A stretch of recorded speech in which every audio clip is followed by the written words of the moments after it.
Whoosh! Nemo's alter ego's body pierced through the air, tumbling uncontrollably at 1,000 times the speed of sound, smashing into the water tentacles, water beasts, and even some of the crystal platforms. However, Felix, bound by the still-merging cores within them, found himself involuntarily flying after Nemo's alter ego. The connection between their cores created an invisible tether, pulling Felix along in the wake of his devastating attack. Felix didn't fight off the momentum and used it to his advantage to speed through the air, wanting to relentlessly press against Nemo's alter ego.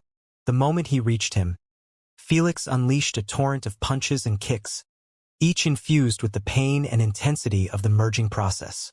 Felix's onslaught was ferocious.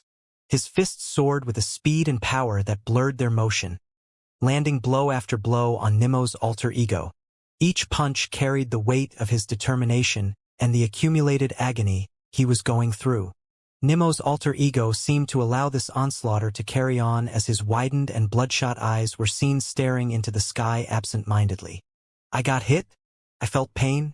Me? The paragon of sins? Against a puny mortal? Me? Thud! Thud! Thud! The air around them was filled with the sounds of the battle, the thud of fists against the flesh, the whoosh of swift movements, and the occasional crack of impact. Felix moved like a storm, his attacks relentless and unyielding, taking advantage of all Nemo's alter ego's openings to cause him the most damage. Ugh! Yet, he was the one groaning with a slightly twisted expression as the harder he went on Nemo's alter ego, the worse the pain of the devouring process got. Yet, he toughened through it, gritting his teeth until sparks appeared, and continued his connection of fists/kicks to flesh. You can't stop me. No one can. With one final furious roar, a primal sound that echoed his torment and resolve, Felix executed a nasty round kick straight at Nemo's alter ego's face. Whoosh! He hurled him flying yet again through the air, leaving behind him a trail of blood. This time, Felix didn't keep up with his close combat, deciding to employ the full extent of his prearranged battlefield assets.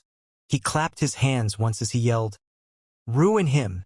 At Felix's command, the water tentacles, which had been lying in wait, sprung into action. These massive, serpentine appendages, crafted from the very essence of water and imbued with Felix's will, surged toward Nemo's alter ego. They moved with surprising speed and agility, given their size and the viscous medium they were made of. Whoosh! The first tentacle struck, wrapping around Nemo's alter ego and hurling him into the air with tremendous force. Before he could recover, another tentacle whipped forward, catching him midair and smashing him back into the ocean. This was followed by a rapid succession of strikes from multiple tentacles, each one crashing Nemo's alter ego from different angles, disorienting and battering him with their sheer insane power. Each tentacle is crafted with condensed water particles and the ocean's pressure, making their hitting force equal to million tons of weight. Thor commentated while glancing at Elder Kraken. You were never beaten in a water environment due to this exact technique. This was the reason Felix had picked an ocean environment. He was taught by Elder Kraken how to harness the sheer terror of the ocean's pressure and use it to his advantage by either extending it through tentacles like he was doing now or simply using it to self-implode anything or anyone in it. Simultaneously, Felix triggered the sniper rifles. These floating weapons, each enhanced with electrical rings and loaded with a lethal mix of destruction and agadite bullets, opened fire. The air filled with the sound of electric gunfire, a staccato symphony accompanying the assault of the tentacles. The bullets rained down on Nemo's alter ego, each shot aimed to exploit the openings created by the tentacles' barrage. Agadite bullets exploded on impact, releasing waves of energy that tore at the fabric of Nemo's defenses, while at the same time, giving Felix free force to absorb. Meanwhile, destruction bullets did absolutely no damage, making Felix understand that Nemo's alter ego must have wished to have temporary immunity against it. Unfazed by this, Felix waved his hand and a tentacle suddenly whipped Nemo's alter ego into the depths of the ocean, saving him from the bullet barrage. but putting him in a much more dangerous predicament. Get crashed. The tenants kept holding their breaths in astonishment and distress as they watched Felix concentrating the ocean's pressure on Nemo's alter ego. The ocean responded to Felix's will, its waters twisting and gathering momentum. In a display of elemental power, the water compressed around Nemo's alter ego, exerting an enormous pressure that would crush any ordinary being. However, the outcome was not as Felix anticipated. Instead of being crushed by the immense pressure, Nemo's alter ego's joints cracked and popped. It was like the insane pressure gave him a relieving massage.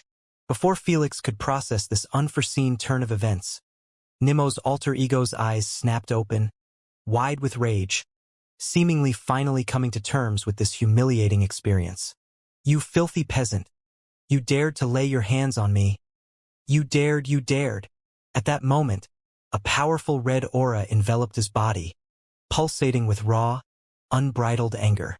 It was clear that he wasn't harmed significantly or damaged by Felix's onslaught. In fact, he was more affected mentally than physically. Now, he had enough of messing around with Felix. He saw him before a mere ant and he tried to use his feet to stomp on him instead of using a blowtorch. But now, he realized that he needed an entire military tank to get the job done. Rampage! He roared, sending out a powerful shockwave through the ocean until it emerged from the surface as a shattering explosion. Following the bellow, a manifestation of his rage took form above his head. A formidable red dragon, its presence a symbol of his peak fury. The dragon, a creature of wrath and power, roared in tandem with Nemo, adding to the intensity of the moment. Oh, your little boy is in a big trouble. The paragon chuckled as she tossed popcorn in her mouth. She didn't have to tell them, as everyone knew what this unfiltered level of rage signified. As they expected, it managed to trigger the final form of Rampage symbol, granting him an unprecedented boost to his strength. A staggering triple increase. Felix's expression wasn't pleasant in the slightest as he was told by the paragon that if their rage reached the limit, the symbol tripled down on the enhancement. It might not seem like much, but for beings at such a level, double the strength or triple meant an increase of tens of millions at once. Now, Nemo's alter ego strength was above 10 million BF, a level Felix could only dream of reaching. There is still 30% for the devouring process to end. I can't have it end like this. Before Nemo's alter ego could make a move, Felix narrowed his eyes dangerously and brought out 5 of God's pillar potions. Everything in his stock. Felix, don't. That's an instant execution after the buff duration ends. Lady Sphinx warned him with a distressed tone. But alas, Felix ignored her and poured them down his throat at once. Instant execution. Felix knew that he would be executed right now and here if he didn't do it. Might as well bet on the odds after the duration ends. Katham. The effect was immediate and intense. The potent liquid coursed through his veins, a surge of power that felt almost volcanic in its intensity.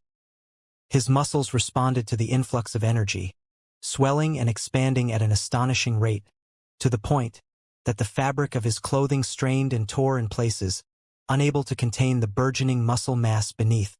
Arg! Felix's skin became a canvas of pulsating power, with vivid green and red veins standing out prominently against his flesh. These veins throbbed with the potent mixture of the potion and his adrenaline, visibly transporting the enhanced energy throughout his body. Katham! Katham! Katham! Katham! Internally, Felix's 7 hearts kicked into overdrive. They beat with a ferocity and speed that would be unsustainable for any ordinary being. But it was a must, as this heightened cardiac activity was essential to manage the immense pressure building within his body. A pressure that made Felix feel as if he was teetering on the brink of self-implosion. The transformation left Felix feeling both immensely powerful and alarmingly volatile. Each movement he made was imbued with a strength that seemed to defy the laws of physics, yet he was acutely aware of the fine line he was walking. When Nemo saw and felt Felix's insane strength enhancement, which seemed to rival his own, his expression turned for the worse. Fucking vermin mortal. The things you have to do to mimic a fraction of my powers. Nemo's alter ego glanced at his core, which was slowly disappearing into asness, and then glanced back at Felix. You pushed me into this. Blame yourself. The moment he finished his sentence, Felix glanced at the surface of the ocean above, and his pupils couldn't help but thin at the sight of the 6 other forms of Nemo surrounding him from all directions. Each one received the same triple boost in strength, which meant Felix wasn't going to be dealing with just one Nemo with above 10 million BF, but 7 of them. Yet this wasn't even the worst-case scenario. The symbols, so many. Each form had 3 symbols activated above their head. Some that Felix had recognized and some he had never seen before. I told you, your boy is in big trouble.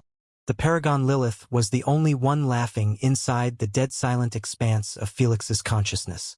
Everyone else was watching with a hint of despair in their eyes, having no clue if it would be even possible for Felix to buy enough time for the last 30%.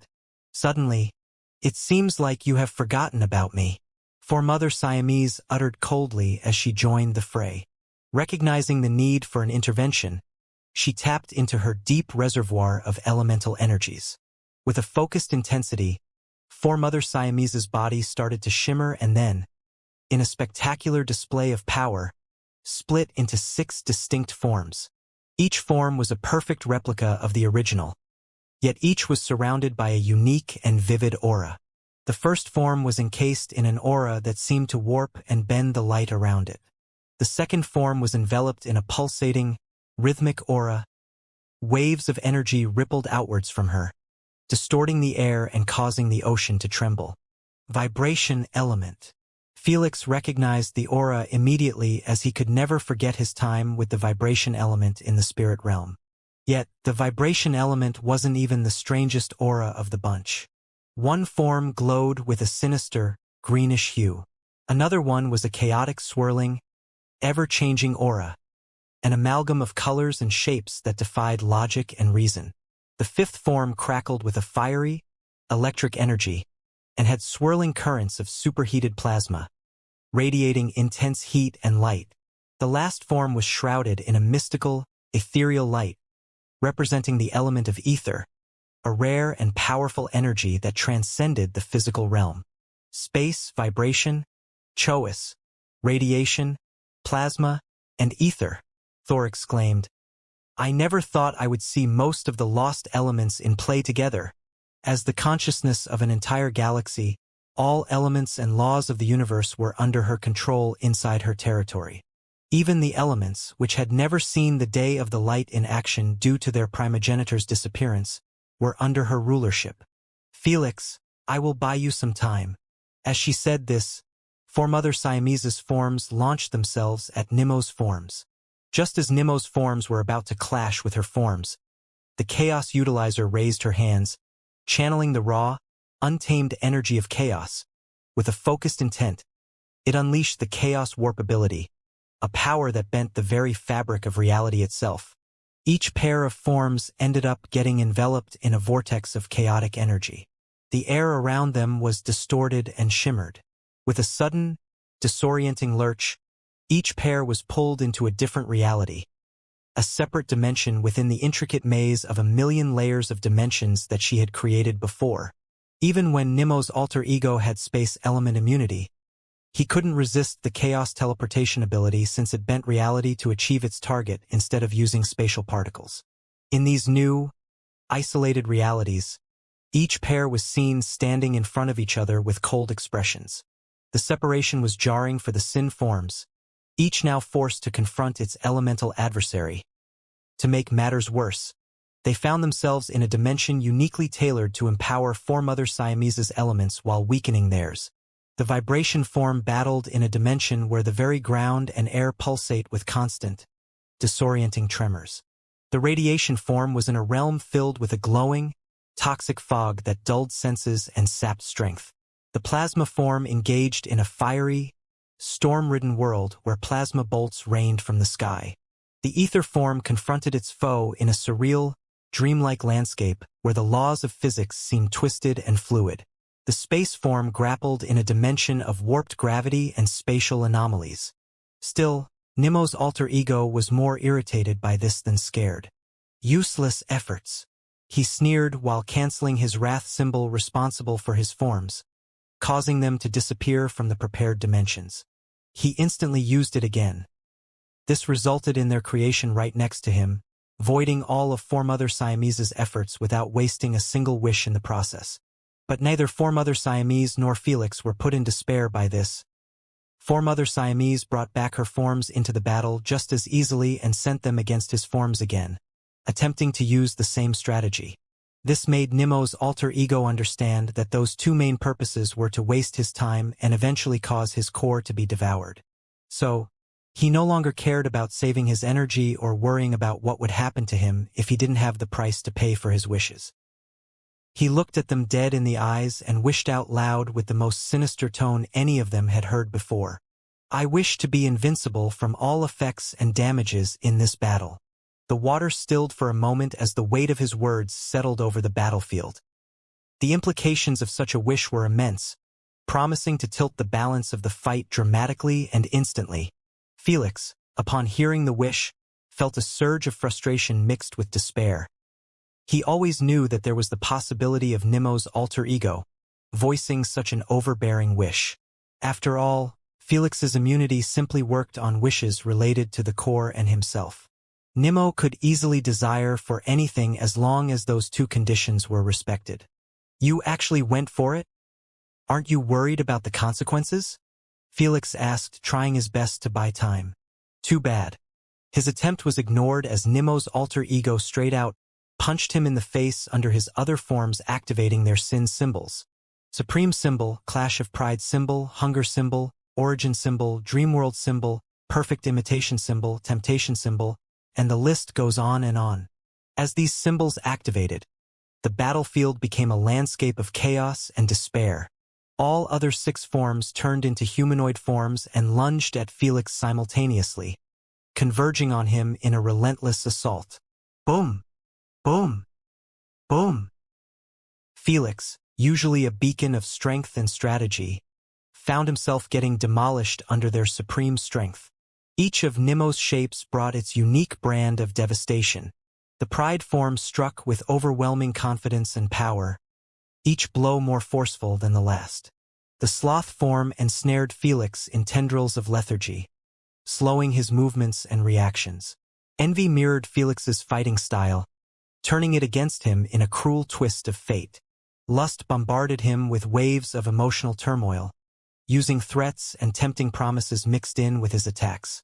Gluttony attempted to drain his energy with each contact, using the power of a symbol called Drain Touch. Felix tried to defend himself, countering with all the skill and power at his disposal. But for every move he made, the sin shapes had a counter, their combined assault leaving him no room to breathe or plan. His body bore the brunt of their relentless attacks, each hit taking its toll, pushing him to his limits. Meanwhile, Formother Siamese watched with growing desperation as her attempts to aid Felix proved futile. Her elemental shapes lashed out with their respective powers, trying to shield Felix, attack the sin forms, or at least create some opening for Felix to recover. But after Nemo's alter ego wished for invincibility, her once formidable elemental abilities now glanced off harmlessly, unable to make any meaningful impact. The sight of her powers, which could once bend the forces of nature to her will, being rendered so ineffective was a bitter pill to swallow. Formother Siamese's frustration and concern mounted with each passing moment. She moved with frantic energy, trying strategy after strategy, but nothing seemed to work as Nemo's alter ego's shapes completely dismissed her existence. In the end, she channeled all of her powers into either healing Felix or shielding him, wanting to help mitigate some of the damage just by a little. Nemo's alter ego wasn't having it any better as he was wakened at last to the harsh reality. My sin's effects aren't working on him? How does he possess sin's immunities? Is that why my wishes haven't worked before? Even though Nemo's alter ego was slaughtering Felix, treating him like a soulless doll, he started to get agitated and angered after realizing that most of his sin's effects were failing. His Drain Touch didn't absorb anything. His lust's temptation missed and control made him seem like a rambling madman. The clash of prides failed to accept Felix as a target. His envy's second symbol, a perfect imitation, failed to copy Felix's abilities and powers. Dreamworld's symbol failed to put Felix into slumber, and the list goes on. 90% of symbols targeting Felix directly turned out to be utterly useless and merely there to waste Nemo's alter ego's energy. Nemo's alter ego was fighting with purely 10% of his symbols, which were affecting him personally, like the Supreme symbol, Hunger symbol, and Rampage symbol. You must have used that little runt to desire for them. No wonder I feel his presence on the brink of disappearance. After I am through with you, I will make sure to teach him a grave lesson for all the bullshit he put me through because of you. Nemo's alter ego spoke with a disgusted tone as he kept raining down empowered punches at Felix, beating him senselessly. In his eyes, it would take just a bit more time to finish off Felix without his symbol's effects since he was getting stronger and stronger with each second passing. Die! Die! Die already, you cockroach! Nemo's alter ego cursed as he hurled him into the air with a powerful uppercut, only for the envy form to catch him mid-fall and slam him back against a massive water beast with a thunderous blow. However, Felix didn't suffer the whole amount of damage as his passive absorbed most of the force, while another significant portion got eaten by Formother Siamese's metallic shield. I am with you, Felix. Don't you dare give up. Formother Siamese yelled in Felix's mind as she worked tirelessly to protect him with all types of barriers and shields. After witnessing Nemo's alter ego's overwhelming strength and dreadful personality, she knew that her fate wouldn't end well if he managed to walk away from them. Alas, her support wasn't really that optimal as her abilities ended up not reaching their ultimate form due to the origin/hunger symbols, absorbing neutral energy constantly and breaking apart her abilities. While Formother Siamese was the goddess of this galaxy, she was still a rank lower than Nemo, which meant that his symbol effects would always override her abilities. Because of this, Nemo's alter ego didn't bother investing any time in her and continued putting everything he had on Felix. Whoosh! Whoosh! Boom! Boom! As the beating continued, Felix's body became a canvas of bruises and wounds. Blood seeped from multiple injuries, staining the ocean beneath him. With each successive hit, his body glowed brighter and brighter, a visible sign of the force being absorbed into the cracks of his skin. Alas, Felix didn't have an ounce of energy to lift a finger as he felt like his entire body was put into a meat grinder. Don't even mention retaliating back. His body was indestructible, all right, but this indestructibility didn't mean that he couldn't get injured or harmed. It just meant that his body would always remain intact regardless of the force it went through. In other words, Felix could die purely from pain even if his body was still intact since his soul and mind didn't enjoy the same immunity. Meanwhile, the tenants, witnessing this brutal scene, were overcome with a mix of anger, frustration, and hopelessness. They watched as their child was battered and beaten, feeling each hit as if it were their own. Their fists clenched, their jaws tightened, and their eyes burned with a mix of rage and sorrow. Forgive me, son. Forgive me for being weak, Jormungandr said with a rough voice. It tears at my soul to see him like this. Thor pulled his fists until blood seeped out of his palms. Lady Sphinx merely closed her eyes and remained silent, listening to her student's muffled, anguished groans, and the soft cracks of his soul barrier, implying his incoming damnation. The majority of the tenants were unable to do anything else but listen and watch. Everyone expected the battle to be difficult, to be tough, to be extremely challenging for Felix, but none of them were ready for the scene before them. Most of them wanted nothing more than to rush into the fray, to stand by Felix and fight off the onslaught. But the reality of their situation held them back. They knew that intervening could potentially make things worse, or even lead to their downfall since Nemo's alter ego could easily capture them with his spiritual pressure and use them as hostages. Felix, there is only 20% left. You can do it, you can sob it. Candace wept as she encouraged him. Alas, if only she believed in her own words as her expression was that of utter despair. She knew, no, they knew that 20% meant that Felix still had to endure at least 10 more seconds of this horrific slaughter. 10 seconds in this battle was like 10 hours. Meanwhile, Felix didn't hear anything they said as his mind was completely shut off and his consciousness flickered in and out with the ebb and flow of pain. Barely holding it in, each punch, each kick, sent waves of agony through him, threatening to pull him under into darkness. But amidst this torture, images of Asna and Nimmo appeared before his eyes. As, "Nah, I'm company. Ming, I, meist, I, meist, her." These images served as anchors, pulling him back from the brink of unconsciousness. Asna's face, a reminder of love and the life they've shared, instilled him with resolve. Nimmo's face jumped in once in a while in his mind with his cute squealing and always excited attitude. They were the beacons in his storm of pain, the reasons he refused to succumb. How could he after both of them willingly gave themselves for his sake? They had already shown him their indomitable loyalty and untouched love. It was his time to demonstrate his own. Meanwhile, deep within the tranquil expanse of an ancient forest, far removed from the chaos and tumult of the battlefield, sat a small, cozy house. It was a place of solitude and peace, nestled among towering trees and whispering leaves. Here resided Lord Zervin, whose very presence seemed to resonate with the timeless nature of the woods around him. Inside, Lord Zervin sat in a comfortable chair, his gaze turned towards the sky visible through a nearby window. His eyes, deep and knowing, glittered with the accumulated wisdom of eons and the ability to see far beyond the ordinary. As he stared into the sky, a wry grin played on his lips. He was a solitary figure, yet there was a sense of connection about him, as if he was attuned to events and emotions far from his tranquil abode.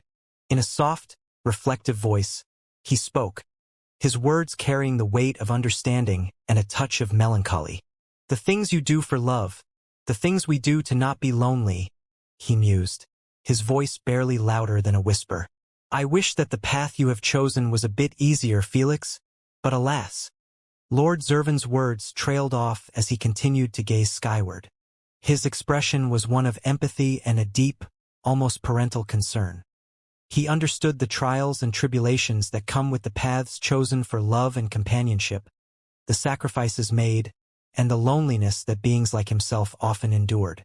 At this moment, Lord Zervin seemed to be both a distant observer and a deeply connected participant in the events unfolding far away. Meanwhile, with muddled, disorientated, blood-filled eyes, Felix was also staring at the sky high above after getting smashed from the back. At that moment, Asna and Nimmo's faces appeared on the clouds. "I ent lu you own." The instant he saw them, a tiny grin manifested on his shattered and bruised face. It wasn't a grin of joy or victory, but one of resilience, a silent testament to his unyielding spirit and determination to survive this at all cost. He smiled. "You smiled?" Nimmo's alter ego caught sight of this unexpected smile, and it struck a deep and infuriating chord within him. His eyes blazed with an unhinged rage, the sight of Felix's grin acting as a catalyst for his already simmering anger. To him, it was not just a smile. It was a symbol of his failure to break Felix, a mockery of his efforts, and an unbearable affront to his ego as a god. And thus he finally snapped, "I dare you to smile after this." In a fit of uncontrollable fury, Nimmo's alter ego decided to resort to his most drastic and destructive measure yet. He brought his 7 forms all around Felix, forming a circle around him. Then, he bellowed, "Energy implosion!" An orange symbol with intricate inscriptions manifested above all of the 7 forms, representing the gluttony sin. When the tenants saw this symbol, all of them turned to the Paragon Lilith and asked simultaneously with furious looks, "You never told us about this one either." During the battle, they had seen a couple of newer symbols, but because of Felix's immunities, their effects never manifested properly. They didn't say anything at that time to the Paragon Lilith, but they couldn't hold back any longer after seeing another foreign symbol emerge. Who could blame them for their reaction? The Paragon Lilith had assured everyone that Nimmo's alter ego wouldn't possess any symbol she hadn't shown them. "Ah, I kind of forgot about this one. Ops, I guess?" The paragon Lilith chuckled with an unbothered expression. She couldn't care less about their frustration or anger, and the tenants knew that it was their fault for believing that she wanted Felix to win this if just by a little. Suddenly, their focus was forced back on the battle after seeing the air around Nemo's forms shudder and turn chaotic, making their appearance destabilized while their energies turned erratic and volatile. If it wasn't for Nemo's alter ego wishing for temporary invincibility, he would have never gone so far as to deal with a mortal. Alas, drastic situations call for drastic measures. As the energy implosion symbol activated fully, an ominous tremor ran through the very fabric of the dimension. It was subtle at first, a mere whisper of movement, but it rapidly grew into a violent shudder that disrupted everything within this once stable reality. The vast ocean, previously a serene expanse of water, began to churn and roil as if caught in an unseen storm. Waves rose to towering heights, crashing against each other with a force that seemed to defy the natural order. The sky above twisted and distorted, the colors bleeding and swirling as if the very air was rebelling against its usual form. Oh no! Four Mother Siamese, sensing the catastrophic potential of the unfolding chaos, sprung into action with a petrified expression. She called upon her vast elemental powers, attempting to impose order on the escalating disorder. Her forms worked in unison, each channeling their specific energies to stabilize the dimension. They pushed against the growing tide of chaos, trying to mend the fabric of space and time that the implosion symbol was tearing apart. I can't stop it. His symbol overrides my control. But as she battled to save the dimension, For Mother Siamese realized the futility of her efforts. The particles that made up the very essence of the dimension were becoming erratic and destructive. They vibrated with an intensity that grew more frenzied by the moment, a clear sign that the entire dimensional structure was on the brink of annihilation. It was then that she sensed the impending doom, and all she could do was use everything in her power to create a barrier around Felix. Alas, the 6 forms of Nemo's alter ego, already destabilized by the symbol's activation, became the epicenter of the disaster. Boom! Boom! Boom! One by one, they exploded in a series of blinding flashes, each detonation more violent than the last. These explosions were not merely the end of the sin forms but the catalyst for the true implosion. Boom! The dimension convulsed as the implosion took full effect. The ocean evaporated in an instant, and the water particles disintegrated into nothingness. The ground cracked and crumbled, the very earth disintegrating under the force of the implosion. The sky shattered like glass, the fragments of reality swirling into the vortex of destruction at the heart of the implosion. This catastrophic event didn't stop at a single dimension. The shockwave rippled outwards, reaching the millions of layered, unnatural dimensions above it. Each layer had vibrated, then shook, and finally collapsed. Unable to withstand the domino effect of the implosion, the boundaries between dimensions blurred and then disintegrated, each explosion feeding the next in a chain reaction of annihilation. In the end, there was nothing left but the void, a vast, empty expanse where once there had been layers upon layers of reality. For Mother Siamese, having witnessed the obliteration of everything around her, and the disappearance of Felix and Nemo's alter ego, felt a profound sense of loss and despair. She knew that somewhere in the void, Felix and Nemo's alter ego remained, as none of them could be destroyed by this implosion.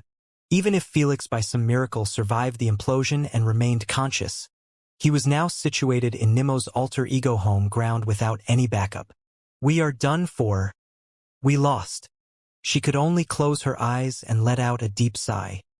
In the meantime, Felix and Nemo's alter ego found themselves adrift in the vast, pitch darkness of the void. Felix's body was a beacon in the oppressive darkness of the void, glowing like a celestial body with an intensity that dwarfed even the sun. The force of the explosions from the dimensional collapse, rather than destroying him, had been absorbed into his body, causing him to shine 1,000 times brighter. Nemo's alter ego, in contrast, was a dark silhouette against the backdrop of Felix's brilliance. I can't believe this. How can you still be alive after that? What the hell is pushing you to keep clinging to life this fucking hard? Nemo's alter ego completely ignored the blinding brilliance and caught Felix by the neck, shaking his head with intense fervor and a tint of fear. How could he not be a bit scared when he could see that his core was merely 10% away from being devoured while his enemy, a mortal, refused to die or even pass out? I blew millions of dimensions and you were in the heart of it. Why won't you die already? His emotional roars weren't befitting for a Unijin at all, but at this moment, he had the ability to be excused, as no one could remain composed after all of this. Felix remained silent. It wasn't like he ignored him, but he simply couldn't hear him.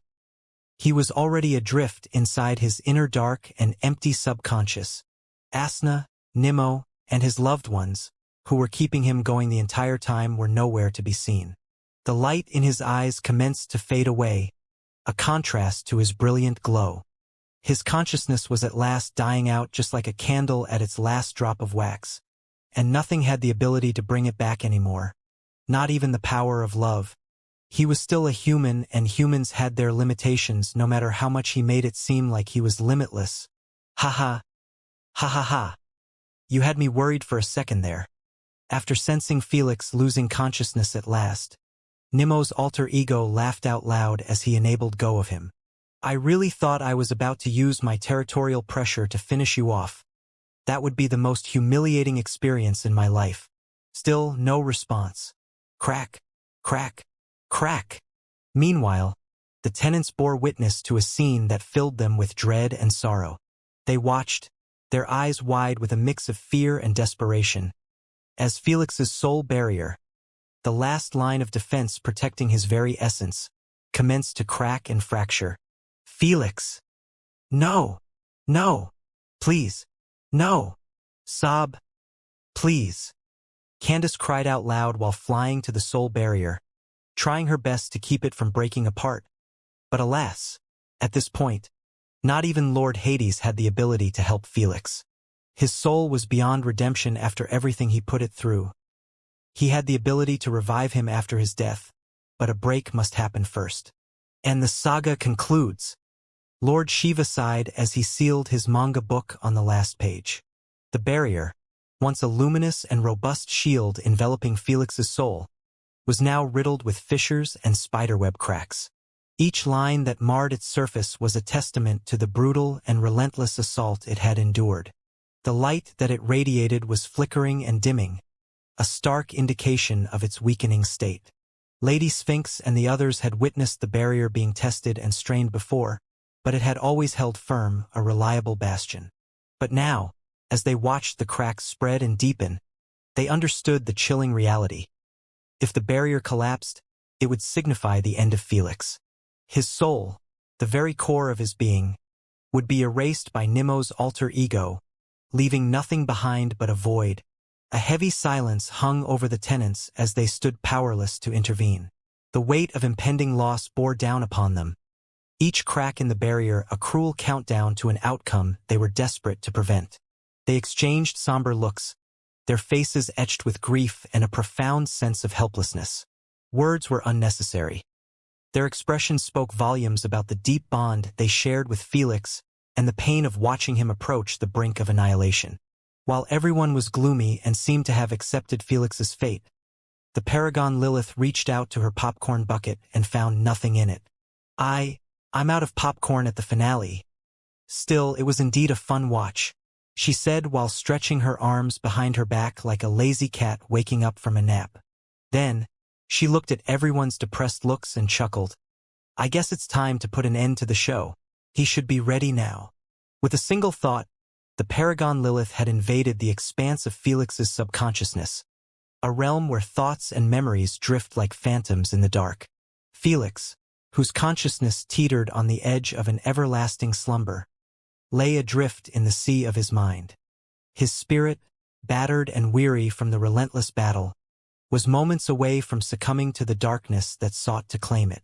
In this critical juncture between being and nothingness, Lilith found him. With a gentle yet assertive touch, Lilith reached out to Felix's fading spirit, her presence a catalyst for awakening. Wake up if you desire to save your loved one, she called, her voice echoing through the shadows. At her call, something within Felix stirred. A flicker of awareness, dim and distant, initiated to grow, fighting back against the encroaching void. His soul, recognizing the voice and the lifeline it offered, clung to it, pulling him back from the brink of oblivion. As Felix's consciousness slowly rekindled, his ethereal form materialized before Lilith. His eyes, once dull and fading, now looked upon her with a mixture of confusion and recognition. "Paragon?" he murmured, his voice a mere whisper in the dark. The Paragon Lilith stared at him with an unfathomable expression, her eyes reflecting a depth of knowledge and purpose, a complete opposite to the playful persona she had on display. "I can make all of this go away. I can help you win your battle against that raccoon. But I need something from you," she said. Felix, even while he was still grasping the threads of his returning awareness, replied with a cold tone. "You finally decided to make your move? What is it that you seek?" Lilith's gaze intensified, and she spoke with a deliberate emphasis. "All I require is for my soul to reside within Asna's core." "You?" Felix was left utterly stunned, feeling chills running down his spirit. He always knew that the Paragon Lilith desired something from him. She was participating in this turning point of his life either directly or indirectly from the very start. Yet, not in his wildest dreams did he expect her goal to be residence in Asna's core. "Before you reject me, you have to comprehend something," the Paragon Lilith mentioned calmly. "You can either accept my request and help me fulfill it, allowing us both to gain something from this, or you can drop dead, and I will harvest it from your body after the raccoon separates his core with hers. Either way, I am getting what I want." A heavy silence fell over Felix's subconscious realm as he processed her words. The request was significant, and the implications were far-reaching and unknown. Asna's core was not just a toy or a source of power. It was a deeply personal and sacred part of their partnership. She trusted him with her core, and now he was being asked to let another soul reside within it. What would happen to Asna then? Will it still be considered her core? Even if he agreed to her request and she helped him finish off the battle, what would assure his survival from her? In his eyes, it was too risky, too unpredictable, and too dangerous for both himself and Asna. But at the same time, his other option wasn't any better. Death, losing Asna's core for real, and the end of his saga forever. Even while Felix had no idea what was going on outside, he was certain that his soul was on the brink of destruction, and he had almost no time to dwell on his decision, which was the perfect scenario for the Paragon. "You waited until I exhausted all of my options and luck before appearing in front of me. I don't know how long were you planning for this, thousands of years, millions of years, or even billions of years, but your patience is remarkable." While it sounded like praise, Felix's cold tone made it clear that he didn't think so. "I know you are mad. I know you are afraid. And I know you are desperate to take my hand and seek out a silver lining in this situation. So, let me make it easier for you to decide." The Paragon Lilith smiled gently as she said, "Me residing in Asna's core won't affect you or her negatively. You will comprehend later on why so. Most importantly, I don't want you dead, as you will be my only ride to my freedom. For now, make a decision quickly, and we will discuss the details after you live through this." The Paragon Lilith tapped on her wrist and said, "You have less than 5 milliseconds before your soul's collapse and the core's separation." Felix, now fully conscious and aware of the gravity of the situation, realized the choice before him. On one hand was the promise of salvation from Lilith, a new chance to carry on his mission. On the other was the uncertainty and the potential risk involved in intertwining Lilith's soul with Asna's core. Felix wasn't dumb to trust her words after she pulled this on him, but at the same time, it was a slight reassurance, even when he already made his decision the moment she offered her hand. As she said, he might be scared, but he was desperate, and there was no way he would turn down the only remaining chance in front of him to save Asna. "One question before we commit to this." Felix frowned. "Why do you need me?" In his mind, his existence shouldn't be that important since she would be getting Asna's core from Nemo's hands anyway when he died. So why go through all of this trouble? For my soul to reside in her core, the host needs to approve of it. The Paragon Lilith gave a short explanation. If I tried to do it while the core has no host, it will reject me, and not even a wish can make a difference. While the explanation was short, Felix understood what she implied. Asna's core was like a safe, and he was the only one given the keys to it. Unless Asna approved of the Paragon of Sins to enter her core, there was no other way around it besides receiving Felix's help. When Felix's thought process went down this path, a sudden horrifying realization struck him akin to a thunderbolt.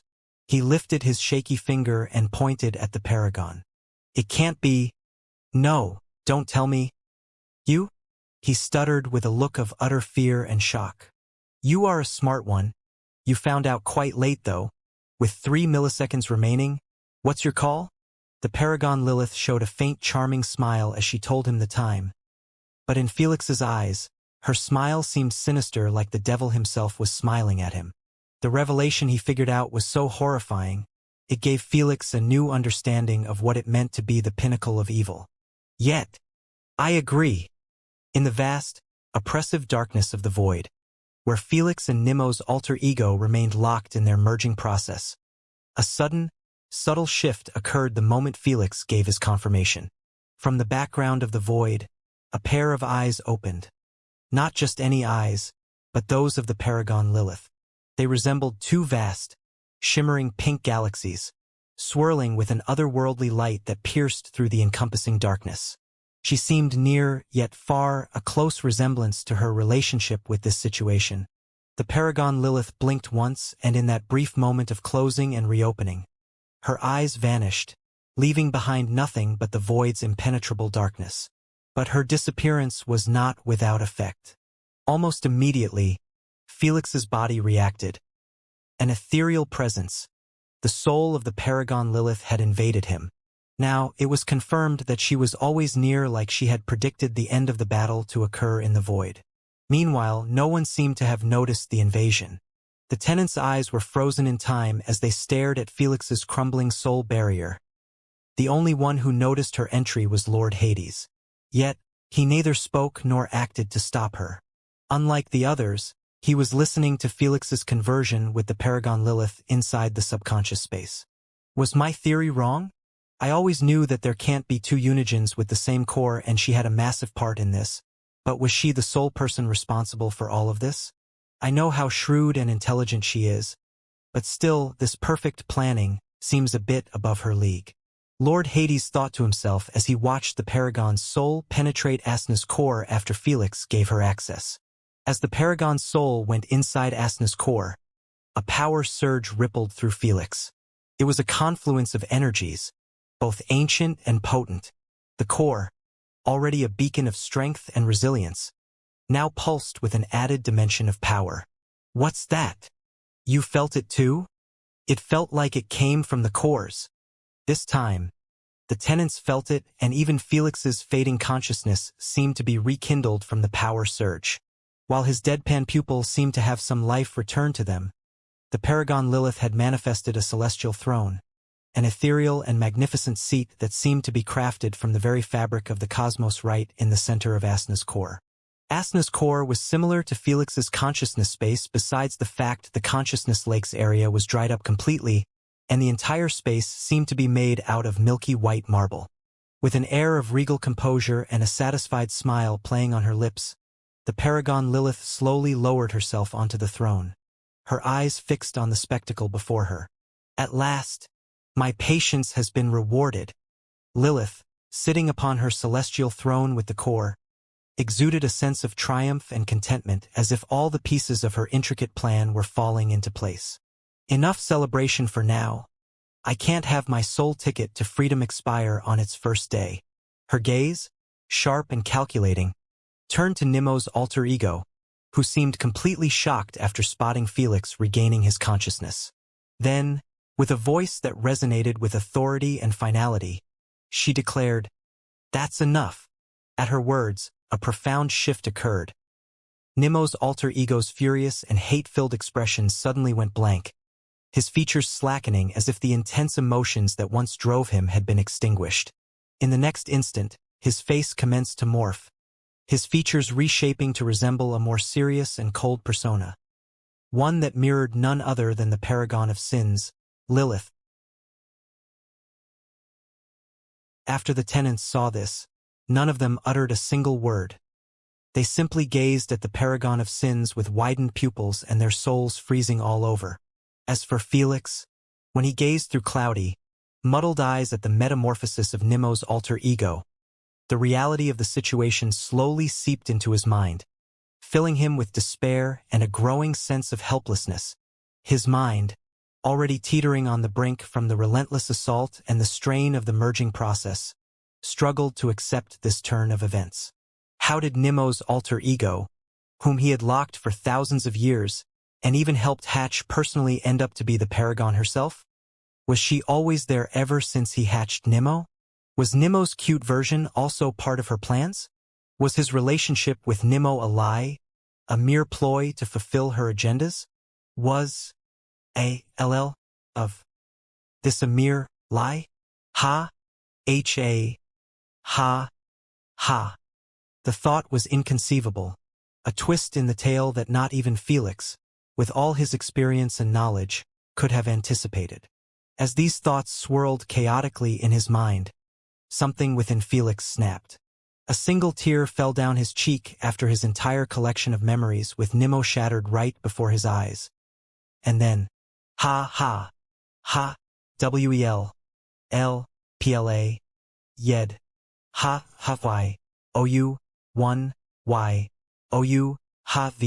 complet, one. A laugh, bitter and tinged with despair, erupted from him. It was a sound that resonated with the absurdity of the situation and the overwhelming sense of futility that enveloped him. This laugh was not one of amusement but a release of all the pent-up tension, disbelief, and ridicule he felt at this bewildering ending. But as quickly as the laugh came, it faded. The mental exertion of processing this revelation, on top of the physical and emotional toll of the battle, was too much for Felix to bear. His strength, both mental and physical, ebbed away, leaving him teetering on the edge of consciousness. And then, with a final flicker of awareness, Felix succumbed to the darkness. His eyes, once a window to his determined soul, clouded over completely as he slipped back into the void of unconsciousness. The last image that haunted his mind before the blackness claimed him was the paragon of sins in Nemo's body, giving him her usual charming but deadly sinister smile. "I can't have you die on me now." When Lilith saw this scene, she snapped her finger with a casual flick of her wrist, and Nemo's alter ego's core, which had been resisting the merge with every fiber of its being, suddenly ceased its struggle like an obedient little boy. Instead, it began to welcome the merge, embracing it openly and fully. The speed of the merging process accelerated dramatically, increasing 100-fold as Asna's core devoured it whole. The instant the process ended, Felix's body, battered and floating aimlessly, commenced to show the first signs of recovery. Felix's soul, which had been on the brink of eternal darkness, commenced to recover at an astonishing rate. It was as if the universe itself had blessed him, breathing new life into his very essence. The soul's luminous barrier, once dim and cracked, now pulsed with renewed vigor and brightness. Each pulse was stronger than the last, rapidly restoring Felix to his former vitality and beyond. Simultaneously, Felix's physical form underwent a subtle yet profound transformation. As his body slowly regenerated, his crimson hair grew longer, flowing down his back like a river of blood. His skin took on a slightly tanner hue, the color of ancient, sun-kissed earth, speaking of endurance and resilience. Most remarkably, the royal gemstones that had once adorned his body commenced to meld within his skin, dissolving into his very being. In place of the gemstones, an intricate tattoo emerged across his chest.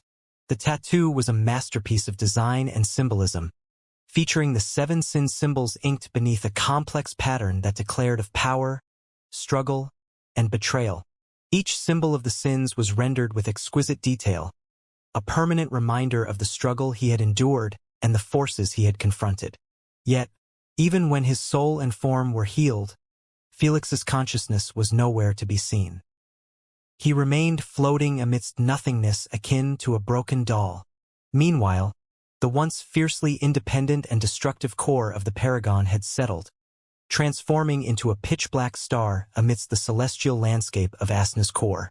It was a striking image, the dark star a stark contrast to the vibrant energy surrounding it, yet somehow in harmony. Sitting on her celestial throne, the main orchestrator of this cosmic drama dusted her smooth palms and leaned against the throne with a relaxed smile. Suddenly, she chuckled as she created a red apple and bit a big chunk of it, leaving its juices seeping down her plump violet lips and sharp chin. And with that, my fate has been decided, and those old fogies are going to hate me with every fiber of their being. I so dearly wish to be there. Her assumption wasn't far off from the truth, as the three rulers had been spectating the entire battle from the start to its end. Right now, the three celestial rulers sat on their respective platforms in the grand assembly hall of the cosmos, a place where the very fabric of reality seemed to bow and weave at the will of its occupants. None of them seemed to have the will to speak, leaving a heavy, profound stillness that seemed to resonate with the gravity of the moment. The three rulers, beings of incomprehensible power and wisdom, sat motionless, their gazes fixed on a large, ethereal mirror that floated before them. The mirror's surface rippled with images. They witnessed the relentless assault, the transformation of Nemo's alter ego, the intervention of the Paragon of Sins, and the dramatic conclusion with the merging of the cores. As the final scene played out, the mirror showed Felix, now transformed, his body radiating with the absorbed energy and marked with the symbols of the sins. The Paragon of Sins in Nemo's form gently picked up Felix's transformed form and began to descend into the depths of the void realm. As she disappeared with Felix into the darkness, the mirror's surface gradually cleared, returning to its natural, reflective state. The silence in the assembly hall lingered for a moment longer, a silent acknowledgement of the significance of what they had just witnessed. Then, one of the rulers finally broke the silence, his voice resonating with a mixture of anger and frustration. I knew she was up to no good, but I never thought her end goal was this. Sigh. This just complicated our plans. With Lilith's core devoured, and her main soul residing inside Asna's core, the universe will see it as there is no Paragon of Sins in existence, and will most definitely ascend the boy to the new position. The three rulers understood this subject more than anyone in existence. No one figured out how the universe operated better than them, and in this exact scenario, they knew that Felix would become the new Paragon of Sins the instant he broke through to the origin realm. Before, there might have been a chance of the ascension failing even with the core in hand and the foundation set. That's because Lilith's soul was still out there, and she was the genuine Paragon of Sins. The universe could not skip over her like that. Lord Hades never told Felix about this, but the final step of their ascension plan was to defeat the Paragon of Sins Lilith. Obviously, there was no way Felix could defeat her with his current setup. However, if he managed to defeat Nemo and broke through the origin realm, he would possess strength similar to a false newborn Unijin without a title. The only way to become the real Paragon of Sins was by removing Lilith from the picture, which would allow the universe to bestow Felix with the title and the rest of the role's gifts and powers. In a sense, the Paragon Lilith had helped Felix avoid all of this and to straight out rise and become the Paragon of Sins, which was 10 times better since the ascension would be natural. But the price was way too steep for such an opportunity. Based on what she did to the universe's heart, her goal is still the same: freedom to the other side. The first ruler said with a deep tone as he gazed at the small white dot inside the celestial energy mist. She changed her method and decided to invest in the boy to make it to the other side. The second ruler nodded with a soft tone. Being inside Asna's core is the best way to see through this. We can't touch her, we can't banish her, and most importantly, she will soon break free from the universal shackles of her guardianship role. She went all out on this and has been preparing for a very long time for it. She has even shown us on many occasions her wishes to return to the upper celestial realm for almost 1 billion years now, baiting us to believe her reformation and bestow this prepared opportunity to her. The third ruler said with a cold tone. Everything is too perfectly planned for at least 1 billion years now. She must have used her greed laws to wish to know the best possibility of her freedom, and this is what has come up to her. With greed laws in hand, seeing into the future wasn't difficult if the price could be afforded. So, it wasn't far-fetched to believe that the Paragon Lilith had seen the future and made her plans to shape it to her benefit. It might have been easier to question Kronos about this, but he is still slumbering after linking Asna's soul with that boy's and sending them back to the past in a new timeline. The second ruler sighed. We have imprisoned him for this kind of power abuse, and when we finally released him, he pulled the same crap. It's best if he remains asleep forever. As the sole unijin of time/space, he was considered the clock of the universe, the master of timelines, and one of the few unijins capable of actually affecting everyone's lives, unijins included. So, even the smallest action of his would result in a significant punishment from the universe. True, the universe's heart has been spewing fewer and fewer celestial energy lately. We can't afford to waste it on banishing him or anyone at a unijin's level. The third ruler shook his head in displeasure. If they were able to afford to waste celestial energy, they wouldn't have bothered to use the Paragon Lilith to retrieve the core no matter how much she tried to bait them.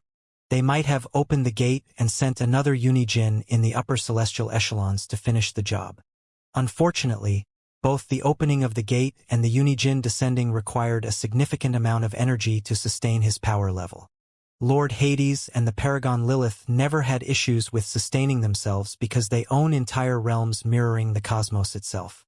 So, while they didn't have access to celestial energy, the quantity of elemental energy in their realm was more than enough. But the same didn't apply to the rest of the unijins.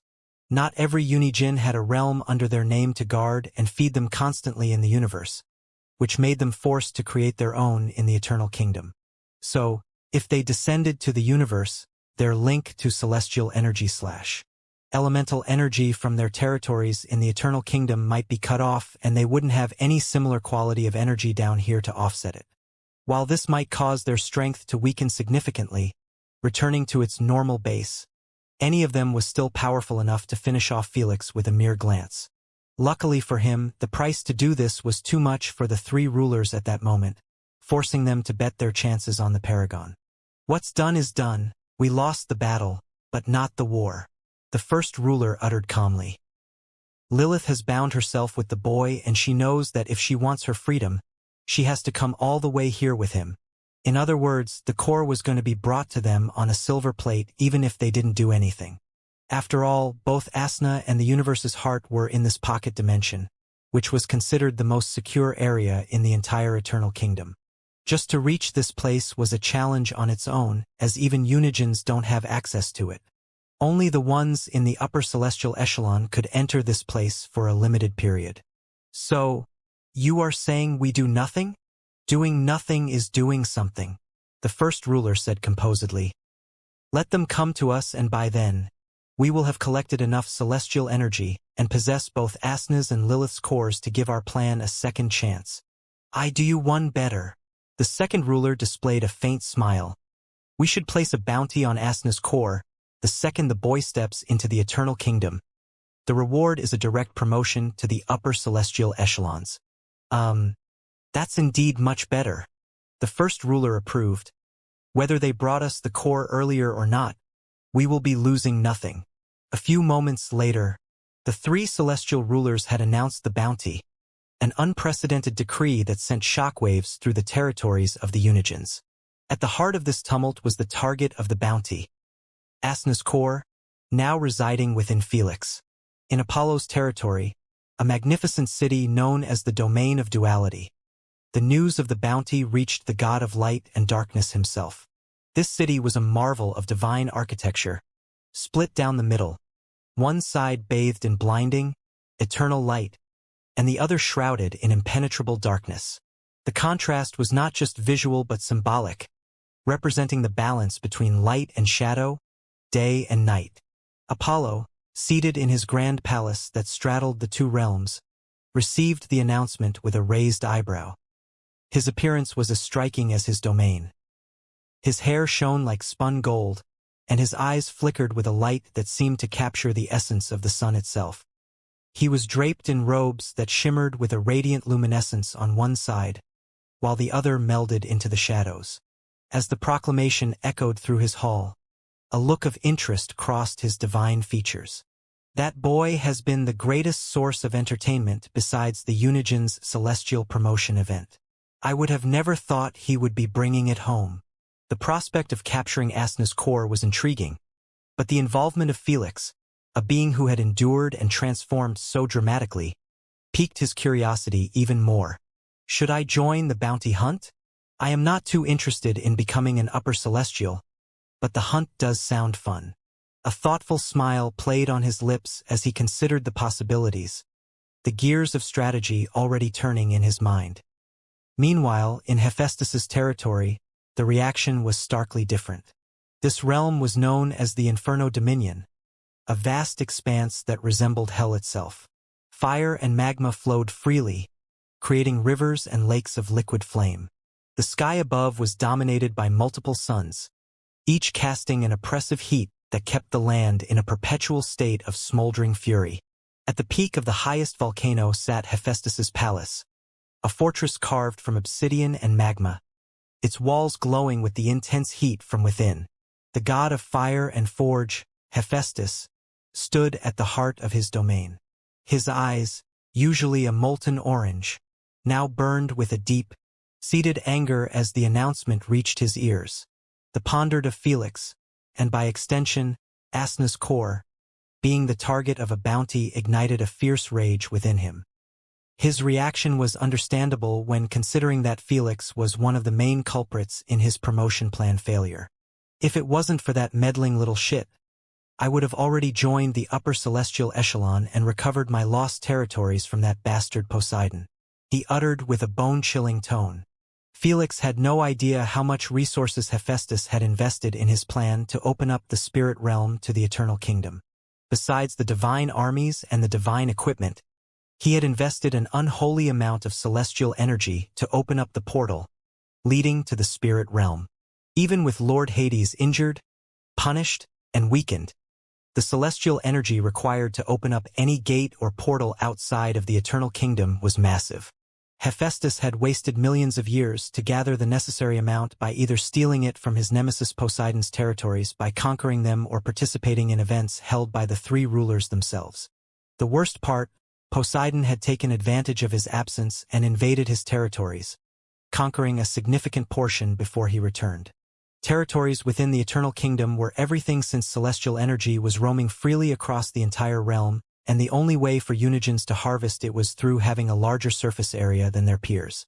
This created non-stop conflicts between Unigens and their neighboring territories. Poseidon and Hephaestus were always at each other's throats because of this. At this moment, Hephaestus understood that this was the perfect rebounce opportunity. He had both a chance for revenge and another chance to get promoted directly. With a snarl of fury, Hephaestus clenched his fist, the air around him shimmering with heat. He growled, his voice like the rumble of an earthquake. "Brat, your head will be mine." The rest of the Unigens might not share a direct relationship with Felix, but the bounty's reward was simply too enticing to give up on. Thus, across the entire Eternal Kingdom, the majority of the Unigens had their eyes affixed on Felix, awaiting the day of his ascension and joining the land of the gods.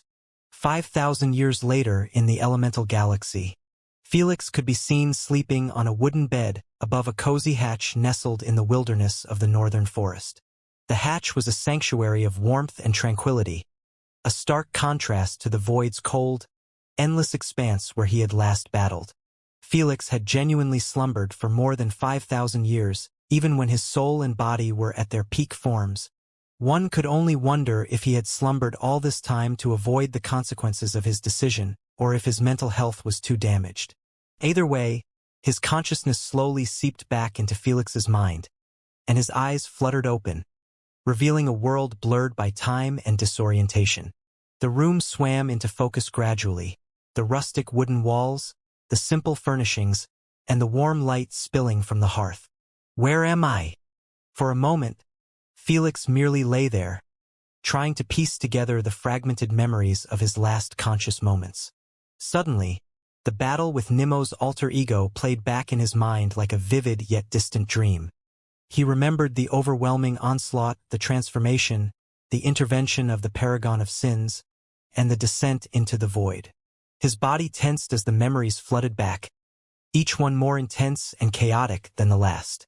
A sheen of cold sweat formed on his brow as he thought, was this all one nasty nightmare? But then, cutting through the silence of the hatch and the turmoil of his thoughts, a familiar voice greeted him. It was Lilith, the paragon of sins, her tone warm and filled with concern. "Little darling, awake at last?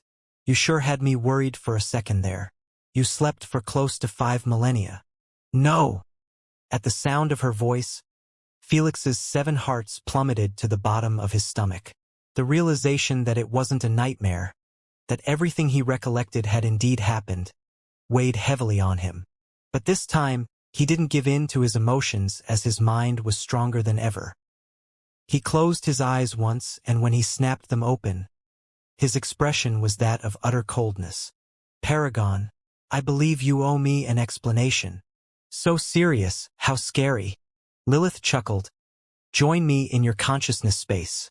As Felix entered his consciousness space, a place that once buzzed with the presence and energy of his tenants, a starkly different scene welcomed him.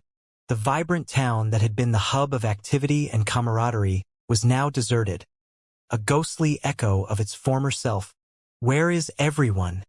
Felix's heart sank as he took in the desolation, the absence of his tenants leaving a palpable void in the space that had once been filled with their laughter, arguments, and support. As he wandered the empty streets, trying to make sense of the silence, his eyes were drawn to a tranquil area at the town's edge. There, a pool, clear and inviting, shimmered under the gentle light of the consciousness space, and by its edge sat the paragon of sins, Lilith. Lilith lounged gracefully, her posture relaxed yet inherently powerful. She wore a 2-piece swimsuit that left little to the imagination, accentuating her voluptuous body and curves. The fabric hugged her form, a tantalizing display of her divine physique. Her presence was an arresting sight, a being of immense power and enigmatic allure at ease amid the deserted town. Standing next to her was Candace dressed in a maid outfit. She held a tray with a couple of drinks, her posture attentive and her eyes watchful. Felix's arrival did not go unnoticed. Lilith's eyes, sharp and discerning, lifted to meet his. A slow, charming smile spread across her lips, and she gestured subtly, inviting him to join her. "Cutie, come sit with me. We have much to discuss." "Felix." Felix neglected her completely and stared at Candace, who seemed on the verge of breaking into tears. He could see from her expression that she wanted dearly to rush into him, but her feet refused to budge. "What did you do to her, and where is everyone?" he inquired with a bone-chilling tone. "They were being noisy, so I had to kick them out. As for her, I think she just misses you." Lilith responded casually while sipping wine from her glass. Black lines appeared on Felix's forehead instantly at her nonchalant attitude. But he refrained from behaving out or cursing her. The fact that she was able to kick his masters and tenants out implied that she had some control over his body. After all, having a wisp of consciousness was already enough to have any human dance at the palms of a primogenitor. But to have an actual soul of a unijin within you, that was an entirely different beast. At this moment, Felix wasn't a unijin yet or possessed a spiritual pressure compared to Lilith. So he had to play it cool no matter how much she pissed him off. He accepted her invitation and sat next to her after giving Candace a short hug to calm her down. Then, he asked the $1 million question. "What's your end goal from all of this?" "It's nothing too different than what your girl desires. Freedom." Lilith sighed. "Unfortunately, you are the only one capable of helping me achieve my dream." "Help? You still think I will help you with anything after what you did to me?" Felix sneered. "I know you are pissed off and feel betrayed, but everything I have done was for a purpose." Lilith mentioned, "Be honest, would Asna have agreed to allow me residency inside her core?" the most private and sacred part of her entire being after telling you that I can turn you into a uni-jinn. Forget Asna. Would you have agreed to go for it without her consent if your options hadn't been limited to merely two? She added indifferently. Felix remained silent. He knew that she was right. If Lilith had approached him either when he was with Asna or after her abduction, none of them would have trusted her and accepted her condition. She was the paragon of sins, the embodiment of evil. Trusting her with anything was the dumbest move to make. Even when Felix was desperate to enter the eternal kingdom to save Asna, if she came clean and told him about Nimmo's true identity, it would be enough to shatter any kind of goodwill from her. He would then totally drop any thought of becoming the new paragon of sins and seek other methods. Even if it meant spending millions of years, he would not cave in and accept her deal. This implied that the only method for the paragon Lilith to enter Asna's core was by putting Felix in a situation where even his death wasn't the worst possible outcome. In his case, it was losing Asna's core to the paragon of sins. If it was simply his death, he knew that Asna's core would get taken by either his masters, Foremother Siamese, or Lord Hades. But when he realized that she was lying await, that option was shattered. Lilith would rather use this complex and roundabout strategy to ensure her entry to Asna's core than risk exposing her plans to Felix and getting rejected. If you reject me, you will always raise your guard against me, and this will kill any hope I have to achieve my goal. The paragon shrugged her shoulders. So, you can be mad about it, you can curse me for it, but I don't feel an ounce of guilt for screwing you over like this. Felix raised his head and looked into the sky in silence. Many thoughts swam in his mind, yet not a single one was related to whining about his situation. He understood that he simply got played, and the faster he accepted it, the easier it would be for him to move on. If he kept hanging on this matter, he would find out that there was no one to blame. Literally. The Paragon of Sin's plan was a masterpiece, which caught even the three rulers off guard. How could Felix blame himself or anyone else? Even when he always knew that the Paragon of Sins wanted something from him, not in his wildest dreams would he have thought it would be residing in Asna's core. This is why I always liked you. The Paragon smiled charmingly. You might get emotional from time to time, but you are still rational at heart and understand that sometimes you just lose. Felix didn't feel an ounce of joy from the compliment. Understanding his situation was one thing, but not being affected emotionally by it was another. Who could blame him? He considered Nimmo as his son, and there was nothing he wouldn't do for him. But now, it turned out to be the Paragon's Lilith's consciousness all along. How could he just accept this and move on? It was like a father having a son for the first time, and after caring and loving him for more than 20 years, the mother comes along and tells him that it was someone else's son. Whether the father could accept his situation or not didn't matter. That shit would shatter any man's heart to pieces. This was exactly how Felix felt at the moment. If you are hurt that your raccoon's love for you wasn't genuine, then you are mistaken.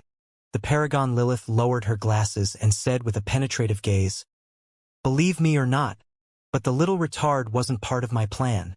"What do you mean?" Felix frowned.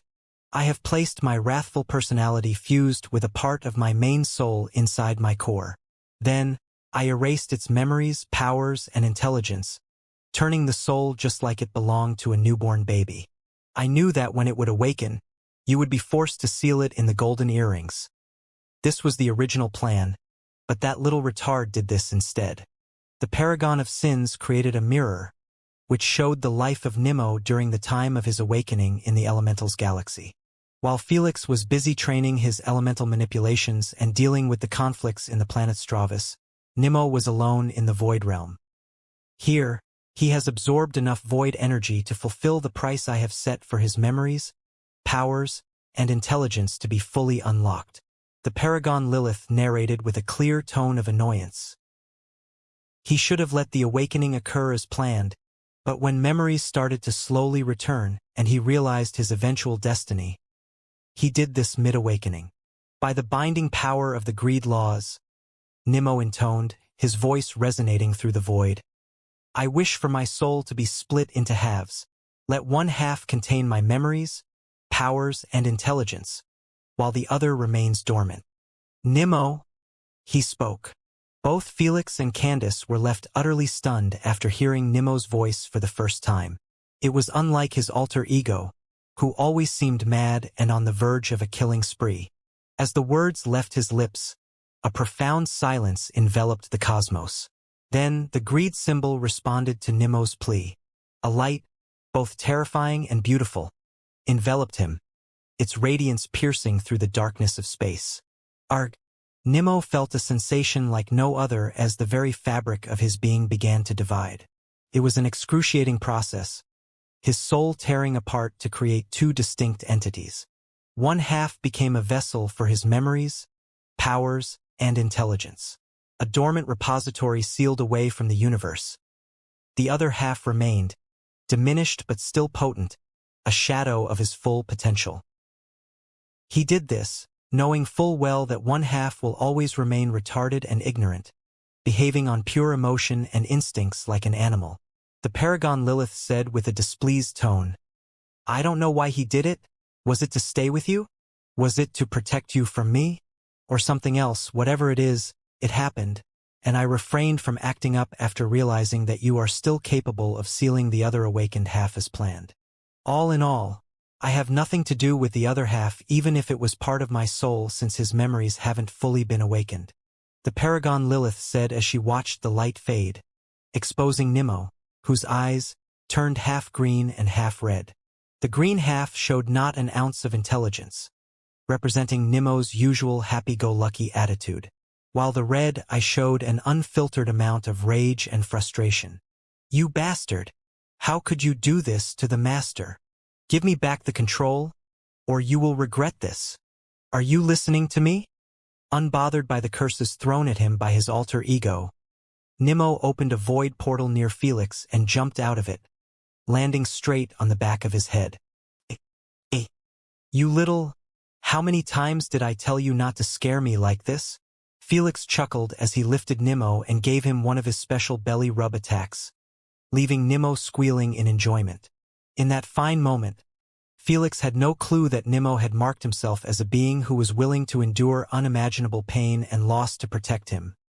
His father, while Candace was watching this scene with tears already flooding down her cheek, Felix's eyes seemed still a bit dead. "I figured as much after what I did to you. There is no way you will believe anything I show you." Paragon Lilith shrugged carelessly. "As I said, believe it or not, I don't really care. That little retard is gone either way.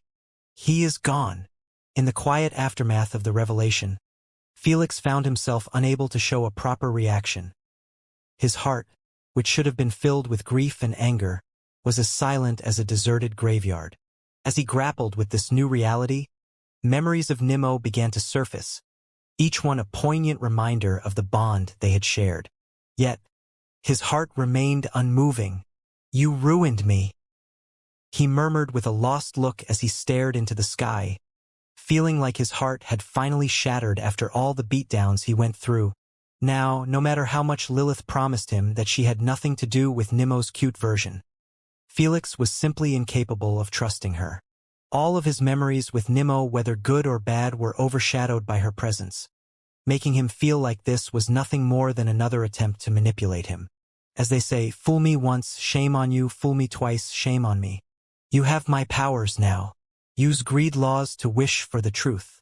If you aren't interested in it, then don't bother me with this subject again, and let's move on to the serious stuff. Lilith yawned lazily, unbothered by Felix's inner conflict. When Felix heard the first sentence, he raised his eyebrows in surprise. He knew that he would be able to use the powers of the 7 sins after the cores were merged, but he was still a bit taken aback that he could actually use them. It was a surreal feeling after watching the Paragon Lilith and Nemo's alter ego use those busted laws to mop the floor with him. Still, he tightened his fists and put those thoughts at the back of his mind for now. There would be time to discover his laws and the real truth about Nemo. In his eyes, if Lilith was telling the truth, then he wouldn't hesitate to revive Nemo using a part of his soul to avoid her manipulation through him. If not, it was a lesson well learned. "How surprising! You managed to swallow the excitement of using the sin's laws," Lilith praised. Stop trying to butter me up and tell me how you managed to prepare this far ahead. Did you create the void race to help you with this? How did you know I would be able to obtain Nemo's egg and even the sealing hall to contain him? How did you survive the effects of the sealing hall? Most importantly, how did you pull all of this under the eyes of the three rulers? I am not too knowledgeable, but I am certain you being in Asna's core isn't a favorable outcome for them. Felix fired a series of questions with a cold tone. Interesting chain of questions. Lilith chuckled as she took a sip from her wine glass. Felix remained silent, knowing that he had no leverage to make her answer his questions. So, he was depending on her mood and obvious attempts to make friends with him. Fortunately for him, Lilith wasn't too interested in keeping the truth to herself. First of all, I created the void race as a decoy for my severe punishment after I separated my core and placed a new soul in it with all sorts of mechanisms that would imitate a perfect uni-jinn awakening. Lilith shared akin to a bedtime storyteller. Thankfully, I have received help from cows to make them, which reduced the punishment of creating them. Lord Cows has assisted you? Candace's eyes widened a little bit in shock. She always knew that Lord Cows shared some sort of a relationship with Lilith, but he was always uptight about it.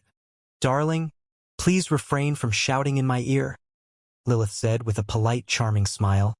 But Candace instantly lowered her head while shivering in her place. Can you not bully her? Felix narrowed his eyes in displeasure. I asked her politely, though. Lilith sighed. There is no winning with you. Candace, stand behind me, Felix said while staring at Lilith. I. Candace was left frozen in her place, wanting badly to hide behind Felix, but her feet refused to move. Lilith was her creator and goddess. Her orders and wishes were absolute. You may go, darling. Lilith smiled faintly. Candace immediately stood behind Felix while holding onto his shirt, refusing to let go like she had finally found a life jacket after drowning for 5,000 years. I believe the creation of Void Race happened billion years ago, during the Primogenitors era. Are you informing me that's when you started preparing for that significant day? Felix continued on the subject like nothing happened. Have you seen through the future? Why have you started so early? He asked with a solemn tone. 1 billion years. Asna wasn't even born yet to know that her core would be the key to her freedom. 1 billion years. He couldn't even think that far back as it was an unfathomable period. Yet he was being told that Lilith was preparing for him all that time. It was hard for him to picture it. 1 billion years might seem like a lot for you, but soon enough, you will understand how far the rabbit hole goes. Lilith smiled before answering only the third question. I had to start early since I knew the punishment of both wishes combined resulted in me slumbering for eons. It would be ironic if I slept through the significant day. Also, I needed some time to create Lucifer, the personification of evil, to help you obtain the very first foundation to become me. Felix was more curious about how she was able to see that far ahead. In his eyes, if it was wish-related, she wouldn't have hidden it from him. This made him assume that maybe, just maybe, someone was telling her what to do. His first guess was the Unijin of space/time, as he was the only one with the capacity to see that far ahead and not be affected by sharing it with others, unlike Lord Zervan. Don't waste your breath on this. Lilith smiled with a tint of sympathy in her eyes. The reality will find you soon enough. I just desire you would be powerful enough to handle it. What do you? Do you have any more questions? Understanding that it was his cue to drop the subject, Felix could only move on with his questist and answer, not wanting to waste this opportunity. What happened between you and Lord Cows? It was clear that he desired some sort of payback. Have you used him and threw him away? Felix narrowed his eyes. Now when he thought about it more carefully, he noticed that Lilith didn't have a third eye on her forehead, while all the void creatures possessed them like Lord Quaz. In other words, the void race used void powers from Lord Cows, but sin powers from Lilith, which explained why she was happy with the outcome, as it would reduce her punishment duration immensely. Ask him, don't bother me with this. Lilith waved her hand carelessly. Felix glanced at Candace and both of them reached the same conclusion that Lord Cows must have been manipulated by her. Felix couldn't picture what would happen to Lord Cows if Lilith used her lust sins on him when he had no immunity. Even an elemental lord would be played like a fiddle by her. No wonder he desperately wanted Nimmo to replace her and avenge him, knowing that it was beyond his abilities. Alas, Lilith was simply too devious. Even Nimmo proved to be her in disguise, ruining his only chance of revenge. As another victim of her manipulation, Felix understood that the sensation was beyond humiliating. What about the three rulers? How can they get fooled by you? Aren't their eyes everywhere? Aren't they the most knowledgeable beings in the universe? Felix frowned. I can't imagine you or anyone capable of pulling a fast one on them. Indeed, they are the most intelligent and knowledgeable beings in our universe. But I am the most cunning. Lilith smirked faintly. That's not an answer. Felix's eyelids twitched. It is if you stopped thinking of them as untouchable gods. Lilith advised with a knowing tone. You are about to become a unijin, the closest being to them in terms of powers and intelligence. The faster you accept this fact, the easier it will be for you to take them on. Otherwise, no matter how powerful you get, it wouldn't matter. Felix remained silent. He would be lying if he said that the three rulers didn't scare the shit out of him. Ever since his rebirth, he was hearing about them being the most fearsome beings in the universe with the capability to handle anyone or anything, even unijins. The fact that he got killed by a single smite of them and watched his beloved get abducted right before his eyes without the capability to even lift his head didn't make his dread any better. He believed them to be the final bosses in his journey, and it didn't sit right in his mind to have them played by Lilith. But after hearing Lilith's speech, it started to come to him that he was a mere step away from their realm, and if he still considered them untouchable, he would be losing the battle before it started. When I was young, I considered primogenitors as gods, and now that I have surpassed them in strength, I see them no different than the rest of races. Felix thought to himself as narrowed his eyes at his palms. They still surpass me in wisdom and maturity, but with my strength above them, none of that matters anymore. I don't know how Lilith managed to pull a fast one on them, but since she succeeded, it means that they are limited just like any other being. Felix frowned. Gods aren't supposed to be limited. Does that mean there is still a true God out there even above them? A true, untouchable being? Your thought process somehow makes me feel insulted. Lilith pouted in dissatisfaction. Just because I did it, doesn't mean an idiot like you can do it too. Don't get too cocky. We are not the same. Felix's eyelids twitched, but he had no retort. He hated to admit it, but Lilith was indeed on a different level of cunningness and intelligence. Just because she was able to make the three rulers have some hard time, it didn't mean that all unijins were able to do the same. Still, I will admit that I have gotten a bit lucky. No, we have gotten lucky.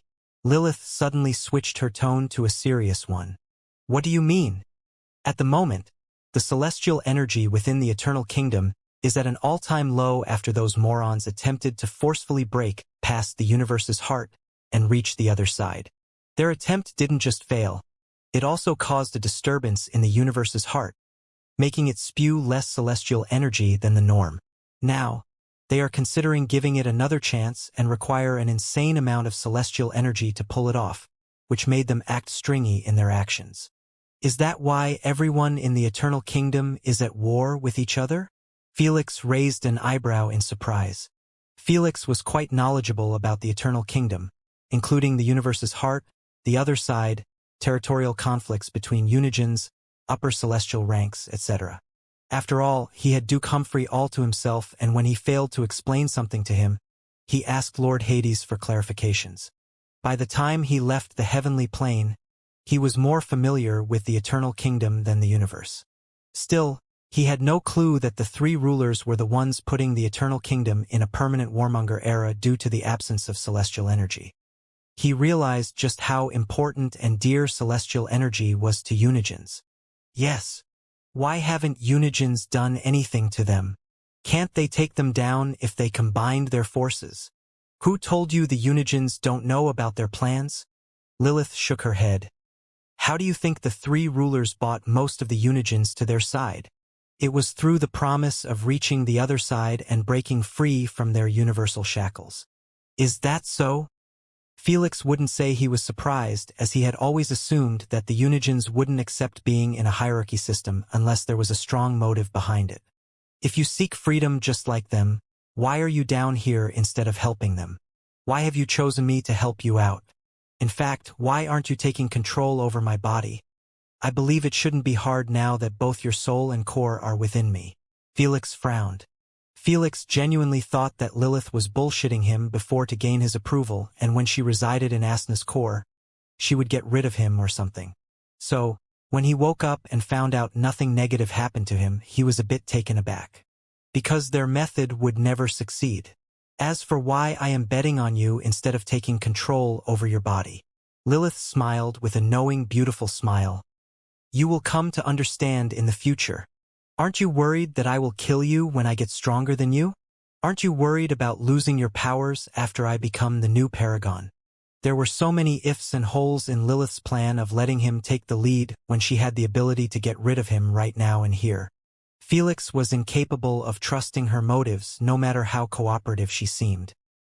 He might not show it, but he had no intentions in the slightest of forgiving her, even if she helped him out from now on without betraying him.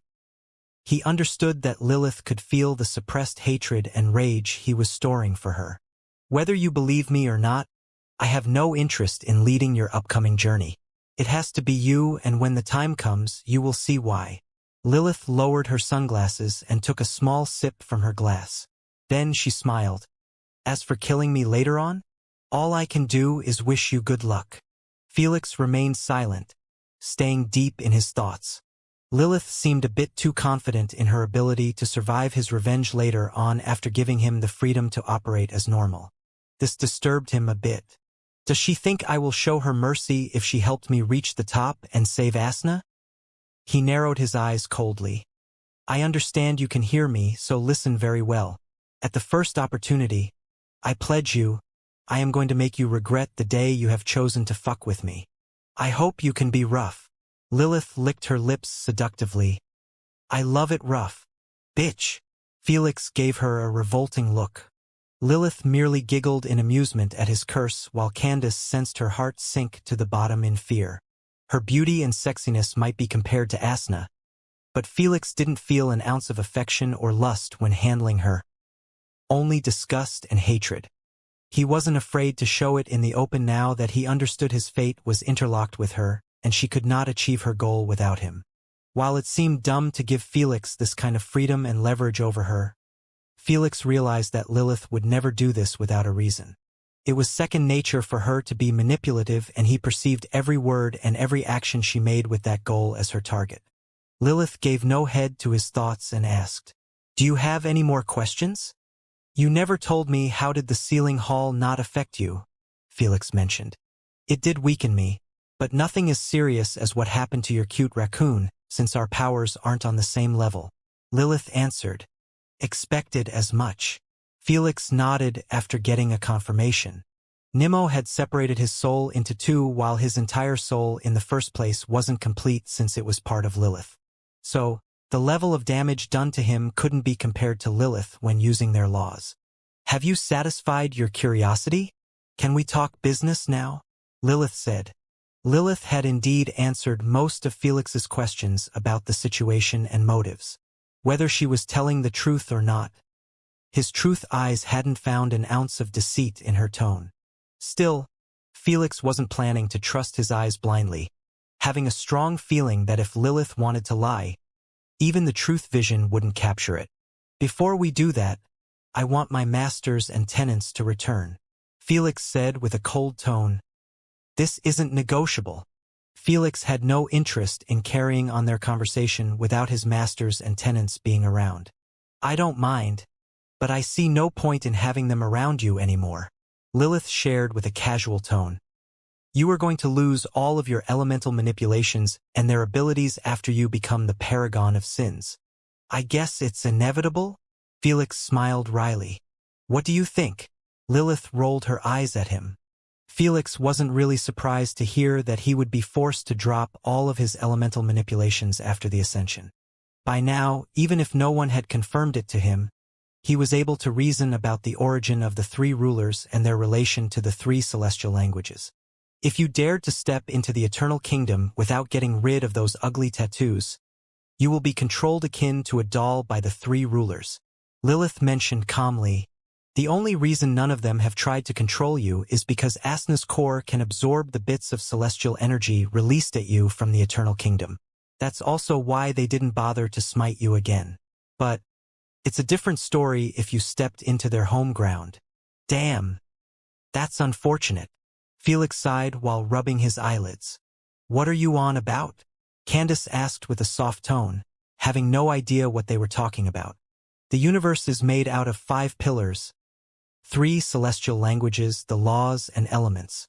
Elements can awaken their consciousness and become elementals.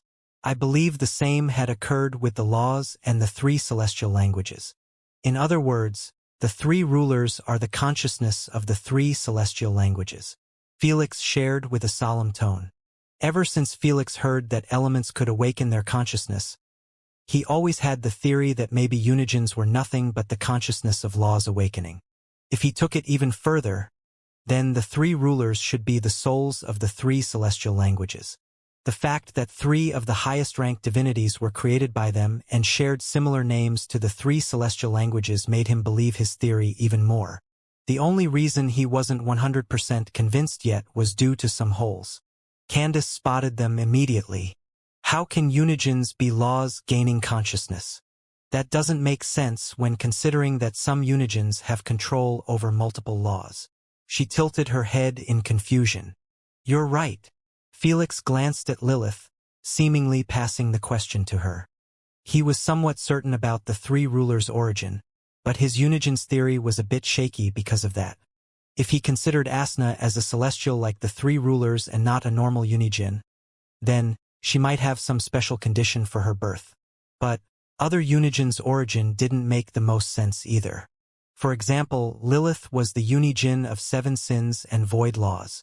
Kronos controlled space and time. Lord Hades guarded over spirits and souls, which weren't the same thing either. So, how could they be the consciousness of laws? Don't look at me, Lilith chuckled. It's not fun if you were given all the answers, is it now?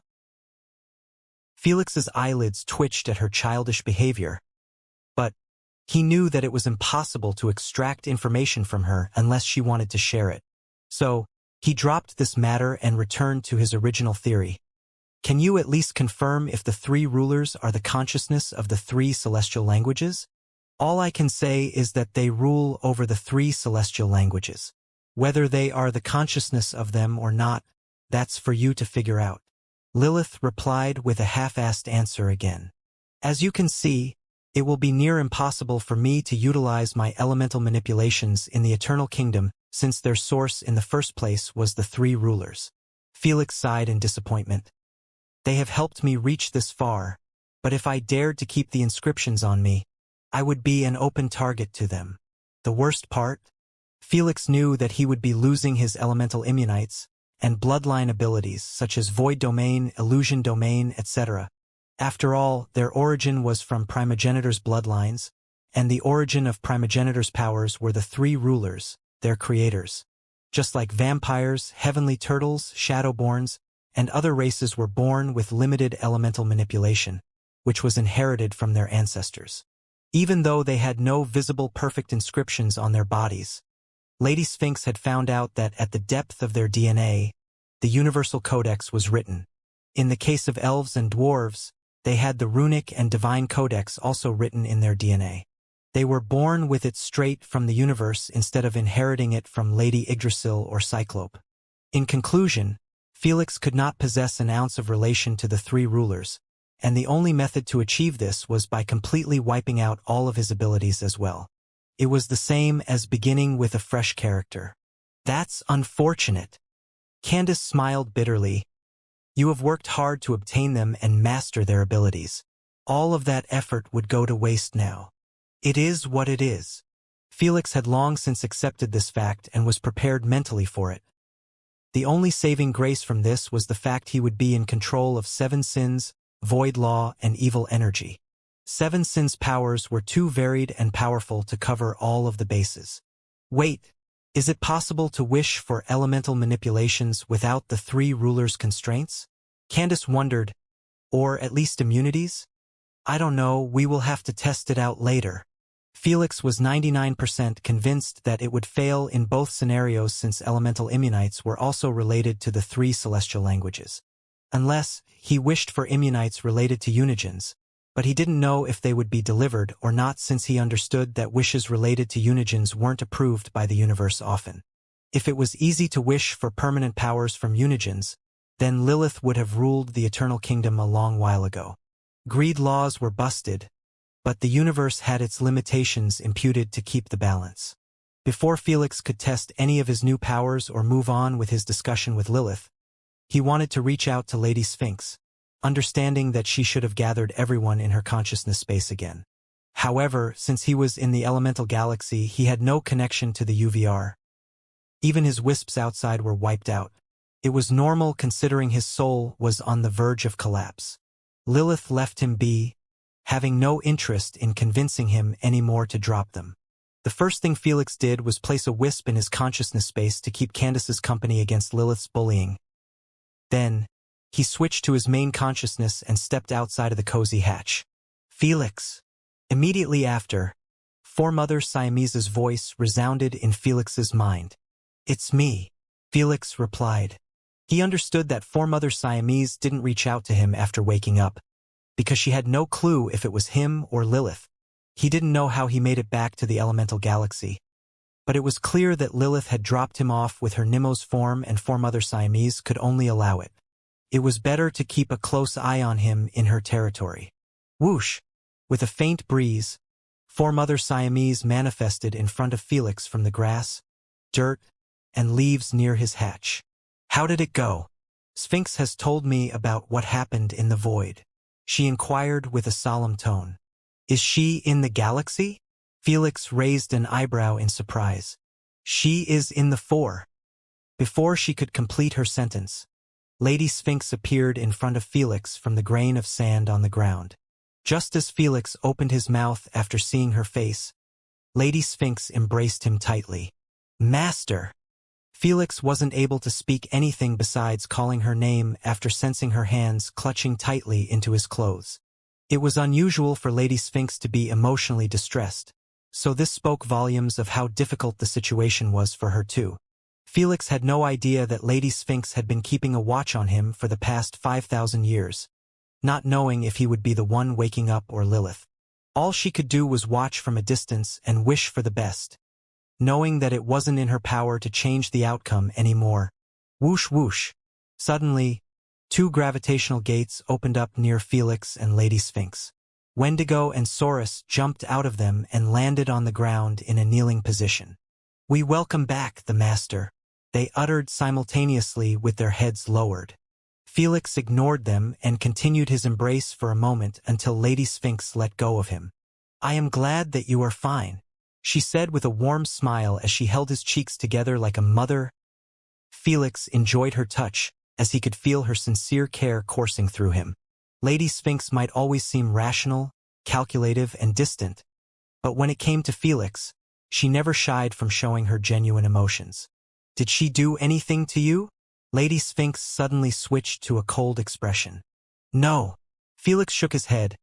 We just talked. I will share the details with you and the others. Speaking of them, are they with you? We are here. Did that bitch make your life difficult? Thor responded with a stern tone. Do excuse us for not being of any assistance. Elder Kraken sighed. She kicked us off the moment she gained control. How strange. That manipulative vixen would never go this far and simply let you be. Lord Quaz intoned emotionlessly, but it had a tint of loathing buried in it. The rest of the tenants each gave out their statements about the situation and the majority seemed concerned. Let's talk inside. Instead of answering them, Felix reached out with his hand to Lady Sphinx, inviting them back into his consciousness space. Lady Sphinx didn't hesitate to kick them off her mind.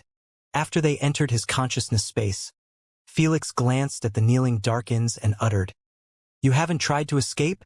How uncharacteristic of you. We wouldn't have dared. Wendigo and Saurus replied. Sure, sure.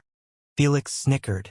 He knew that if he had genuinely died or Lilith took complete control over him, they wouldn't hesitate to ditch him. Evil energy made them loyal, but it didn't mean that they loved it. Still, he also allowed them back into his consciousness space. Can I? For Mother Siamese requested. Of course. Felix permitted her attendance with open arms. While Nemo's alter ego battle didn't end as he had anticipated, he was more than grateful for her assistance.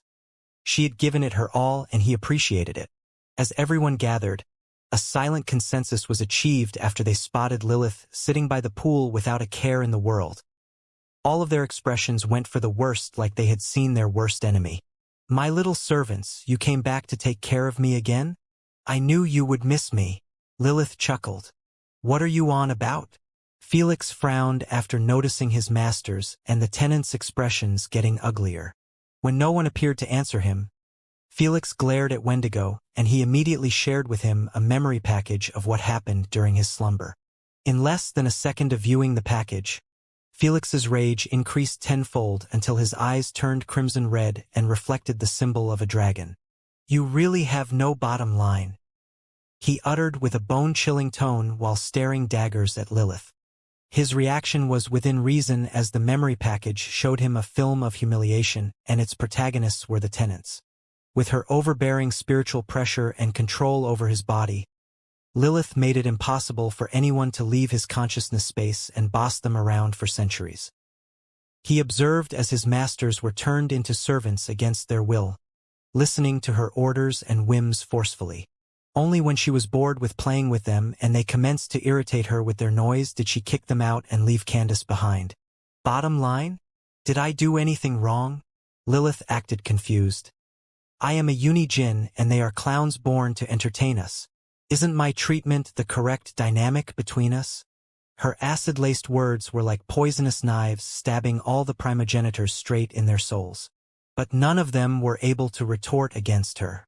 After all, their purpose was indeed as described. Clowns, born for entertainment purposes. Big words from someone enslaved by the universe. Felix responded coldly. You can't even use your powers without getting punished, like a child being spanked for misbehaving. True. Lilith chuckled, seemingly unaffected by his words. You will soon join the party and understand how it feels. Felix remained silent, knowing that any insults directed at her would reflect on him later on. Don't fall to her level. She has already shown us how childish she can be for the sake of her amusement. Lady Sphinx came forward. You are right. Felix couldn't agree more. While Lilith was extremely shrewd and intelligent, her childish and playful personality was too irritating to deal with. It was best not to engage with her in such subjects as she could never lose. Let's sit down. I have much to share. Felix and the tenants proceeded to the central table in the town, leaving Lilith alone near the pool. She also didn't bother to join them. She lifted her sunglasses and continued her relaxation with a wide smile. Meanwhile, Felix had spent the next half an hour informing everyone about what he had discussed with Lilith. After he was done, he received mixed reactions. The fact she wants to remain hands out in your future journey is great and all, but I have a feeling that even after you become the new paragon of sins, she can still turn on you in the future. Jormungandr uttered with a solemn tone. There is no way she will give you this much control without having a guarantee. Everyone nodded in agreement, even Felix considered the same. For now, we don't know what she has planned on the low, and we can only move with the stream, Thor added. Knowing that speculations wouldn't help them with anything at the moment, they could only close this subject. On the other hand, it's regrettable that you will be losing your manipulations and abilities. Elder Kraken shook his head in disappointment. All of them assumed that it was bound to happen, but still, after receiving confirmation, it didn't feel good in the slightest. Especially for Thor and Jormungandr, who had spent the most time in training Felix's elemental manipulations. It had to be done, but not all hope is lost. Lady Sphinx narrowed her eyes in the direction of Lilith. The fact that Asna's core can devour another Unigen's core and obtain his powers means that there is a chance you can do the same with other Unigens. Everyone felt their hearts skip a beat at her bold statement. Absorbing the powers of other Unigens?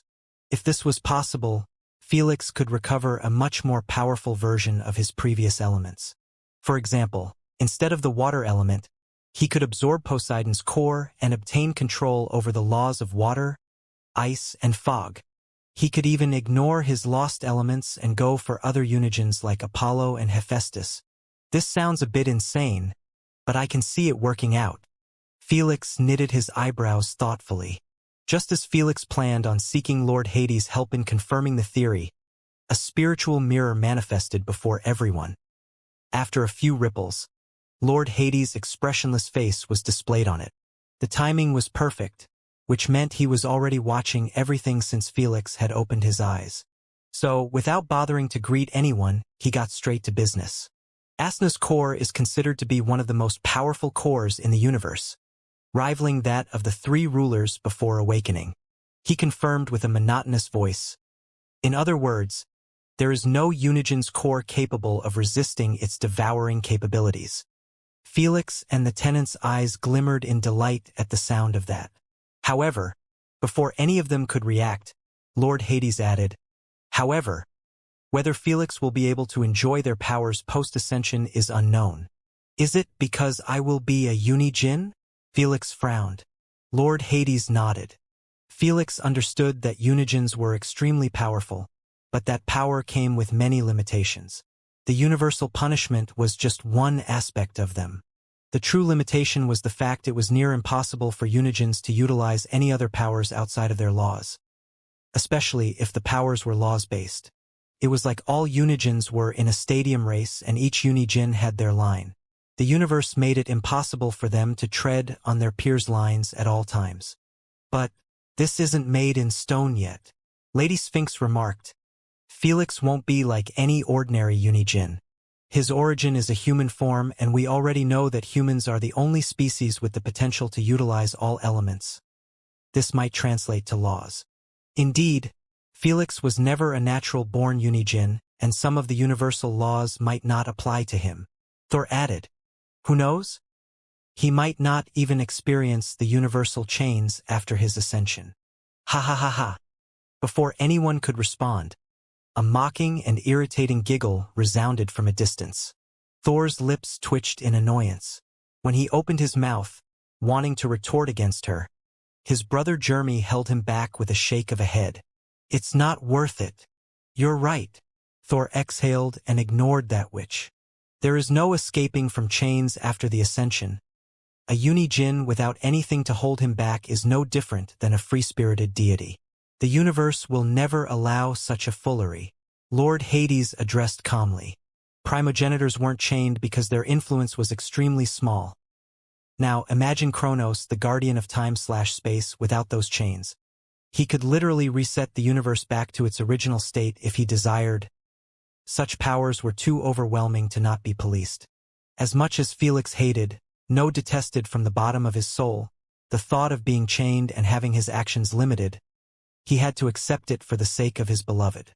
There weren't many chances to climb that insurmountable wall between a mortal and a Unijin besides turning into one. Fortunately, the universe is somewhat just in its treatment, Felix remarked. Unijins weren't punished for using their powers but for abusing them, and there was a big difference. For example, Lilith was punished only when she used her powers to separate her soul or when she created a new unnatural race with some of her abilities. The universe wouldn't punish her if she used her powers within a limit. You may not know this, but most of the universal punishments are related to lesser beings or the balance of the universe. Lord Hades shared, if your powers didn't affect those two aspects, it's rare for the universe to intervene. Also, it's very hard for the universe to make a judgment if the situation is too complicated. I have noticed this too. Felix nodded. What occurred in the Heavenly Plains War was the perfect example of this. Godfather Hephaestus had actively attacked Lord Hades, yet Lord Hades was the only one punished for all the spirits, which were erased from the universe. If the universe had a reasonable consciousness, it would notice that Godfather Hephaestus was the culprit and the one deserving to be punished. Instead, Lord Hades got shafted for failing his duties and Godfather Hephaestus walked freely. In other words, you have to understand the loopholes, the do's and don'ts, so you won't have the universe punish you for something not started by you, Thor mentioned with a serious tone. Felix acknowledged in agreement. For now, how about you test out your laws with something simple? Lady Sphinx suggested. Try asking if you can use the powers of other Unigens after devouring their cores post-ascension? Felix decided to go for it. Without delay, he switched his focus to his main consciousness and exited the hatch. Do I just will it? Like using bloodline abilities? Felix asked. Yes, Lord Hades answered. Felix closed his eyes and began to summon the greed laws, equal trade symbol. The air around him thickened, and a profound silence enveloped the space. Then, above Felix, a symbol began to manifest. It started as a mere wisp, a curl of green mist, but it quickly took form and solidified into the shape of a fox. The fox symbol, glowing a bright, ethereal green, was elegant yet complex, its many lines and swirls speaking of ancient contracts and cosmic balance. Felix had seen this symbol so many times, but this was the very first time he was the one summoning it, which made him feel different inside. Now, state your wish and choose the payment. Lord Hades said. I will choose void energy. Felix extended his hand forward and imagined a small void rift opening up in front of him. Almost instantly, a black crack in space manifested and widened until it was big enough for one hand. Laws are really on a different level of simplicity, Felix commented with a pleased look. He understood that if it was void elemental manipulation, it wouldn't have been this easy. He would have needed to do some mind and elemental gymnastics before the same rift could open up. Just like someone using concept destruction ability and a law-based version of the same ability. Felix had to study and understand the properties of the desired concept he wanted to eliminate. But if he had destruction laws, all he needed was a look and the concept would be gone. It makes sense, Lady Sphinx clarified. Just like bloodlines are considered borrowed powers, the primogenitors are using borrowed abilities from the three rulers. The only difference is that we had to learn and master everything related to our elements while bloodline users receive already mastered abilities.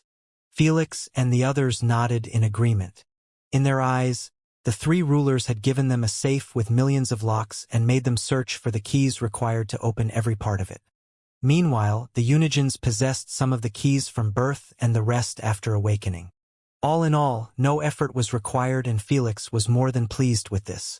Soon, he placed his hand inside the void rift and drew for the immense reservoir of void energy. As the void energy coalesced around him, forming a vortex of dark, pulsating power, Felix spoke his wish inwardly. I seek the truth. Reveal to me whether it's possible to benefit from the Unigens' abilities if Asna's core devours their cores. I offer this void energy as my payment. Whoosh! Whoosh!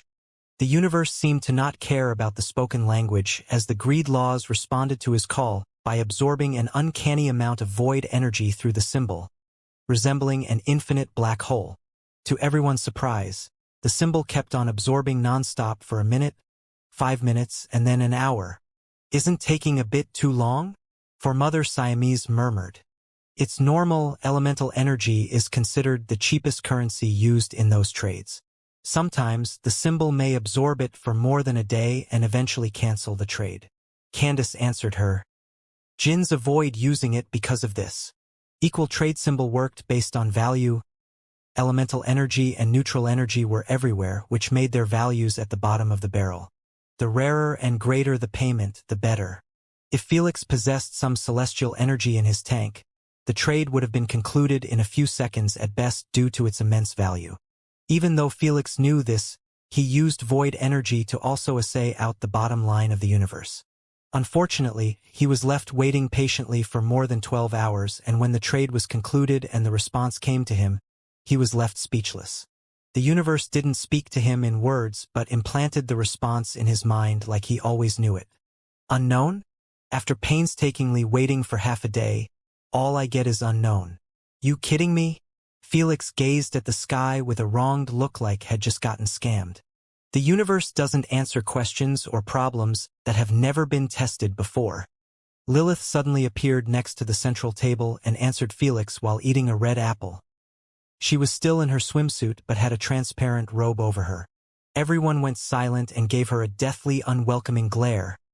But she didn't seem bothered by them. She pulled a chair and sat with them with a bored look. Without anyone asking her, she started sharing the limitations of the equal trade symbol. If it's a one-on-one wish in the universe, it can't be cancelled until the price is paid. Even if the price is paid, it doesn't mean that the universe will deliver satisfactory results. You aren't paying to fulfill the wish, you are paying to see if the wish is even possible or not. So, whether it fails or it succeeds, you should always know that your payment isn't refundable. Felix waited until she finished and then uttered coldly, "Who asked?" Just because she was teaching him about her laws, it didn't mean that he was willing to accept them with open arms. He wasn't that cheap after literally just witnessing his masters getting humiliated by her. Plus, if she really cared, she could have come forward before taking the test instead of letting them rot for 12 hours. "I don't care about your touchy feelings," Lilith yawned lazily. "You are going to listen as I have no patience to watch you test every single law and its limitations. For someone with patience to wait 1 billion years for my birth, you sure are full of crap." Felix sneered. Seeing that he wasn't planning to lend her an ear, Lilith merely snapped her fingers, and Felix's pupils widened after a memory package was forcefully shoved in his mind. In less than a split second, he read and analyzed the package, making him more informed about all of the available symbols to him. You're welcome," Lilith said as she bit a huge chunk from her apple, uncaring about the juices flowing down her cleavage in front of everyone. After a couple more quick bites, she finished the apple and flicked it to the middle of the table. Then, she walked back to the pool, making a clucking noise with her sandals. "What a freaky creature," Thor commented, having a weird feeling that her personality was a mix of multiple characters. The others had the same feeling too. "I guess we can skip straight to the real deal now," Felix uttered reluctantly after the joy of testing his new laws was stolen from him. "What are you planning to do?" Thor asked. "Since I can use the laws now without the universe's judgment sword over my head, I am thinking of using some wishes for my friends, my race, answer some questions, and enhance my strength a bit before the ascension," Felix replied. Felix knew that the moment he entered the Eternal Kingdom, he might never leave it. Since he couldn't take his friends with him or protect his race, he wanted to do one last thing for them before taking off. He wasn't doing it out of the goodness of his heart, as that was long since erased. He simply had nothing to lose, and he was a man of his word.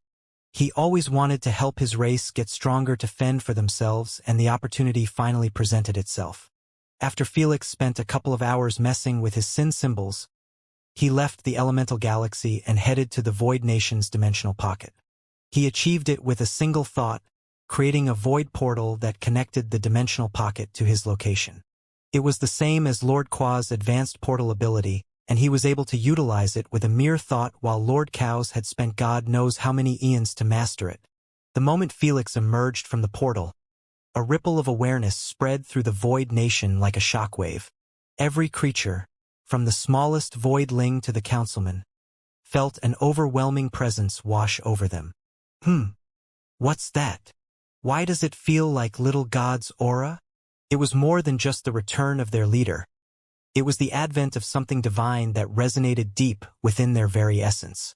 Instinctively, everyone dropped whatever they were doing and rushed to the portal's area. When the crowd arrived and noticed Felix floating with an indifferent expression and a pure sinister aura revolving around him, everyone began to kneel as if compelled by a force greater than themselves. It started with those nearest to Felix, their bodies bending in involuntary reverence, and spread outwards in a wave of submission and awe. Each one felt an undeniable urge to show their respect, a deep sense of worship that was both bewildering and absolute.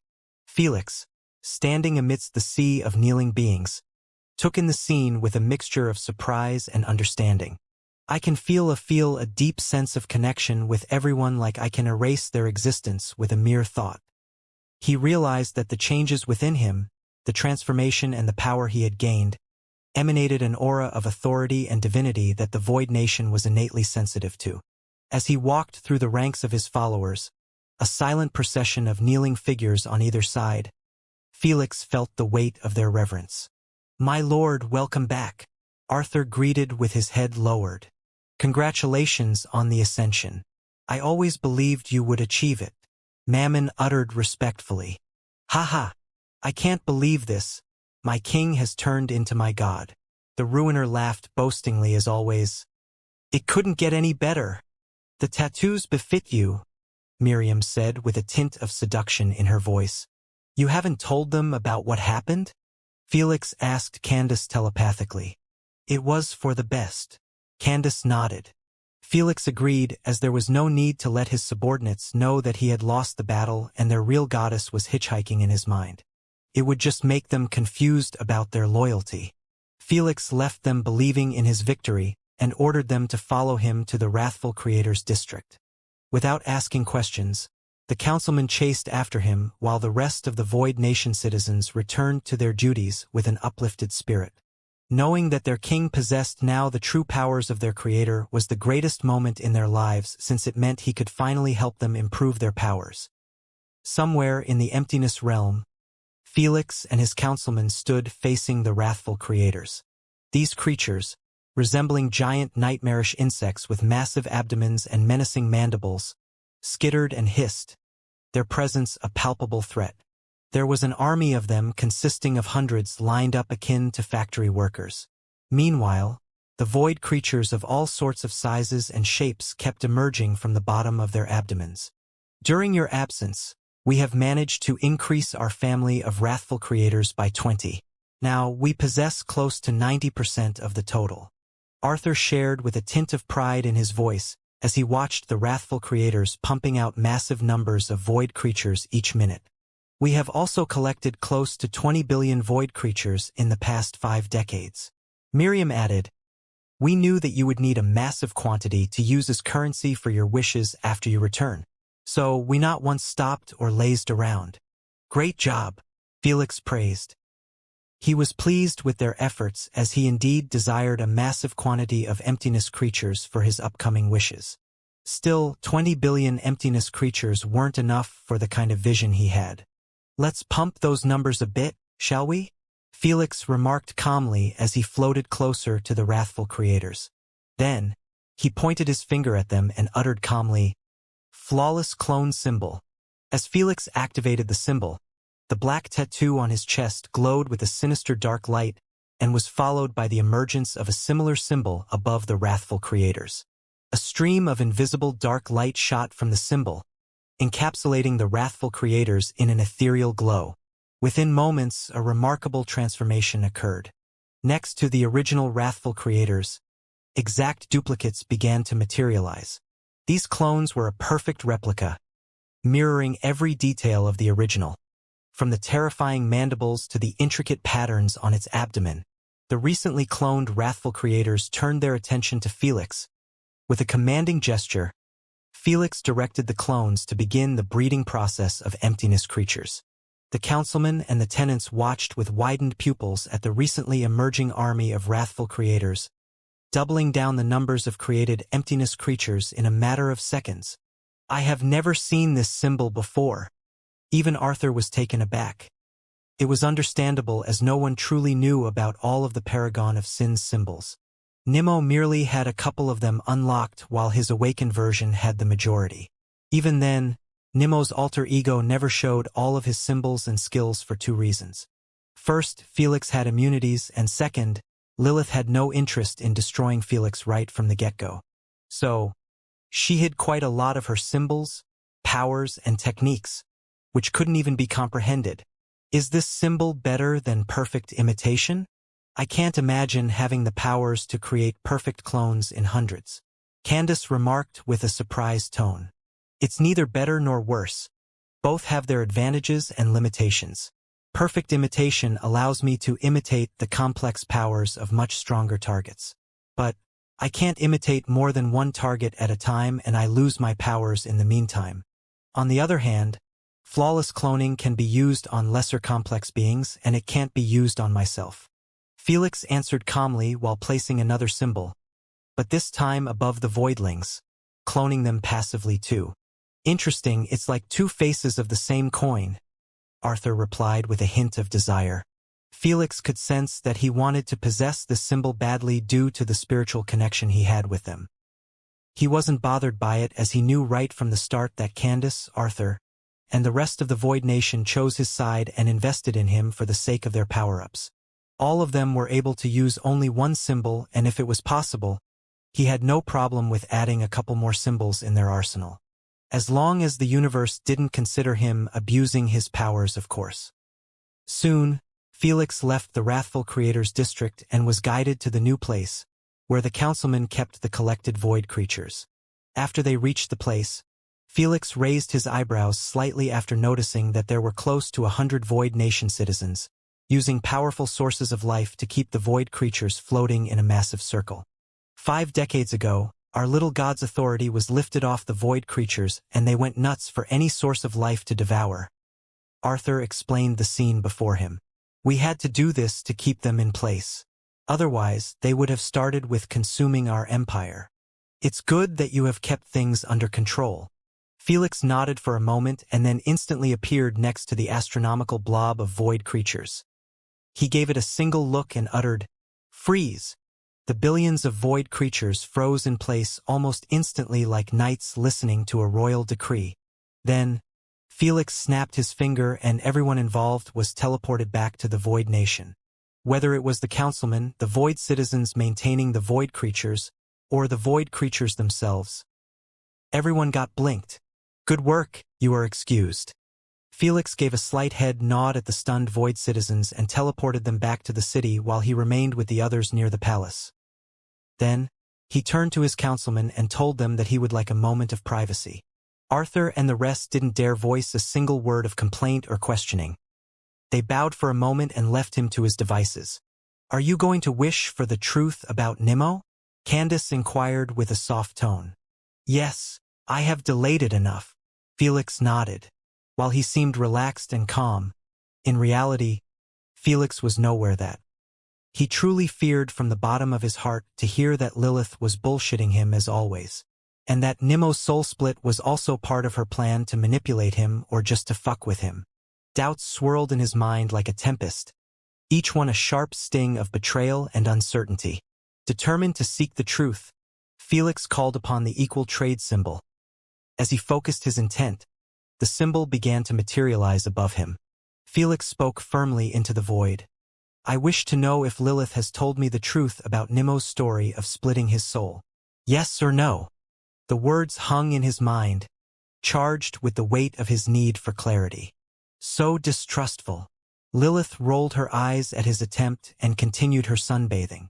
Meanwhile, the green fox glowed brighter, its form pulsating as it absorbed the void creatures as a sacrifice. Moments passed, the tension palpable as Felix awaited the verdict. Then, the equal trade symbol pulsed once and stopped its devouring process, a clear and unmistakable signal for the conclusion of the trade. The moment that happened, a genuine smile manifested on Felix's face after the universe delivered its response in his mind. Yes, it was direct and simple, yet the realization washed over Felix like a wave, bringing with it an overwhelming sense of relief. In that instant, it felt as if the shattered pieces of his heart, fragmented by betrayal and doubt, began to find their way back to their rightful place. The heaviness that had burdened his soul lifted slightly, replaced by a budding sense of hope and reassurance. Felix lowered his head, a silent thank you to the equal trade symbol, which began to fade, its purpose fulfilled. I knew that little cutie can't be controlled by that witch. Thor smiled. Nemo has always gone against the stream and even attempted to revive you. If he was controlled by Lilith, she wouldn't have wasted this much effort. Lady Sphinx approved, understanding that if Lilith had a vision of the future, then she would have seen that Felix's revival would happen without needing her intervention. Still, it was never bad to be safe against her. Using the universe as a lie detector is something I never thought I would see in my life. Lord Marduk commentated. As long as it works, why not? Elder Kraken chuckled. Are you going to revive him now? Lady Sphinx asked. Yes. Felix nodded. Let's hope it works. The tenants knew that Felix was planning to use a portion of his soul to revive Nimmo, so he would completely cut off any relationship he had with Lilith. But none of them knew if it was going to work. After all, he might come back a different entity due to the soul difference. All I can do is install all of my memories I had with him in the wish and hope that the real Nimmo will come back. It was uttered that the origin of a personality was memories, and Felix hoped that it would be enough to restore Nimmo's identity. With a resolute breath, Felix materialized a new trade and focused on the symbol above him. He then spoke his wish internally and made sure to put as many details as possible to reduce the failure rate. The moment he finished, the green fox's eyes locked onto Felix, its gaze piercing into the depths of his soul. Then, a piece of Felix's soul began to separate from him, a luminescent wisp that contained the very essence of his life force. It hovered before him, a glowing testament to his willingness to sacrifice for the sake of his friend. Meanwhile, the symbol began consuming the void creatures like there was no tomorrow. Millions were gone in seconds, and then billions. The speed was so terrifying that Felix began to doubt if even those 20 billion void creatures were enough. So, he swiftly decided to put some extra measures by cloning those void creatures by the millions, using an insane amount of void energy to pull it off. Fortunately, Felix had already offered the vessel and the memories, leaving the universe with the least possible amount of work. So, after the symbol consumed 15 billion void creatures, it closed its black hole and accepted the fragment of Felix's soul, disappearing into its glowing form.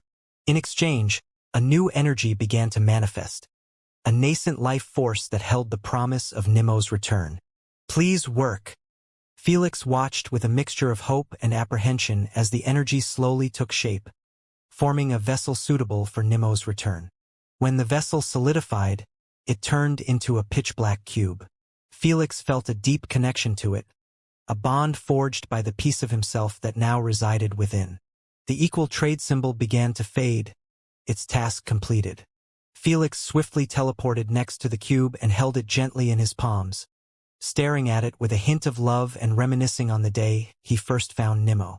The only difference was that now, he could feel a being living within from the first touch. I guess I have to feed him again to help him hatch.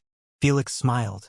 Can you imagine that when he hatches, he emerges as a rat or another animal? Thor laughed. What if he emerged into a human? Lord Loki remarked while scratching his chin thoughtfully. Everyone went radio silent and looked at each other, having a deep sense of dread at the thought of it becoming a reality. The cute Nimmo turning into a human? It was a monstrous thought that sent shivers down their spine. But at the same time, Nimmo was created with a part of Felix's soul, so the possibility wasn't zero.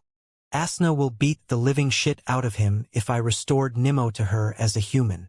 Felix sweated a bit. A couple of hours later, Felix could be seen sitting on his throne while fiddling with Nimmo's cube in his hand.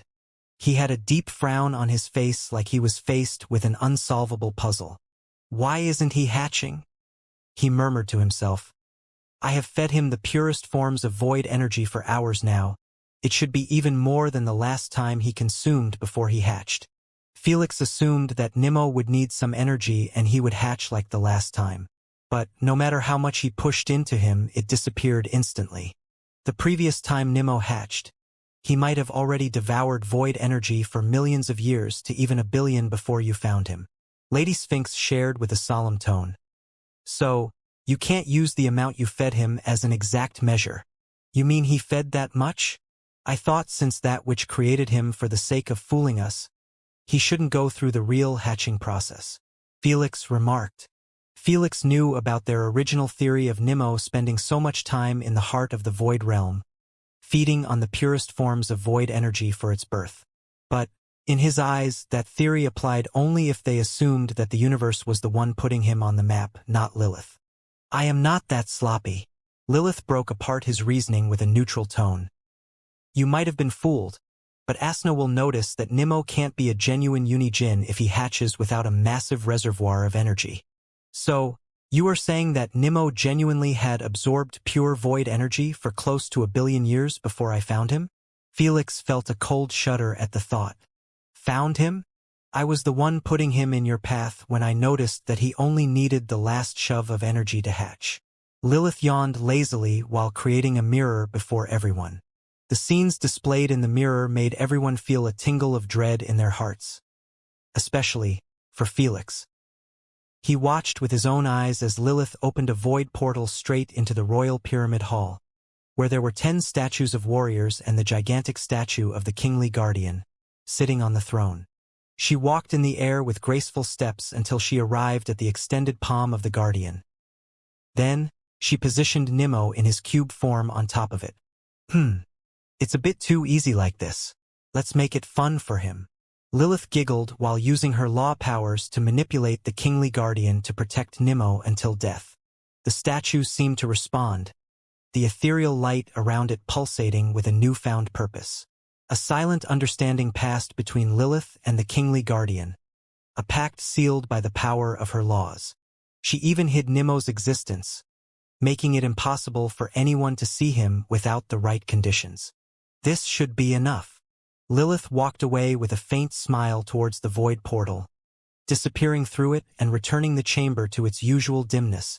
After that, the mirror pinpointed the next scene of Felix's squad heading toward the Shurima's temple with big foolish smiles and eyes glimmering with riches yet to come. Felix watched the whole thing with his lip twitching once in a while.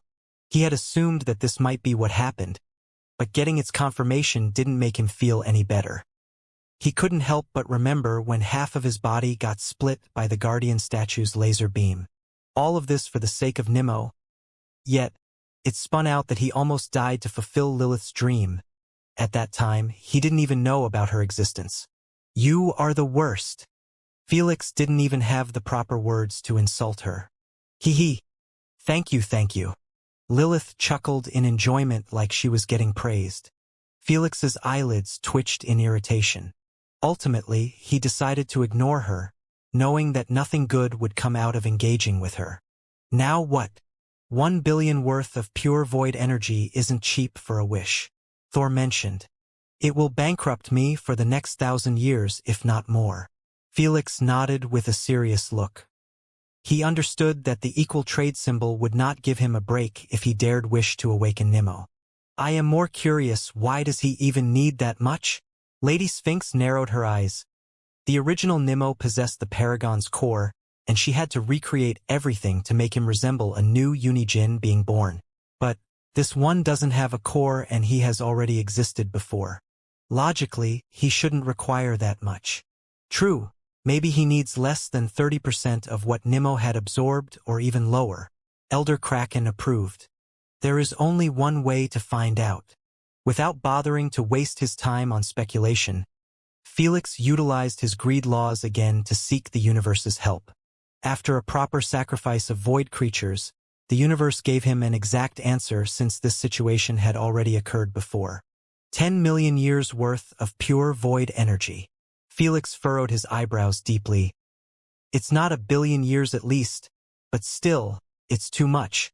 Felix still had no plans to use a wish for this as it was way too expensive.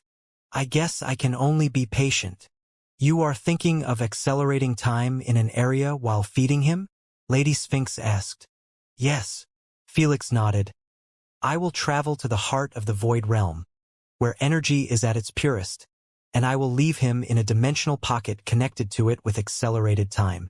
This was the best and cheapest plan he had at the moment.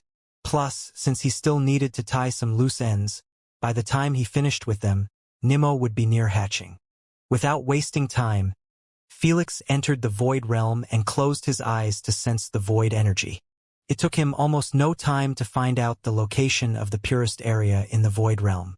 Let's see if this will work. Felix kept his eyes closed and imagined himself transmuting into void energy. A split second later, his body got broken up into a cloud of void energy particles. Laws rule, Felix stated with an elated voice as he swiftly imagined himself manifesting his body in the heart of the void realm. In no time, Felix's body was reconstructed in a primordial nexus, where void energy existed in its purest and most potent state. It was swirling around in thick, gooey streams that defied the laws of physics and reality. It's so condensed. Even Felix was surprised. He always heard about the heart of the void realm, where the void energy was so potent that even void creatures discovered it difficult to exist in it. Yet, he never thought it would be this condensed. The moment Felix brought out Nemo, the cube began sucking the liquid-like void energy akin to a tiny black hole. I can't believe he had consumed 1 billion years worth of this kind of pure energy. What a monster. Felix left him be and used his runic spatial manipulation to create a small pocket dimension connected with this place.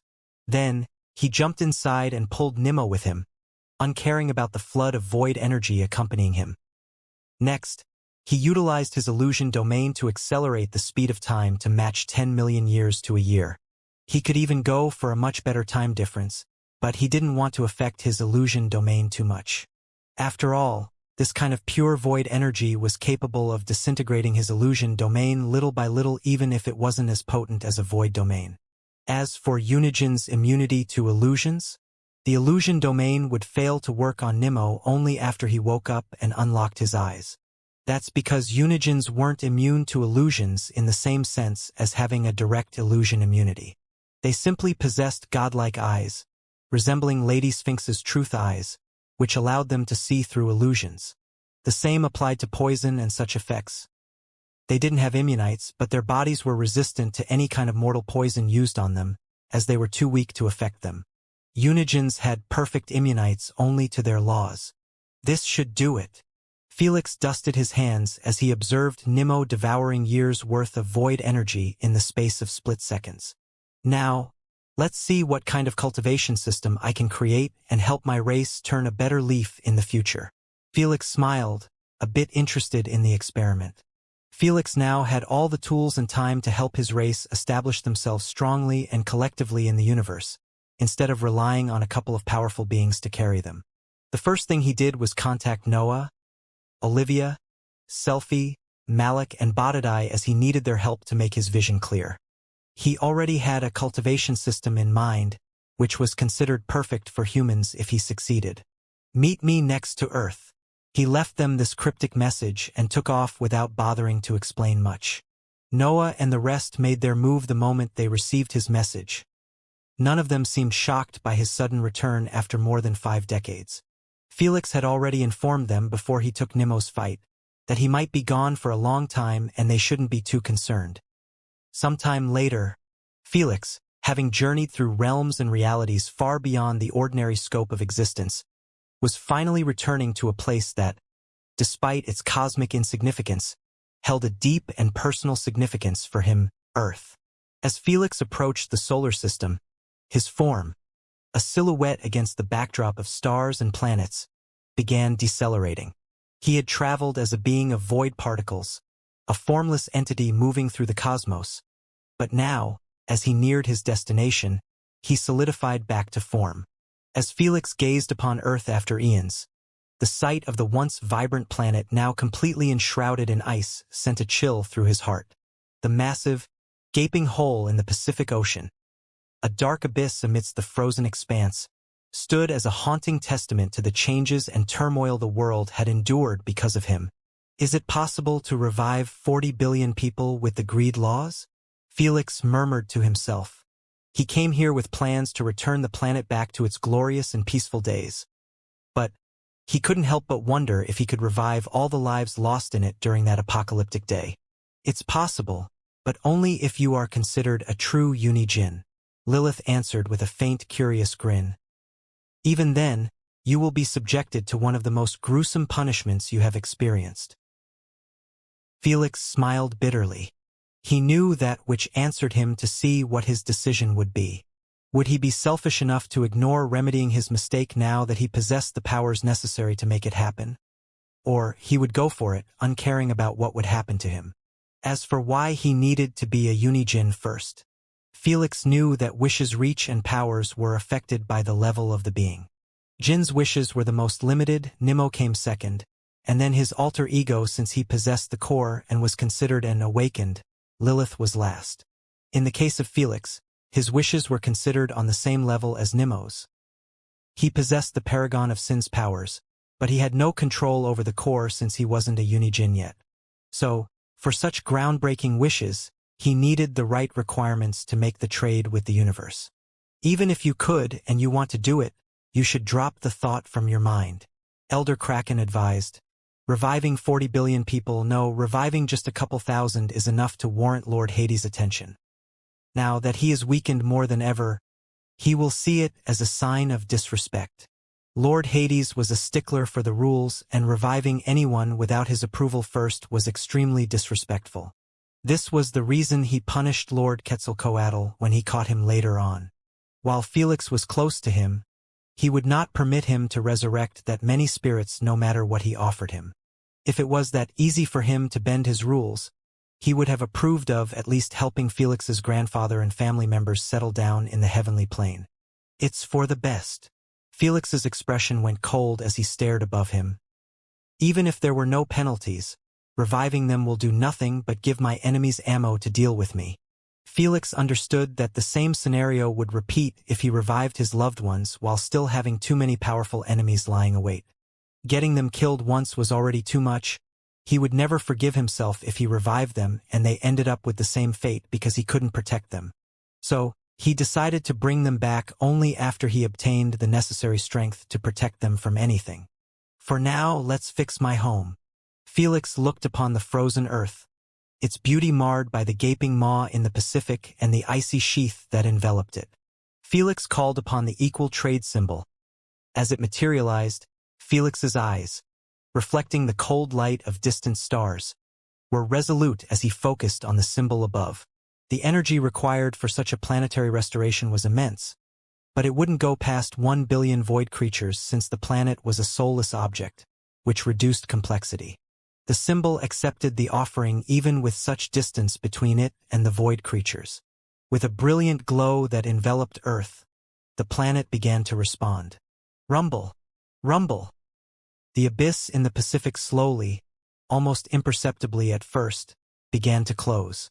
The edges of the massive hole shifted, earth and water moving to fill the void that had scarred the planet's face.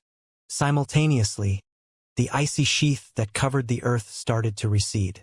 Glaciers melted, releasing rivers that flowed freely for the first time in millennia. The atmosphere, once thin and fragile, thickened and warmed, clouds forming and bringing the promise of rain. As the planet transformed, Felix watched, a mix of awe and relief in his heart. The void creatures he had given were a small price to pay to see his home, this cradle of life, breathe and thrive once again. The equal trade symbol, its task completed, began to fade, leaving behind a world on the path to recovery. While this was happening, in the austere command center of the Mariana Federation on Mars, a group of leaders huddled around a large holographic display. The room, typically a place of order and control, was suddenly abuzz with confusion and disbelief. As the images and videos of Earth's remarkable recovery beamed onto the screen, showing the once frozen planet blossoming back to life, the leaders were caught completely off guard. Is this some sort of trick? Zojia Everglow demanded, her eyes narrowing as she scrutinized the images. Earth was a frozen wasteland, and it has been predicted to last like this for another 1,000 years before the balance returns. How could this possibly happen? Maganda Chief shook his head in shock. This is unprecedented. Look at the atmosphere readings and the oceanic activity. It's as if the planet has been restored overnight. Gabrielle Lotus chimed in. It's nothing short of a miracle. Murmurs of agreement and skepticism rippled through the group as they continued to watch the transformation unfold. The images showed the once gaping abyss in the Pacific closing, the ice retreating, and life returning in a display that defied all their scientific understanding. Contact our teams on the ground immediately, commanded Zojia, her voice a mix of awe and determination. We need eyes and ears on this. Verify the authenticity of these reports, and gather as much data as possible. As the leaders sprang into action, coordinating with their teams and seeking answers, the room was filled with a newfound energy. Despite their initial shock and disbelief, There was an underlying current of excitement and wonder. The possibility that Earth might be rotated again into the capital of the Mariana Federation was a thought that stirred something deep within each of them, especially when the Federation now was in complete control over the entire galaxy. Could it be him? Zojia murmured as images of Felix surfaced in her mind. Comprehension such miracles could be related only to him. But soon, she stirred her head with a bitter smile. He has long since been gone. While Felix had returned from death over a long period now, the news wasn't released to the public. Only primogenitors and Felix's friends knew about his revival. Whatever caused this, it's a chance to honor his death by turning Earth int.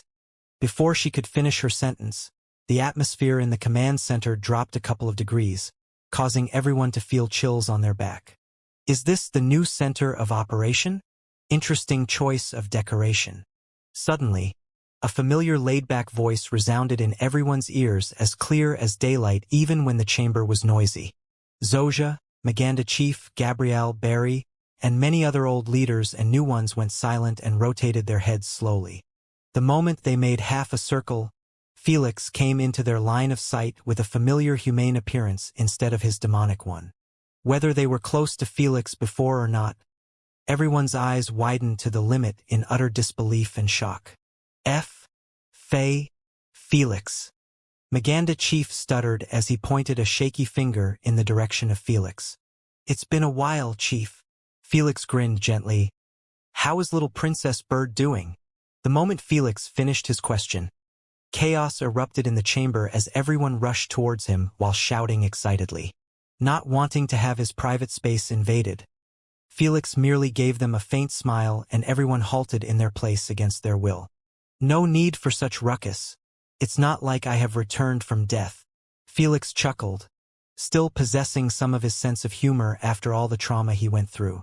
Is it really you? Zojia narrowed her eyes at him. The 10 rulers announced your death, and Queen AI didn't announce anything after you returned. Something doesn't add up. Are you suspecting me for being an imitator? Felix smiled. Zojia didn't confirm it, but her silence was enough. You are as cautious as ever. No wonder Noah kept you in charge of the Federation after he took the Supreme Leader's position.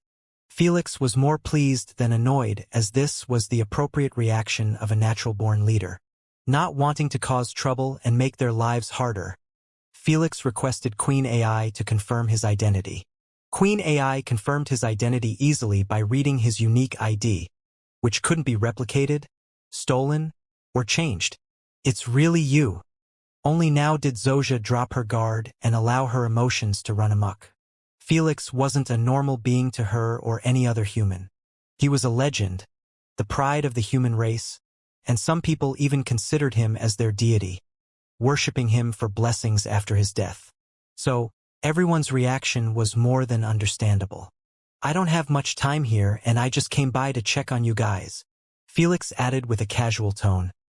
I also fixed Earth, so feel free to move in again and recivilize it. Zojia, I will contact you later on for a mission. Be available. Before anyone could react to his insane statement, Felix said his goodbyes and disappeared through a void portal again. After he left, Maganda Chief, Gabrielle, Zojia, and the rest of the leaders kept staring at each other in silence. But everyone's eyes had a hint of crazed excitement. They had no idea if he had died and revived, he was in hiding, trapped, or whatnot. The only thing they cared about was the fact that he had returned. Do we announce it? Did he tell you to announce it? Zojia glared at the leader who suggested this. No. Then, keep it to yourselves, Zojia ordered with a solemn tone. For now, we only have one task, and that is restoring civilization on Earth and turning it into the greatest planet in the universe. Zojia had no idea what Felix needed from her, as she knew that even before his disappearance, his authority and reach had already surpassed her capabilities by miles. So all she could do was wait patiently for his call. Sometime later, Felix could be seen sitting on top of a ruined metallic skyscraper with green moss and vines growing all over it. Selfie, Olivia, Noah, Badadai, and Malik were standing next to him. gazing into the distant wasteland of what was once a rowdy capitalistic city of New York. Felix had met with them half an hour ago and gave them some details about his previous journey and how it led him here. He also informed them that he now possessed the powers of the Paragon of Sins, and he used them to restore the planet and planned on using them to fix the humans' non-existent cultivation system. I have no idea how you managed to get your hands on such godly powers. But I know that it must have been difficult, Selphie uttered with a soft tone as she gazed at Felix from the side. Felix merely gave a forced smile and remained silent, not wanting to lie to them that he had won his battle. What's your next goal in life? I think you have already reached the peak, Malik said with a tone filled with reverence. No one and nothing can stand before you now. It's true. You are already capable of putting even primogenitors in their place. Olivia agreed with an elated tone, ecstatic for Felix's achievement. Only Noah uttered nothing. Unlike them, his master Fenrir kept him in the loop on many things, and this made him understand that Felix's journey was nowhere near its end. It was just about to get tough like never before. All he could do was tighten his fists in helplessness, having no way of assisting Felix in his path after everything he had done for him. Don't beat yourself up, Noah. I don't wish this fate for anyone. Felix smiled kindly at Noah after noticing his emotional instability related to his weakness. With the powers of the Paragon, he could sense everyone's emotions and desires like he was looking into someone's expression. Still, I want to be of some sort of value to you. I don't care if it's dangerous. I am willing to let go of everything and head to the eternal kingdom with you to save Asna, Noah said with a hardened tone. Even when Fenrir shared some of the dangers of the eternal kingdom, he still desired to follow after Felix and be of his assistance in that foreign land. I appreciate the gesture, but that place isn't made for mortals, unfortunately. Felix shook his head. Your elemental manipulation can be used against you there. As much as Felix valued Noah's grits and bravery, he had no interest in taking him along. He had already dropped the thought of bringing primogenitors with him to be his subordinates. Lilith's confirmation of the three rulers' origin made him understand that his only subordinates and allies were the Void Nation. That's because they were made out of void and 7 sins, making him the sole ruler of them. Even Lord Cow's participation in creating them wouldn't make a difference. But, seeing that Noah was having a difficult time accepting it, Felix said with a serious tone, Instead, I have another mission for you and I don't know if you are willing to go for it. Just name it, Noah uttered while giving him a stern look. I want you to enter the spirit realm and help my grandfather reach the heavenly plane safely. You can also help your little sister do the same. Felix said. Noah's pupils enlarged a bit. But how? Even if I entered the spirit realm, I don't know how to locate their spirits. Noah had already thought about doing this for a very long time to save his little sister's spirit, but nothing worked. Entry to the spirit realm was already a barrier on its own. Don't even mention finding a specific spirit in its infinite space. Don't worry about that. I have it covered, Felix said. All I need is a yes, Fro. Yes. I am ready at any moment, Noah replied instantly. I didn't think you would be this eager, Felix chuckled. But hold your horses, you are still the supreme leader and before you head out, your position had to be handed to either a human or a void citizen. I will have it handled, Noah promised. Good. Felix could only shake his head inwardly. He knew that Noah was obsessed with his little sister and would do anything for her. But still, to give up everything he had accomplished and go on a mindless and numbing journey of searching in the spirit realm was too much, even by his standards. This is my gift to you. I wish you won't regret it. Felix planned on leaving one last gift for his friends by using his powers. In the case of Noah, he desired nothing more but to see his sister, and Felix decided to give him a path to achieve this impossible goal. Whether he regretted it or not, it wasn't up to him. Soon, Felix turned to look at Selphie and couldn't aid but feel a tingle in his core at the way she was looking at him. It was filled with love, affection, compassion, and loyalty. A look only Asna, Nimmo, and his grandfather used to give him. The only difference was that those emotions were one-sided and they would always remain like this. I am sorry, Selfie, but it's time to free you from your curse. Felix smiled at her, making her blush shyly. She had no idea that this was the last time she was going to feel like this for Felix. Felix didn't want before to manipulate Selfie's emotions. He saw it as somewhat of a personal invasion. But now that he was planning to leave this universe and had no idea if he would ever return, it was far cruel to leave Selfie in this state. Elves could genuinely love only once in their entire lifetime, and that's why they were extremely picky in their love partner and why their birth rate was incredibly low. Felix knew that if he left for the Eternal Kingdom, Selfie's obsession with him would get only worse and worse until it would ruin her life. He considered her as one of his dearest friends and refused to let such a fate befall her. She is a kind girl who deserves to be happy, and as far as possible from my life. Felix wasn't even sure if he would make it out of this alive, and he had no interest in bringing his friends into his mess anymore. Boss, how are you going to create a new cultivation system for an entire race? Is that even possible? Badadai interrupted Felix's thought process. I am also curious. Olivia and the others showed the same amount of interest. They knew that creating a cultivation system wasn't something easy. Even the bloodline integration cultivation system was considered unnatural with many limitations. They doubted Felix would create another one similar to the bloodline system, since it wouldn't change the fundamental aspect of humans being born without a cultivation system. You will find out soon enough, Felix said calmly. For now, get Zoja on the line and tell her to prepare 100 children with different unlocked affinities and no relation to origin bloodliners. Age? Malik asked. From 12 to 16. You got it. After she left to focus on the task and even participate in it to make sure the best quality of children was brought in, Felix turned to Badadai, Olivia, and Noah. I will request to run some experiments on you if that's okay. I don't mind. As you wish, boss. All of them agreed at once, even when they had no clue what kind of experiment it would be. Without further ado, Felix dusted his palms and blinked himself and everyone to the street at the bottom. Unbothered with the ruins and desolation around him, Felix tapped into his illusion domain and created a functioning laboratory with equipment, tables, chairs, and various essential instruments. Within moments, what had been an empty plot of land amidst the ruins transformed into a state-of-the-art laboratory. It was simple in its design, yet equipped with everything Felix needed for his work. It feels mystical every time I see it, Olivia murmured with an odd tone as she walked into the laboratory with Felix and the others. Stand in one line, Felix requested. When they followed his request, Felix invoked the envy symbol, its glow casting an eerie light around them.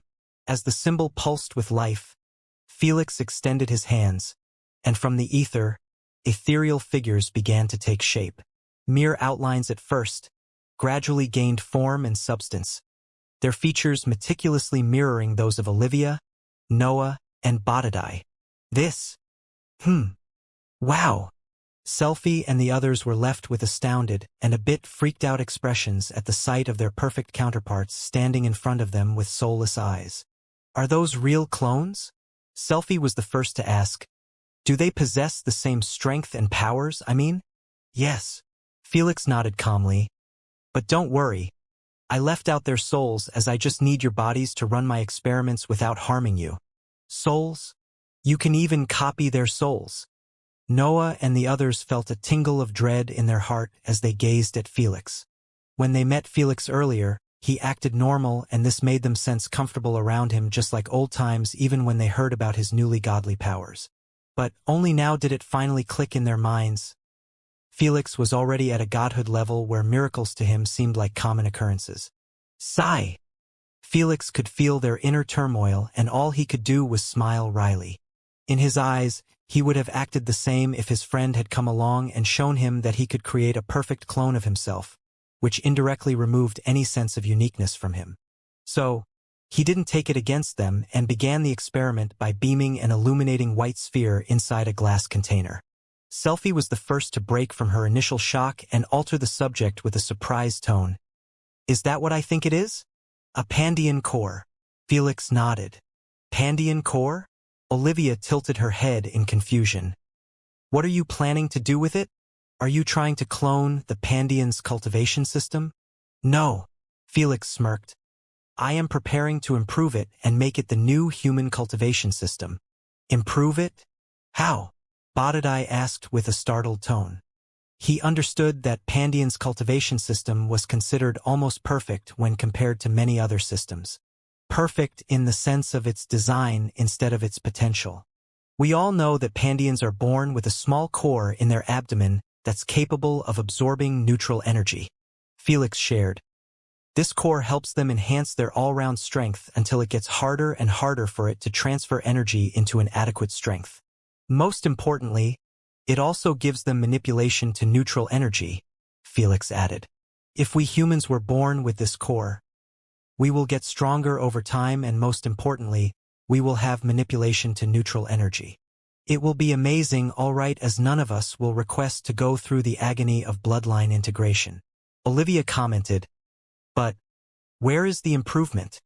Felix brought out the core from the glass container and controlled it to float in front of his friends' faces. Then he uttered with a faint grin.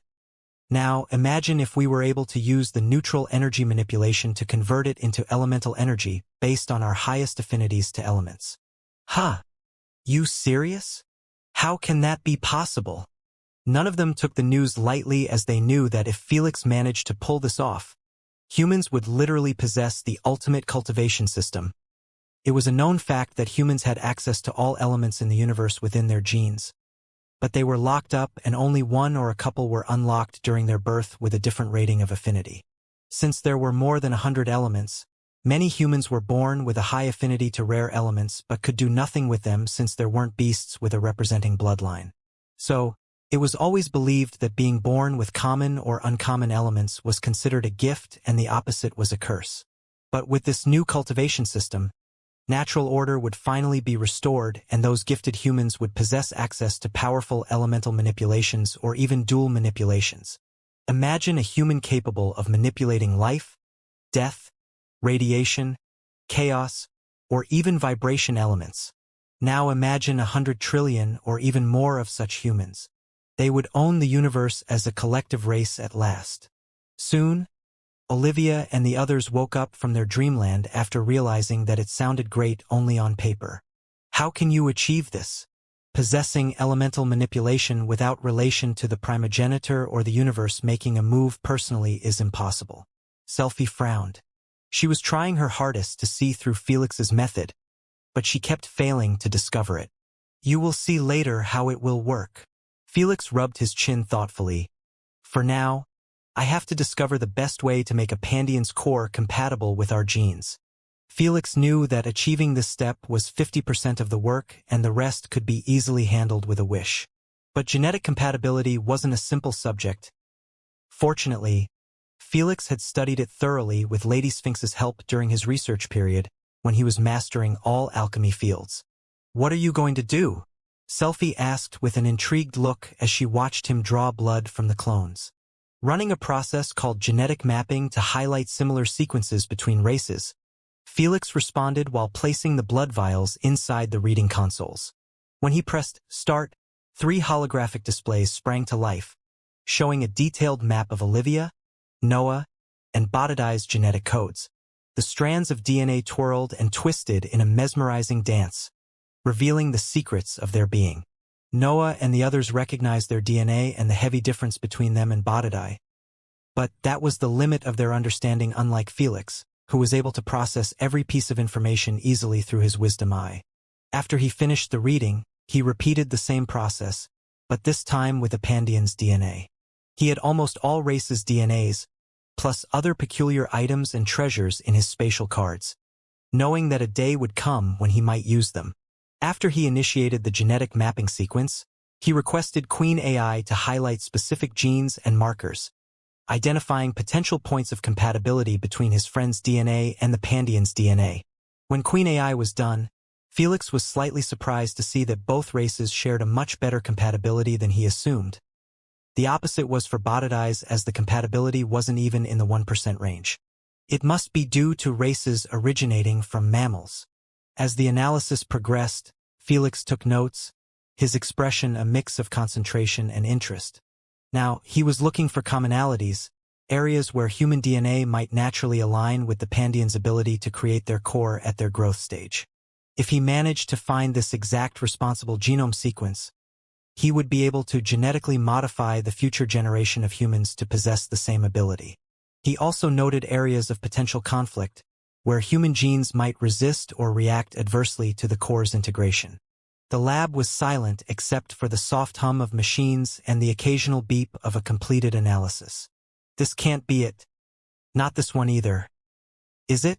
No. Felix worked tirelessly, his mind a whirlwind of thoughts and calculations. He knew that he could easily reach out to Lady Sphinx and help him out, since she had already considered genetically modifying him with a Pandian's genes. In the end, she chose the Devourer's cultivation system, knowing that it would help him the most with his physical strength. Pandian's core was great, but it would have never given Felix a strength boost of 300 kbf total. As hours slipped into the realm of late night, a particular sequence caught Felix's attention at last. It was a complex chain of genetic information, but within it, Felix saw the rhythm of potential. This is it. It has the details of the process of absorbing, converting, and even storing neutral energy in a way that is both efficient and potent. This sequence appeared to be the blueprint for how Pandians naturally developed their cores.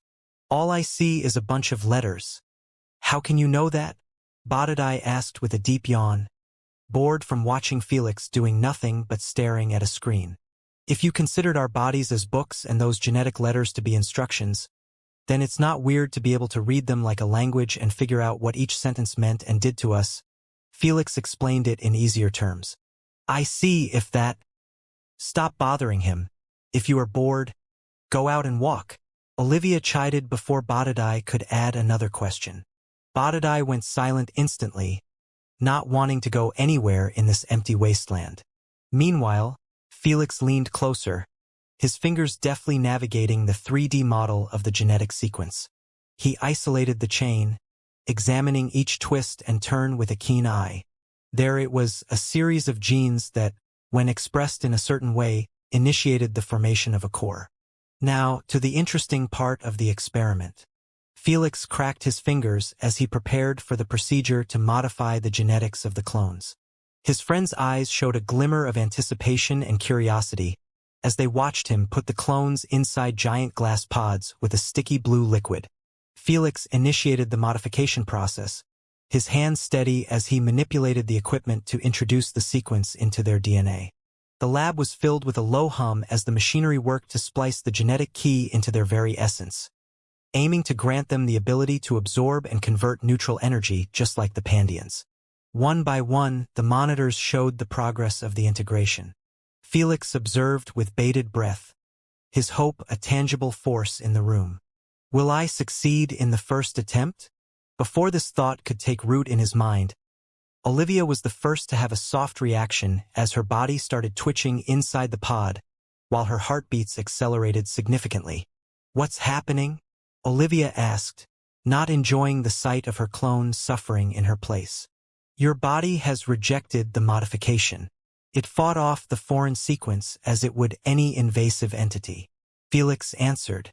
The monitor displayed a series of rapid fluctuations before stabilizing, and the sequence was ultimately expelled from her system. Olivia's clone returned to her normal state. Next was Noah. The integration proceeded further with him, the sequence weaving into his DNA. But then, an unexpected genetic anomaly triggered a cascade failure. The sequence, incompatible with this anomaly, unraveled, leaving Noah's genetic structure untouched by the intended modifications. As expected, it's your werewolf's genes getting in the way. Your body has already been genetically modified to almost perfection by my master. It's extremely difficult for you to obtain the core. Felix clarified with an understandable tone. I see. Noah seemed a bit disappointed. He understood that Felix had chosen them as his test targets not because he knew they wouldn't refuse him, but because he wished for them to have the same core too. It would be a great boost to their strength, and if he finished the entire cultivation system, it would open up new possibilities. Alas, What about me? Did my body succeed? Botadai inquired with a slightly excited tone as he observed his clone make no reaction. Oh, your clone has died already. Felix shattered his hopes and happiness with a casual tone, as he had already expected this much to occur. Botadai was exited speechless. He did notice his clone's heart stop beating, but he believed that it shouldn't be possible for him to die that easily without sounding even a fart in the process. Did you know this will happen? Yes. Then, why the hell am I even part of this experiment? Can't you tell? Felix gave him a weird look. For collecting anomalies if one ever seems to occur. You monster! Botadai felt an urge to cry but had no tears to spill. Is it really necessary? Why does it seem like an attempt to bully him? Selfie chuckled in amusement. As much as I would want it to be that, it's no longer fun to bully him. Felix replied with an easygoing tone. The first thing Master taught me is to always add an unrelated subject to the experiment with close to 0 odds of something good coming out of it. Why? Olivia asked. When it comes to genetic manipulation, nothing is set in stone, and even my master has almost got me killed once. Felix said with a serious tone. If the certain isn't certain, then the uncertain might be certain.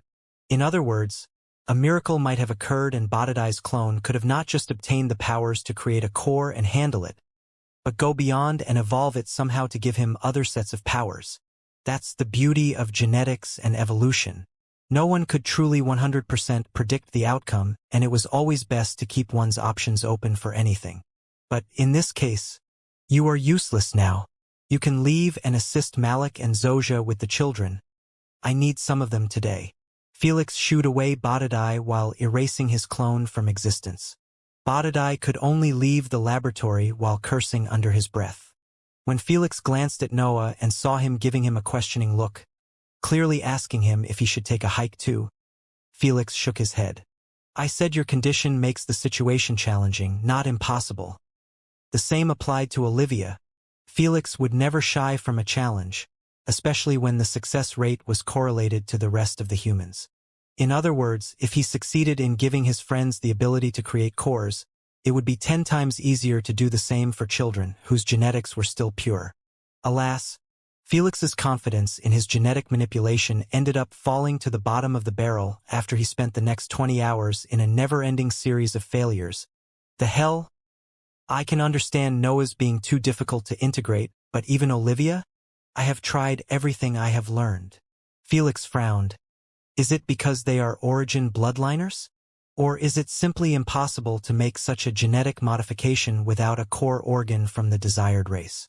What am I missing?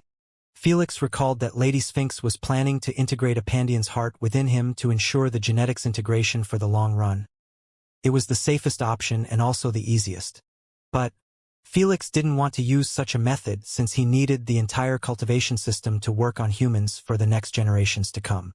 With another unnatural heart involved, it would take humans millions of years, if not more, to evolve into possessing 2 hearts for the sake of the cultivation system. As for Noah and Olivia, it wasn't even an option anymore to surgically add a different heart or another organ. After becoming origin bloodliners, their bodies were considered near the perfect genetic state and any additional body part would be rejected brutally. It must be the origin realm. He considered this part to have a big chance of messing with his plans, but he didn't think it would be this bad. I guess there is no other option left but to rely on the power of sins. Felix decided to take a shortcut, knowing that it might take him years of research if not more if he stayed stubborn about this. After all, he would need to run hundreds to thousands of experiments to land at the exact perfect condition for the integration. While it sounded fun, Felix wasn't in the mood to waste time on this when he had bigger problems awaiting him. So, without hesitation, Felix called upon the equal trade symbol, causing Selfie and the others to raise their eyebrows in surprise at the emerging fox symbol above Felix. He spoke his wish into the void of his consciousness. I crave a new version of the Pandian's genetic sequence responsible over their neutral core. It should be fully compatible with human physiology. This was one of Felix's ace cards in case he failed to integrate the Pandian's genetics. Instead of integrating both races, It was best to wish for an alternative genetic sequence that was befitting of humans, but possessed the same powers as the Pandian's core. The only reason he hadn't done this from the start was the price required. As expected, the universe understands the immense value of the wish and made sure to rob me clean. Felix's eyelids twitched as he sensed the rapid disappearance of the void creatures from a distance. Close to 5 billion of them were gone, and the symbol didn't seem close to stopping.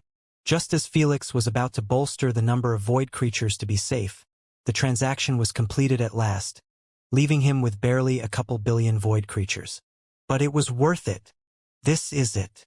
A new sequence materialized before Felix, a strand of genetic code that shimmered with an otherworldly light. It was similar to the original Pandian sequence but subtly altered, refined through the greed of Sin's power into something new, something uniquely human. Felix reached out, his hand passing through the holographic representation as he downloaded the data into his lab systems. "This should work, hopefully," Felix said as he cloned the new DNA sequence with his envy laws and left the rest of the work to the machines. Felix watched intently, his eyes fixed on the monitors that displayed the intricate dance of genetic integration. The clones, still and soulless, were unaware of the profound changes taking place within them. As the minutes passed, the atmosphere in the lab was one of tense anticipation. Felix monitored every fluctuation, every reaction. The data began to come in, and slowly, a picture emerged. The sequence was holding. The modifications were taking root without the immediate rejection or complications that had plagued the previous attempt. The best part? It was working for both Noah and Olivia. The integration has succeeded. Felix shared calmly. The clones should now possess the ability to create their core by absorbing neutral energy. Wait, just like that. Selfie was startled. Didn't you just say a second ago that it's extremely difficult to achieve it? How could our clones haven't received any mutations or such? Olivia remarked. Even Noah gave Felix a questioning look. Don't bother with the details. Felix waved his hand carelessly, having no plans to go into detail about his Sin's powers. They already dreaded him enough. Your clones haven't received mutations since I have created a new genetic sequence that's more geared for humans and almost unrelated to Pandians. Felix answered this question though. What does that mean? Olivia was still confused. It means humans can have the same powers as Pandians without sharing any of their genetic code. Selfie explained with an astonished look, knowing full well that was something impossible for mortals to achieve. Even nature couldn't do the same without millions of years of having humans born in the right conditions to evolve in that manner. It was yet another unexplainable miracle. Let's run some tests. Not wanting to dive into his subject any deeper, Felix brought out the clones from the pods and cleaned them with a snap of a finger. Then he ordered them to follow him outside. Everyone left the laboratory and Felix created a new illusionary area, which was rich with neutral energy and had an accelerated time difference. Then, he ordered them to start absorbing neutral energy and form their core, following the known steps belonging to the Pandians.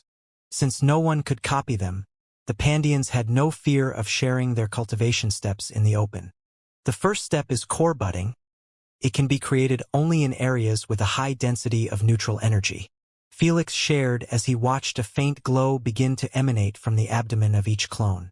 It was a soft light, yet it held within it the promise of untold power. The neutral energy, drawn from the surrounding space, was being absorbed into their bodies and funneled toward the point where their new cores were beginning to form. Noah, Olivia, and Selfie watched with bated breath, their eyes moving between the two clones. Since time was accelerated, the glow within their clones grew stronger by the second, while in reality, the creation of the cores was a delicate process, a balance of absorption, conversion, and containment. If one was too hasty, he would end up failing and restarting all over again. As the seconds passed, the glow from their abdomens stabilized, the light dimming to a gentle shimmer. The core creation was complete. First step completed, now to the serious stuff. Felix didn't even smile at this unprecedented achievement, knowing that the true difficulty lay in making the core respond to the elemental affinities. something that even Pandians were incapable of doing due to their inability to feel elemental energies. Lord Marduk, have you prepared the requested sentence? Felix inquired. Yes. Lord Marduk replied with a solemn tone. Are you sure about this, though? If you went for it, it would be the same as declaring war against the three rulers. The war has already been declared before I was born, Felix said coldly.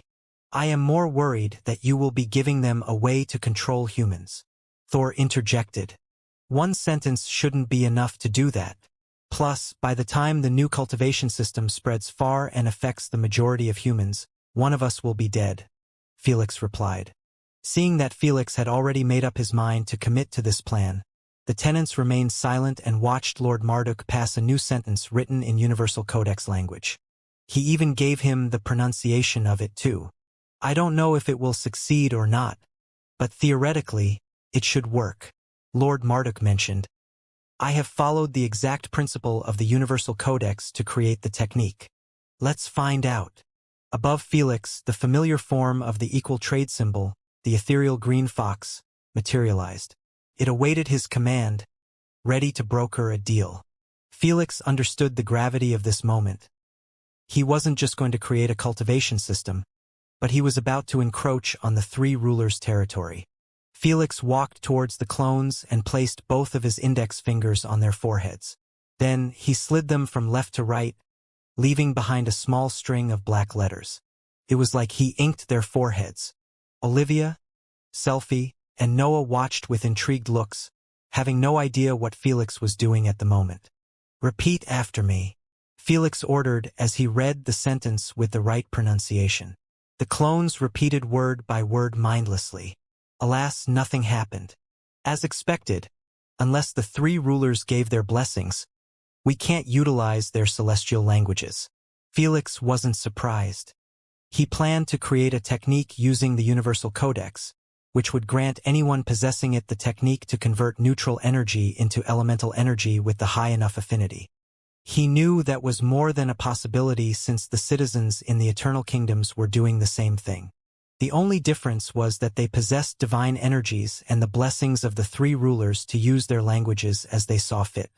But in his case, he had neither, which pushed him to rely on his trusty Sin's laws.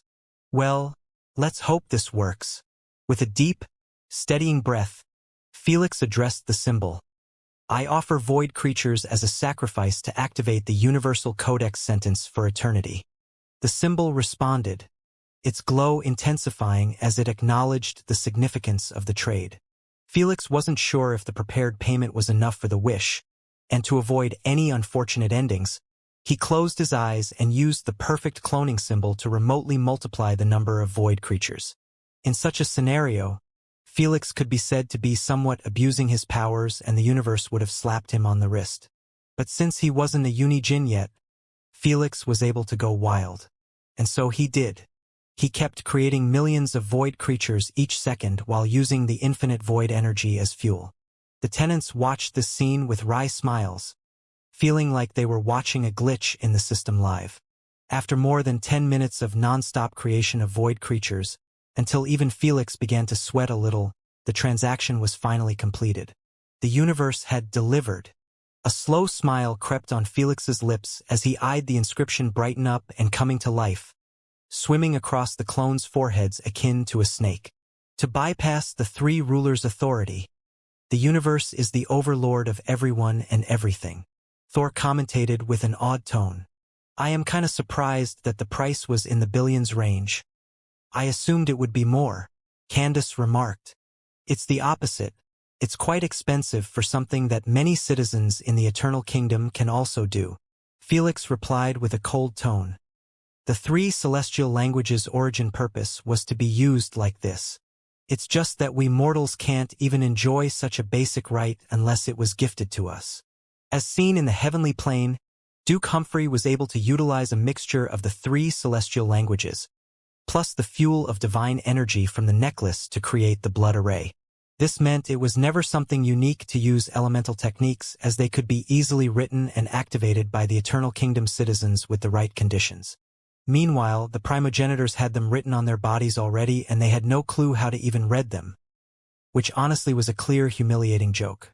So, now the clones should possess the technique to convert energy into elemental energy? Candace asked. Let's find out. Felix relayed the orders of the clones telepathically, making them activate the technique by pronouncing the sentence correctly. The moment they did so, the inscriptions brightened up for a moment before dimming down. Then, the clones began to harness the absorbed neutral energy within their core and began to convert it into either ice or plant energy. Success. Felix's smile widened a bit as he witnessed this scene occurring internally. A second later, both clones released massive torrents of green and dark blue mist around them. It's really working. Wait. How? What did I miss? When his friends saw this, they were left utterly dumbfounded and stunned. They were watching Felix work from A to Z and still had absolutely no freaking clue how he managed to make the clones convert energies. Even when they saw him use a universal inscription. Felix! All three turned to Felix with looks of intense desire, making him understand that they wouldn't leave him alone unless he gave them an explanation. The kids will take a bit to arrive, why not? Felix's mood improved after he succeeded without too many hiccups, which was something he genuinely wasn't used to. This made him understand just how vital and broken the Seven Sins powers and especially the greed laws in such scenarios. Without it, he would not be able to create a compatible sequence and he would have spent decades of his time on another research journey. As for the activation of the inscriptions, yeah, that was a done case. He had zero chance of achieving it in any other way besides getting the three rulers' blessings or overriding their authority with the Paragon's laws. In other words, Felix didn't take an ounce of credit for any of this. When he explained the situation to his friends, he made it brief and told them it was due to his new godly powers. A couple of hours later, in a vast, illusionary tranquil chamber designed for cultivation and growth, 100 children sat on the ground in a disciplined array of meditation positions. Here, in this sanctum, the children, each a recipient of Felix's groundbreaking genetic modification, were embarking on a journey to explore the depths of their newly granted abilities. Felix didn't have to rely on his equal trade symbol anymore as his envy laws were enough to take it from there. He used them to clone the genetic sequence and implanted it on each child. As the children settled into their meditation, a profound silence enveloped the space, broken only by the gentle rhythm of synchronized breathing. Soon, the air around them began to shimmer with a kaleidoscope of energies. Some children, naturally adept and quick to adapt, showed rapid progress. Around them, wisps of elemental energy sparkled and danced. A boy to the left had a faint flicker of flames curling around his fingers, a sign of his affinity with fire, while a girl nearby was surrounded by a gentle breeze, her affinity with air making her seem as if she were at the center of a silent storm. Others were slower, their bodies and minds carefully adjusting to the new powers within them. It wasn't that easy since they had been preparing from birth to become a bloodliner and now, they were given a completely different cultivation system. High chaos affinity and great talent. Interesting little boy. Felix praised with a faint smile as he viewed a green-haired boy at the center of the pack, getting surrounded by disorienting colorful elemental energy that screamed off chaos. He wasn't the only remarkable child around as some displayed the rare ability to transform neutral energy into not just one, but two types of elemental energies. These children were the epitomes of talent and potential, their bodies naturally tuning into the dual affinities that set them apart. One such child had sparks of electricity dancing around one hand while droplets of water orbited the other. You brought some talented kids. No wonder it took you a while. Olivia addressed Malik and Zoja, who were watching this scene with dazed expressions. They had been like this ever since they brought the kids and got modified by Felix. Is this really happening? Will our race finally have a genuine cultivation system? Zoja murmured. Her eyes seemed a bit reddened like she couldn't overcome her emotions. For a serious and strict woman like her, this spoke volumes of just how impacting this historical moment was. I will run a couple more tests, but the results seem promising. Felix ordered. I will be here for the next year, Bring me as many kids as you can. The more, the merrier, and don't just choose children of upper echelons. Bring me only those with high affinities regardless of their background. Zosia swiftly shut down her emotions and replied with a solemn tone. I will have it handled. She took this situation with utmost seriousness, knowing that those kids were the future of humanity. Felix could do nothing to the current humans since they had already gone too deep into the bloodline integration system. It was much easier to start anew with the next generation. He knew that he could put the kids in an illusionary world and accelerate the time in it to expedite the generational evolution, but he dropped the idea. In his eyes, it was best to let nature take its course. Whatever happened in the future wouldn't be up to him, as he had kept his word and utilized his powers to help his race improve. Felix, I have always meant to ask. Selphie reached out to Felix with a curious expression. Won't it help them more if you activated a couple more techniques in them? The fact that Felix only had to invest 10 billion void creatures or less to activate a technique made her feel like he could invest more into the cultivation system. It would take some time and effort, but it would make humans much more capable in the future. Felix smiled wryly at her innocence, knowing that she was seeing things from the perspective of elves. There is a reason why the universe fabricated us without a proper cultivation system. Felix shared. Humans possess the strongest desires in the universe, and the majority allows those desires to gain control over them. With our insane reproduction speed and potent desires, what do you think would happen if humans possessed the strength to conquer the universe? Selphie felt a chill course down her spine. They will declare war on the Alliance and seek to conquer all territories in the universe. She was certain that humans would attempt to do this. Maybe not now or in the next couple of thousands of years, but it was bound to happen. The instant humans realized that they possessed strength far greater than their peers, they wouldn't waste their time with alliances or such and would seek to take everything for themselves. It didn't just have to be all humans, just a couple in the leadership rule, and the rest would be forced to follow along regardless of their own beliefs. That's simply the human's nature.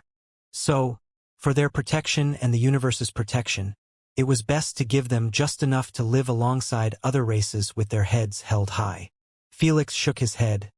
Otherwise, it will be the same as giving them nuclear heads and expecting them to be mature enough not to wave it around. Felix uttered that this was for their protection for a reason. He knew that the Alliance wasn't filled with nobodies, and if humans dared to launch a war, it wouldn't end in their favor so easily. After all, there were the Watchers, dragons, the Metal Race, and more of such powerful races capable of holding their grounds.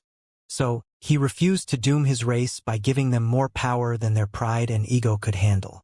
This was the sentimental reason, but most importantly, Felix refused to add more techniques because he knew that the three monarchs would gain more control over his race with each additional line of celestial language written on them. One phrase wasn't enough unless the connection between the eternal kingdom and the universe was opened again. In other words, it was some form of security for himself too. For the next months, as word of the newly developed cultivation system spread like wildfire throughout the territories of the Federation, a tide of excitement and anticipation washed over the populace. Tales of the 100 children who had been the first to receive the groundbreaking genetic modification, and their remarkable abilities to absorb and transform neutral energy into elemental power, fueled the imaginations and ambitions of many.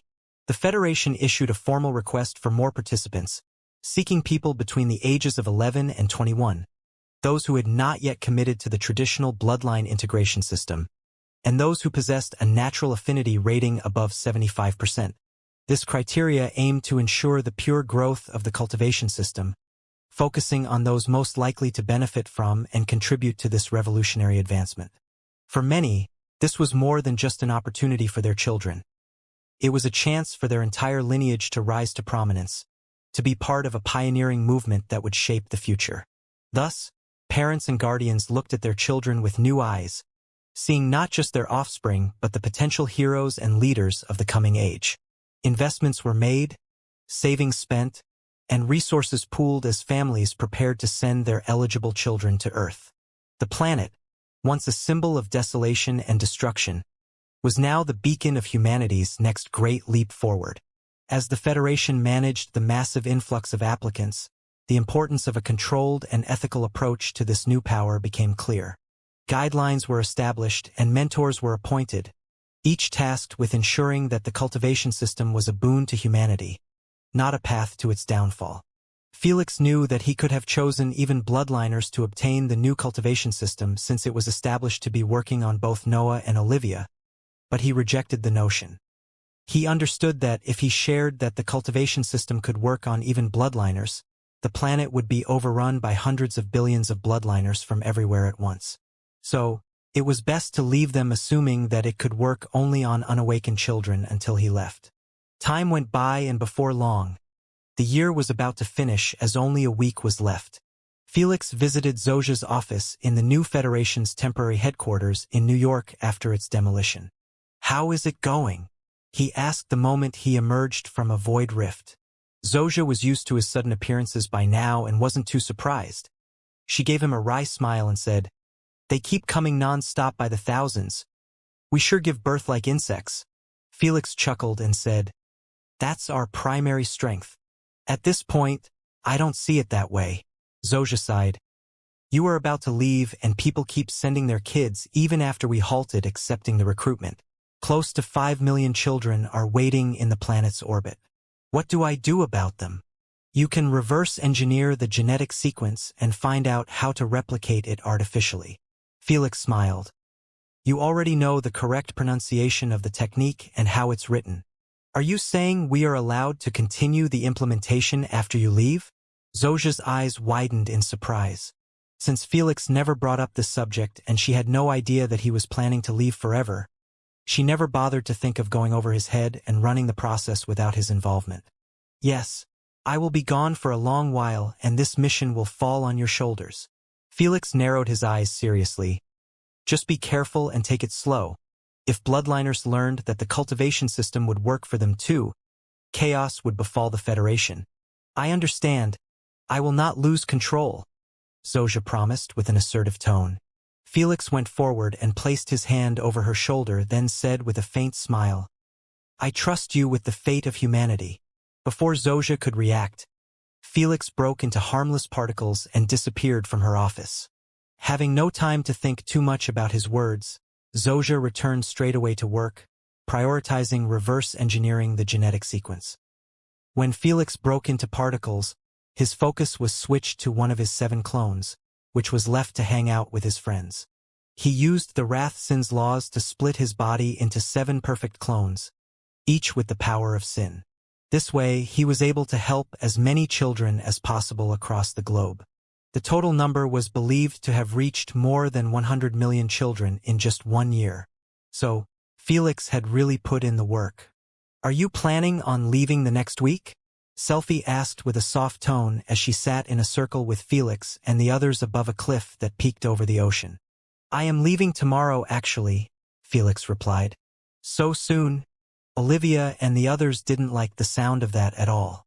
"I have to," Felix said with a serene tone as he gazed at the still water of the ocean. "I have kept someone dear to me waiting for a long time." He didn't need to bring up her name for everyone to realize that he was addressing Asna. Felix had never told them about her in detail or the woes she was facing. But everyone was smart enough to figure out that she was in trouble and Felix was seeking to help her out. The fact that even Felix with his demonstrated godly powers seemed serious about it made them understand that the situation wasn't that simple. As long as Felix never brought out the subject, none of them dared to pry into his private life and ask him about it. "Anyhow, I brought you some parting gifts," Felix said, wanting to uplift the mood. "Gifts? Is it something tasty?" Badadai was the first to brighten up. "It's not food, but something you will like a lot." Felix chuckled as he forwarded a piece of paper to him. "What's this?" "It's 49% shares of my business empire. I don't know what Mr. Igris is up to, but from last I checked, he has already pushed the empire past the trillion coins mark." Felix chuckled. "He has the remaining 51% shares. You won't need to work a day in your life ever again and can just enjoy free food. This is my dream." Tears welled up in Badadai's eyes as he envisioned himself lying on a bed with spaceworm beauties and a never-ending supply of food. I know it is. Felix chuckled. Just don't overfeed yourself and die. I promise you I won't die, Badadai replied with an assured tone. But you will get fat. That's a given. Badadai nodded with a deep creepy grin. Everyone's eyelids twitched. Felix shook his head and ignored this helpless foodie. He turned to Olivia and gave her a gentle smile. Little Ollie, I know that your dream was to live in peace with your loved ones. Nothing more, nothing else. Unfortunately, that dream proved to be the hardest to achieve even for me. Felix pulled a spatial ring from his finger and pushed it slowly into her index finger. Then he said, At the moment, all I can bestow upon you is this garden. The moment Olivia glanced at the spatial ring's interior, her breath was stolen away from sheer shock and amazement. It was a pocket dimension nestled within the confines of an expansive spatial ring, stretching for hundreds of kilometers. There lay a breathtaking garden, a veritable den of the cosmos. It became a living tapestry of vibrant colors and ethereal fragrances, where the rarest known and unknown natural treasures flourished in harmonious abundance. Towering trees with luminous leaves whispered ancient secrets, their branches heavy with fruits that shimmered like stars. Exotic flowers bloomed in a kaleidoscope of colors, their petals as delicate as the fabric of reality, releasing scents that could revive the weary and inspire the despondent. Meandering pathways, lined with iridescent moss and gemstone pebbles, invited onlookers into deeper exploration, leading them past crystalline streams and tranquil ponds where mythical creatures played. Here, every plant, every stone, every droplet of dew was a treasure, a marvel of the universe, collected from the farthest reaches of space and time. I can't accept this. This is too much. Olivia swiftly tried to pull away the ring from her finger, but Felix held her hand gently and said, Your worth to me can't be measured even with 100 of such gardens. So, please, accept it and tend to it. It will make me happier. Olivia was left at a loss for words as she stared at Felix's eyes. They were as sincere as they could get, which made her tear up a bit, having a strong feeling that this might be the last time she would ever see him. So, she fought against her shyness and hugged him as tightly as possible while sniffling in silence, not saying a single word.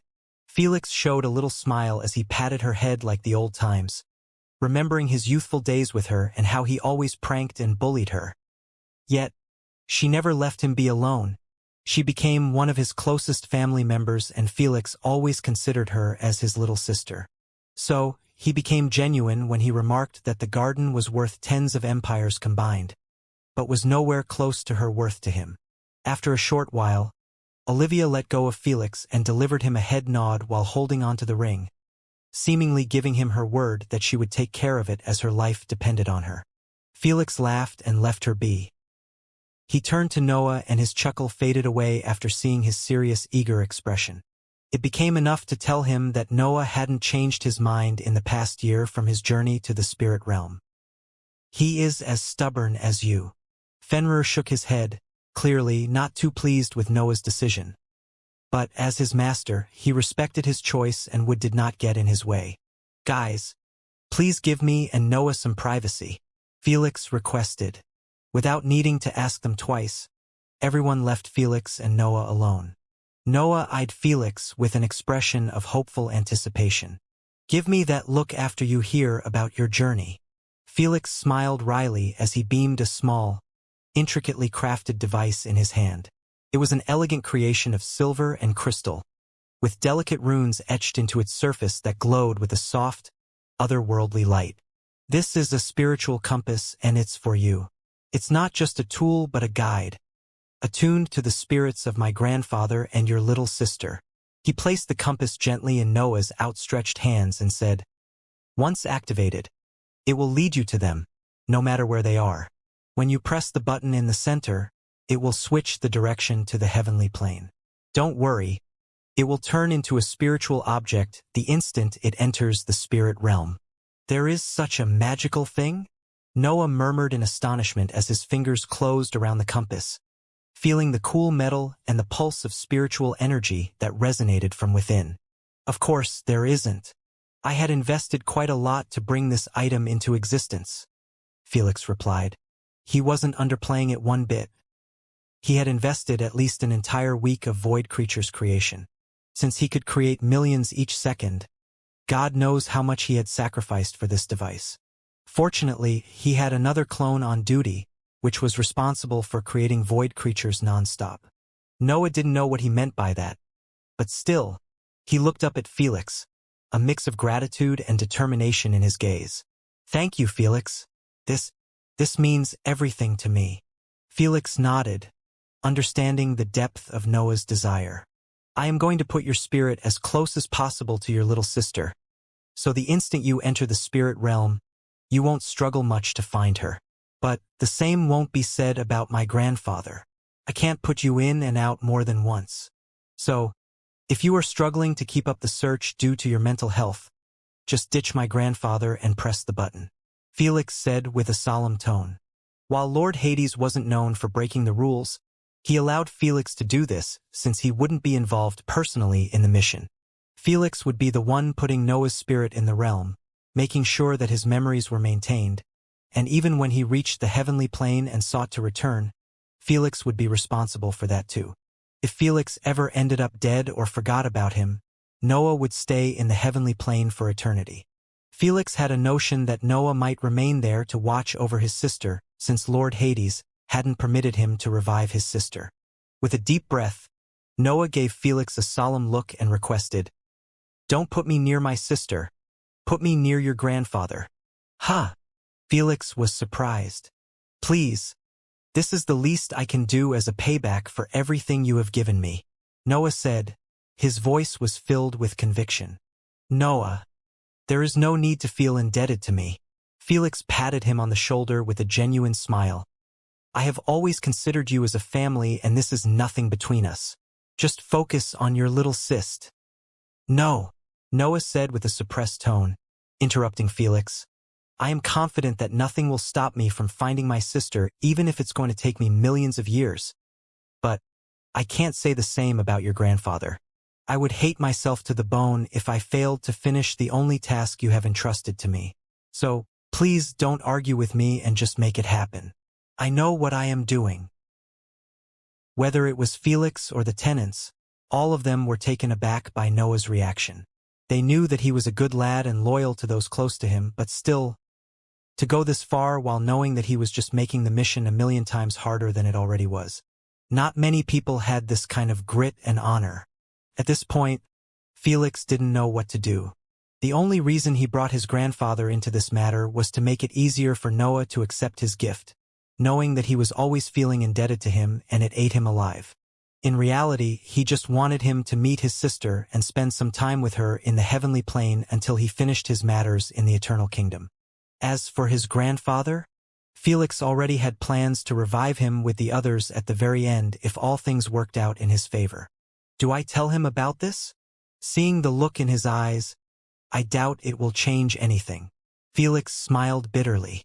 In the end, he decided to respect Noah's wishes, understanding that he was committed to this no matter what he said. "Are you ready to do this today? Have you dealt with your private matters?" Felix said with a serious tone. "Yes.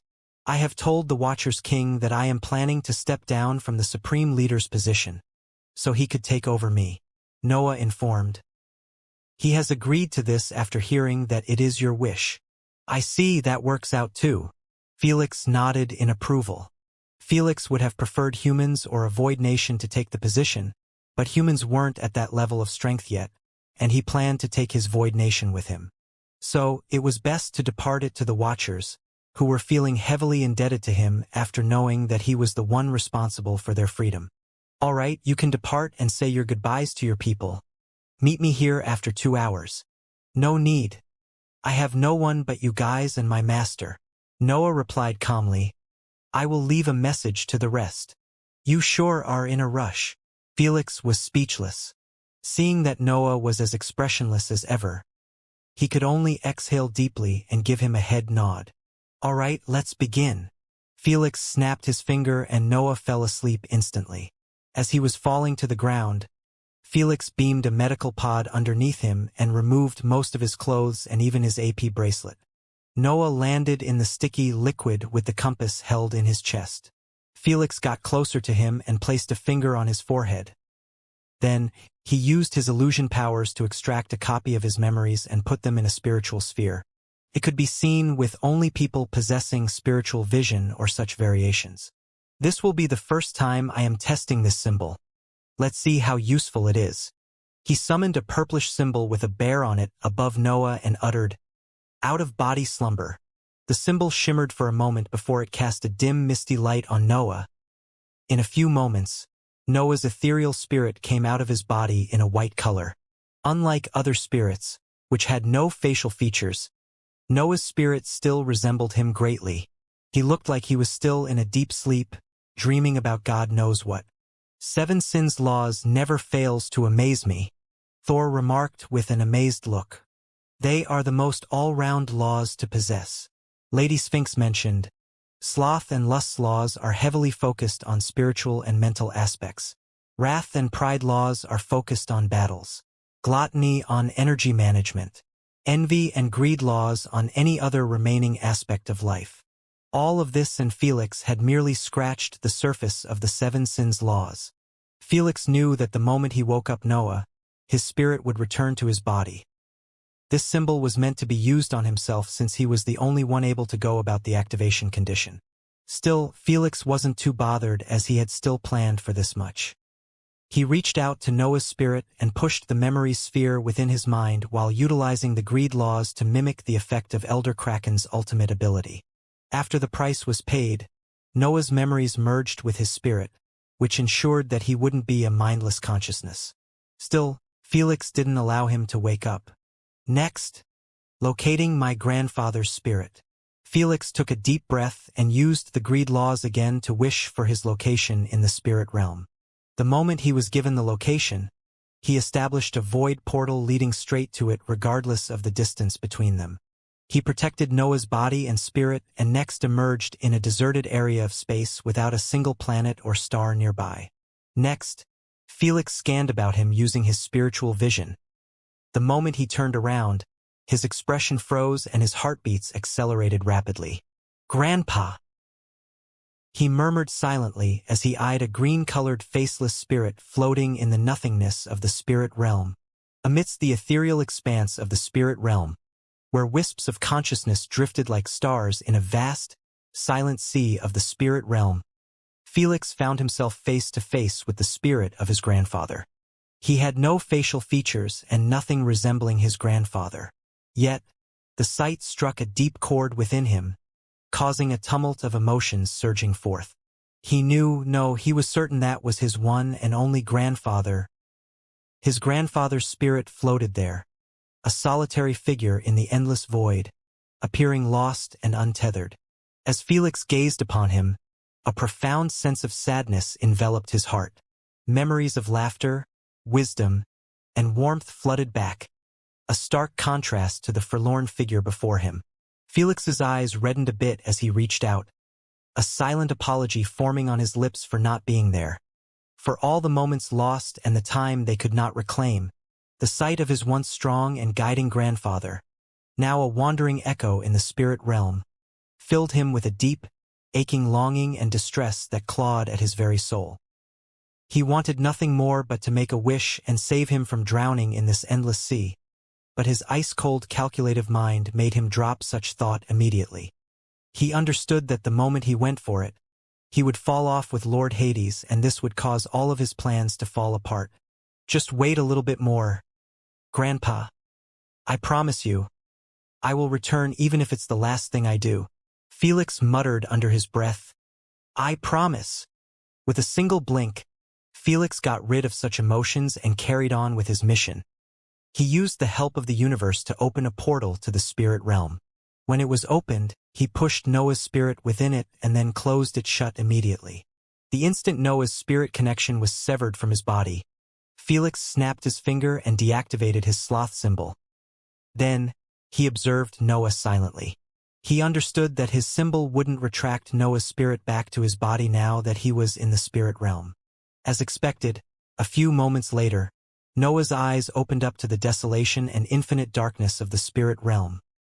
The only light around him was of grandfather's Robert and his spirit, shimmering akin to a candle in a pitch-black cave. Felix and the tenants watched as Noah's usual composed and cold expression got washed in a visceral wave of fear and distress. The profound isolation and the eerie silence of this realm clawed at his mind, evoking a sense of existential dread that he had never known. Panic began to set in as he realized his detachment from the physical world, the absence of familiar sights, sounds, and the warmth of human connection. His heart raced, and his spirit trembled in the face of this vast, unknown void. The enormity of his situation dawned on him at last. "I think you should pull him out," Elder Kraken sighed. "He is still a child, moved by his emotions, and this mission might consume him alive." Many other tenants agreed with his take, understanding that such a mission wasn't easy for even some primogenitors. It took a different kind of will. "No, he will pull through," Fenrir said with a tone filled with undeniable conviction. Just as the tenants were about to argue with him, Noah's expression turned cold again while eyeing the spirit realm with a tint of disdain, like he was challenging it to break him and stop him from reuniting with his little sister. Without an ounce of hesitation, he caught Felix's grandfather with one hand and used the other to hold the compass in front of him. Then, he burst through the realm with a godly speed in a single line, disappearing out of Felix's vision in the blink of an eye. Felix wasn't surprised by his speed, as he had already known that nothing could stop spirits from reaching the speed of light and moving even through time in the spirit realm. After all, there was nothing physical about them to hold their speed, and they were traveling in a spiritual dimension. That's how the Sharons traveled across the spirit realm in the first place. The only reason other spirits couldn't do the same was because they had no consciousness in the first place to make them want to do it. Meanwhile, those inside the heavenly plane were under the limitation of the plane's laws. Still, this didn't mean that Noah's journey would be finished in a few seconds. It simply meant that he had a chance to succeed in achieving it. "That's Noah for you," Felix smiled as he canceled his spiritual vision. He had a feeling that Noah would be the only one capable of achieving this mission before losing his sanity. After all, it was rare to find such a level of obsession with the protection of one's family. "Speaking of obsession, I guess it's time." Felix smiled wryly at what awaited him next. Sometime later, on the edge of a towering cliff, with the vast expanse of the world stretching out before them, Felix and Selphie sat side by side, their legs dangling into the abyss below. The sky was painted with the brilliant hues of dusk, casting a soft, sad light over the scene. A gentle breeze whispered around them, carrying with it the faint scent of the wildflowers that bloomed along the cliffside. Selphie had a sorrowful smile on her face. She was smart enough to understand what was going on in Felix's mind. So, she tried to make it easier for him. "Felix, you don't have to worry about me. I made up my choice a long time ago, and I never regretted it for even a moment," she said with a soft tone. Felix turned to Selphie, his eyes holding a depth of emotion that was rarely seen. "How can I not worry? You are one of my closest and dearest friends. It pains me to know that you won't live your life to the fullest because of me. Selphie," he continued, his voice low and sincere, "I've always known, felt, and deeply appreciated the genuine love you've held for me. Your kindness, your support, it's been a light in my darkest times." Selphie turned to face him, her eyes searching his, a silent question lingering in their depths. Felix carried on, the words flowing from a place of honesty and pain. "I'm truly sorry, Selphie. I'm sorry that I can't give you what you truly deserve. The love and companionship of someone who loves you as deeply and genuinely as you love them. You don't have to. You don't have to be sorry. I never wanted you to be sorry or love me back." Selphie held her dress tightly, tears threatening to flood down her cheeks. "I just wanted to be by your side. Nothing more, nothing else. But that's unfair to you. You deserve someone who can share their life with you, someone who can give you their whole heart. And while I have 7 hearts, they all belong to Asna. They always have. I can't, and I won't fool you with false promises or half-hearted affection." It wouldn't be fair to you. Selphie listened, her expression a mix of sadness and understanding. She had always known, somewhere deep down, that Felix's heart was taken forever, but hearing it, so plainly and earnestly, brought a sharp clarity to her feelings. Selphie, you are extraordinary, and you will find someone who can love you the way you deserve to be loved. So, please, I beg you, let me free you. Felix turned back to her and placed a finger near her forehead. The tip was shimmering with pink light, a mark of using the laws of lust. Selphie neither moved away nor yelled at him. She merely gave him a sweet smile, a silent tear, falling down her cheek, and murmured, I don't know what that means, but I never uttered I was a prisoner. So, do as you see fit. I can't stop you, but just know this. I will always love you now, and forever. Felix's finger trembled near her forehead, having strong difficulty going on with his decision, and Selphie's words weren't making it any easier. As long as your race's quirk is in place, you will never have the option to let go since you don't understand such a concept in the first place. Then, get rid of it, Selphie uttered with a gentle tone. I will prove to you that my love has not been affected and will never be. Felix stared profoundly into her loving watery eyes, seeing a different kind of conviction than that of Noah's. His trembling fingers stopped and the color of his finger's tip got brighter. Then, he touched her forehead, making her close her eyes in acceptance of whichever decision Felix had made. You are free to love whoever now, and if you still decide to continue loving me, it's not up to me to change your mind. I have uttered and done enough. Felix caressed her cheek for a moment before pulling his hand away. Goodbye, Selphie. May fate reunite us again. When Selphie opened her eyes, she found that Felix was nowhere to be seen, leaving behind floating particles carried away by the ocean's breeze. Selphie neither cried nor uttered her goodbyes as she gazed at the disappearing particles.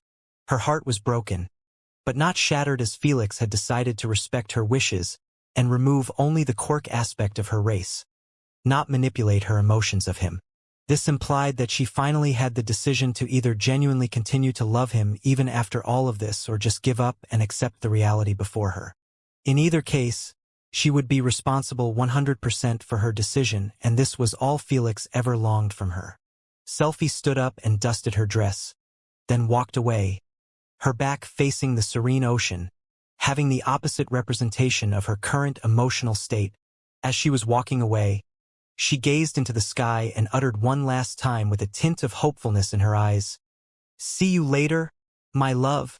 Thank you for being gentle with her. Lady Yggdrasil said with an appreciative tone as she gazed at Felix, who was sitting across from her at the central table within his consciousness space. Felix had already reached out to Lady Yggdrasil and Cyclope, letting them know that they were more than welcome to be part of his journey to the Eternal Kingdom. Both of them agreed at once, as this wasn't an opportunity to be missed. While Lady Yggdrasil was coming along for sightseeing and research purposes, Cyclope's goal was to find a way to improve his forging craft. It was possible. When Felix showed him what happened to his masterpiece, the Cosmos Breaker, he instantly felt like his pride as the greatest forger in the universe shattered. He realized that he was not worthy of such a title if his greatest achievement was broken as easily as any other trash. I never had any intentions to hurt her, Felix sighed. If only I had this possibility way before her emotions developed to this stage, the situation might have been much easier to remedy. There is no point in dwelling over this anymore, Thor said calmly. You have done the right thing and it's time to focus on the bigger picture. Felix knew that he was right. He couldn't have his concentration wasted on anything else besides the Eternal Kingdom from this moment on. Now that he had dealt with his friends and even helped his race improve their lives, it was time to focus on himself. The first thing he did was return to the heart of the Void Realm, wanting to check on Nemo. He noticed that he still needed more time than anticipated to hatch. So, he added a few more days, which translated to tens of thousands of years in his illusion domain. Next, he took off to the Void Nation's territory and situated himself in his throne chamber. He waved his hand once and 6 perfect clones manifested in front of him after a red symbol appeared above his head. Those weren't just normal clones, they possessed a powerful consciousness similar to Felix as they were born out of a portion of his soul. So, each one was just as powerful and capable as Felix. The only limitation they possessed was the fact they couldn't utilize any laws besides the one under them. However, they could be affected by all symbols regardless of their laws. Because of this, Felix had to recall them since he couldn't utilize all laws simultaneously with them being separated. After they merged with him again, Felix felt his soul being enriched and reaching its peak strength again. Should I continue increasing my strength, or is it just not worth it anymore? Felix said as he tapped his finger on the armrest. In the past year, he wasn't just helping his friends and his race. He also abused the laws for his benefit. The first thing he did was use his perfect cloning symbol on the rare minerals in his possession to create an unfathomable number of resources for his dragon cultivation system. Then, he sent his gluttony-form clone to the elemental galaxy and devoured those elemental minerals by the tens of thousands. Because he possessed the gluttony sin laws, the devouring process and digestion system were at their peak forms without needing any kind of external help. So, he never slept even a moment as the clone kept devouring thousands worth of minerals each second tirelessly. Due to the time difference, 1 year here was a century there. Yet, it was more than enough for Felix to reach the 50th dragon mark, which translated to a pure strength increase of 1 million BF in total. This was more marks reached than the ancestral dragon himself. Yet, the ancestral dragon had reached the primogenitor's level in terms of strength, which was understandable, when considering that dragons were born with an innate foundational strength without even using their cultivation system. For the ancestral dragon, he probably was able to reach 500k plus BF through pure maturity without a single mark. After hitting the 40th mark, the progress has slowed down immensely as I require 100 billion of rare minerals to push past 1 mark. Felix spoke to himself.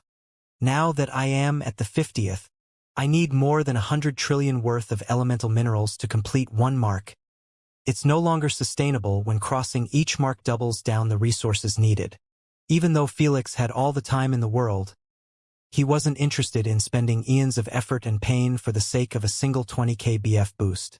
It wasn't worth it anymore, especially when he was about to surpass 20 million BF at once, the instant he ascended to a Unijin. Looks like I have reached the universe's fullest potential, and it can no longer sustain my growth. Felix chuckled, never expecting in his life to say something as outrageous as this. But he was right. There was close to nothing the universe could give him at the moment to improve himself. In other words, it's time to ascend. The moment he said this, Candace and the rest of the councilmen entered the throne chamber and positioned themselves at the corners. They had solemn expressions mixed in with a bit of anticipation. Felix had requested their attendance in case of some kind of an emergency. Whether they could help him or not was debatable, but it was better to have them near than not. Felix stood up from his throne and walked to the center of the chamber while undressing himself in a slow and dignified manner. Immediately after reaching the center, he was left in his boxers, which were made out of void energy. Then he sat in meditation, his form a picture of serene determination. The room, vast and opulently adorned, seemed to hold its breath, the very air charged with the anticipation of the momentous and historical event about to unfold. All I have to do is launch the breakthrough process to the origin realm and the universe will take it from there. Felix murmured as he had his eyes closed shut, doing one last round of mental preparation. In reality, he was prepared thousands of years ago, and if he wanted, he could have been an origin bloodliner any second. So, the moment his hearts were settled and his mind was at peace, his will, an unyielding force, ignited the process. Internally, a fierce battle commenced. A war between the overwhelming 99% of Lord Loki's bloodline and the defiant 1% of his human lineage. Felix's human side, though vastly outnumbered, was fueled by a relentless desire to prevail, to consume and assimilate the powerful bloodline that had been a part of him for so long. The stakes were clear and absolute. Success meant a breakthrough into the origin realm, and failure meant death. Yet, even so, without Lord Loki's assistance, Felix was demolishing his bloodline, making his 1% human bloodline seem like the predator. Geez. He has been waiting for this instant for too long to unleash this kind of overwhelming destruction on my poor bloodline. Lord Loki's eyelids twitched. Haha, what did you expect? All humans dream is to become an origin bloodliner, and Felix was no different. Thor chuckled as he watched Felix's human bloodline increase from 1% to 30% almost instantly. There was no such entity as walls like the last time, as Felix had reached his peak state in every realms, spiritual, physical, mental, and whatnot. Nothing was stopping this breakthrough, not even so the universe. As the struggle intensified, Felix's body began to undergo some profound mutations. His skin rippled, his veins glowed with an inner light, and the air around him vibrated with the force of the conflicting bloodlines. The chamber itself seemed to respond, the walls pulsing with energy as if witnessing the birth of a new era. It was like the universe was seeking to find the best evolution path for Felix, a being who reached the peak in its territory without even so reaching his peak potential first. When it dug deeper, the universe recognized the presence of the paragon of sin's core at last, a power that resonated with the very fabric of creation. This discovery seemed to have changed everything. In a cosmic intervention, the universe wove the core into the process naturally, realizing that the only rightful path before him was to become a unijin, and more specifically, the new paragon. As the three rulers expected, the fact that there was a void in Lilith's place was more than enough for the universe to consider Felix as the best candidate for the new position. Hence, Felix's normal origin breakthrough was transformed into an ascension, a never-before-seen-before awe-inspiring phenomenon. Whoosh! The throne chamber was packed with a blinding light and raging winds as the paragon of sin's core was forced into assimilation with Felix by the universe itself. Nothing could go against the universe's authority, not even so Lilith could stop this process from finishing anymore. Because it was the universe's own will, the union was surprisingly painless. The agony of such processes was usually because of going against nature or the universe's will, like the bloodline integration system. If it was a natural process, humans wouldn't feel a single entity since they wouldn't know even so when it happened. As the core integrated with Felix, his body became the canvas for a series of profound transformations.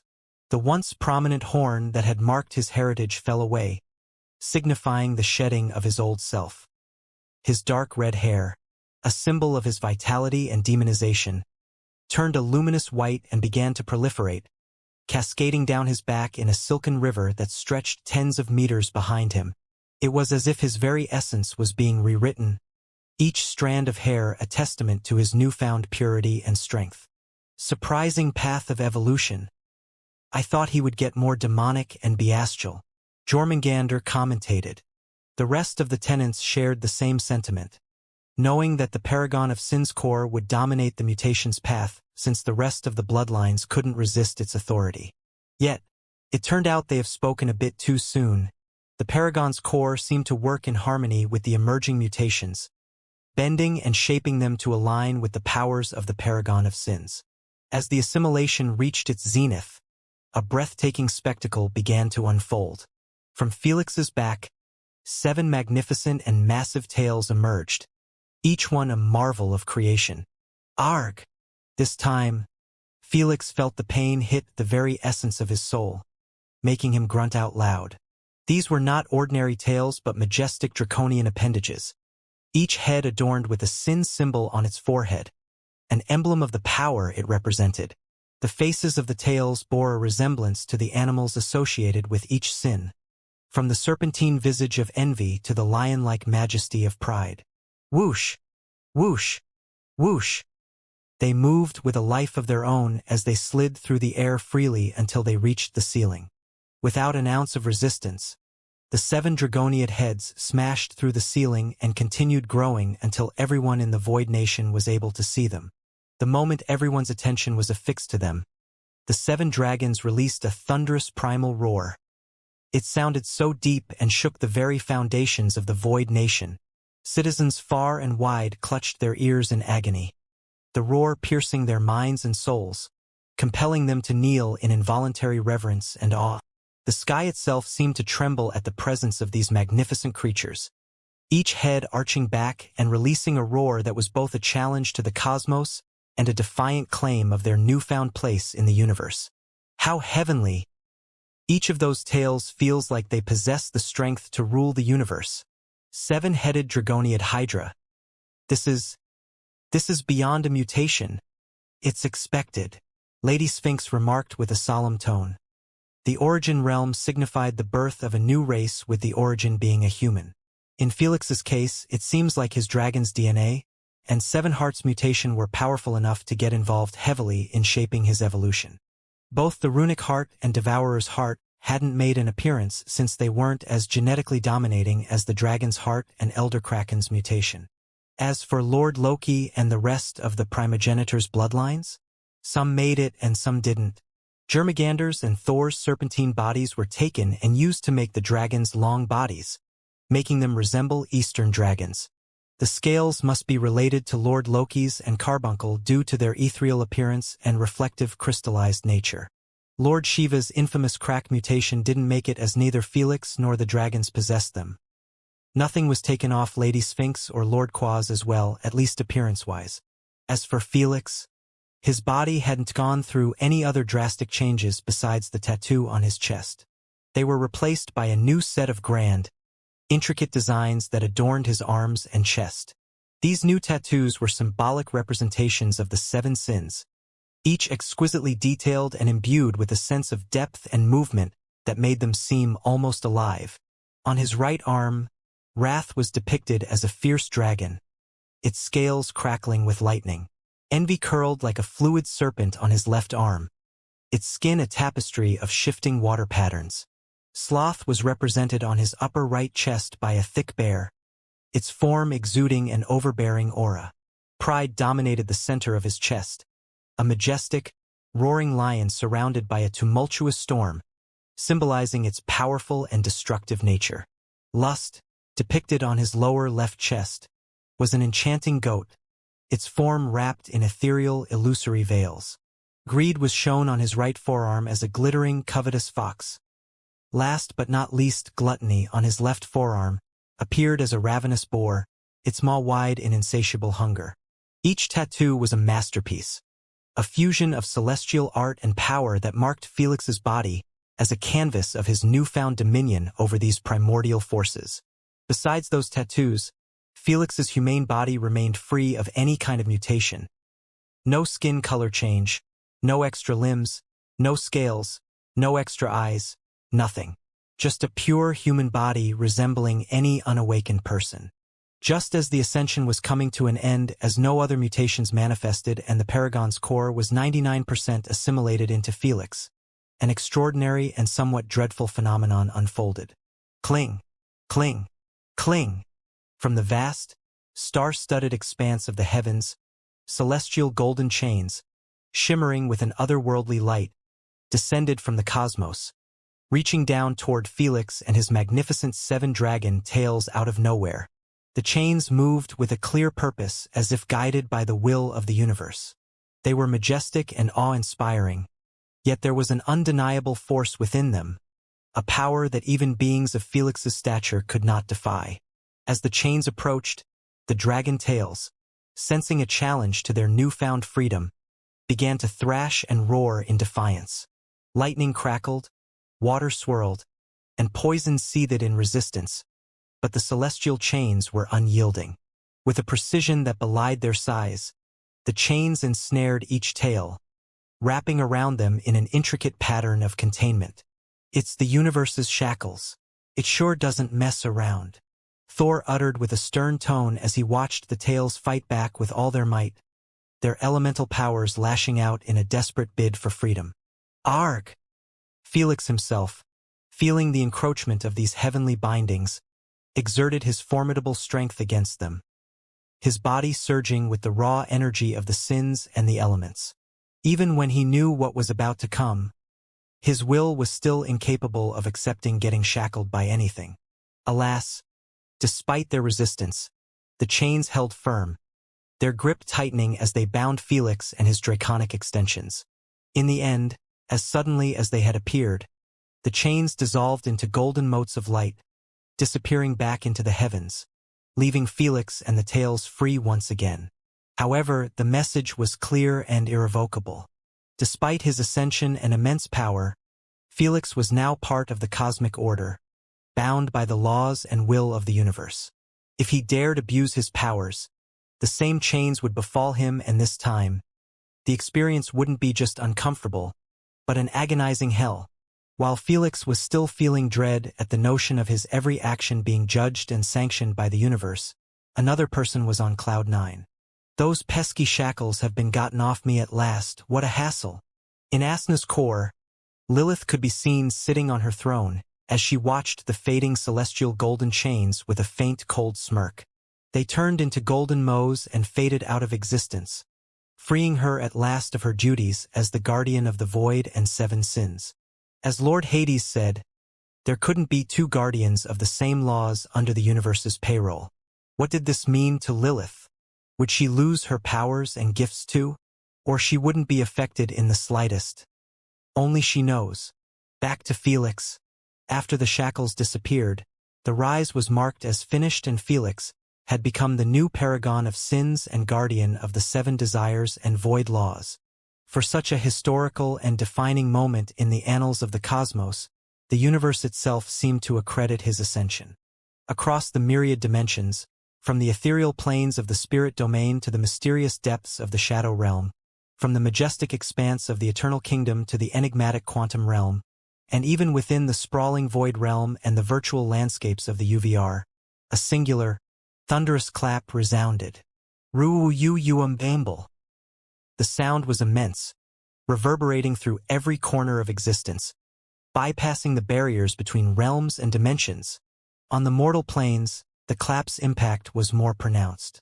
People from all walks of life, engaged in their daily routines, were startled as the sound filled their ears.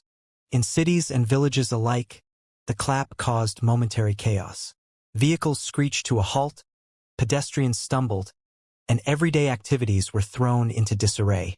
Some accidents occurred, minor yet jarring, as the inhabitants of these realms processed the unexpected and overwhelming phenomenon.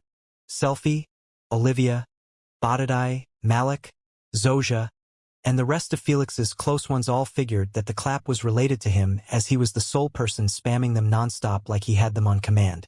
All they could do was pray for his well-being and wish him good luck in his future endeavors. Meanwhile, in the spirit realm, ethereal creatures paused, their forms rippling with the shock-wave of the sound. Noah even paused his journey midway and glanced behind his back with a look of pride on his face. Then, he turned around and carried on with his search without saying much. As for Carbuncle, he was caught tending his garden with his wife by the thunderclap, making him glance upward with a wide grin. "Give them hell, little one." "Honey? What was that?" "Don't worry about it," Carbuncle chuckled. "It was nothing but the announcement of one birth and the death of many." Meanwhile, Lord Hades' expression was as unmoving as ever. He poured himself a cup of tea in his throne chamber and took a small sip as he gazed into the sky as well.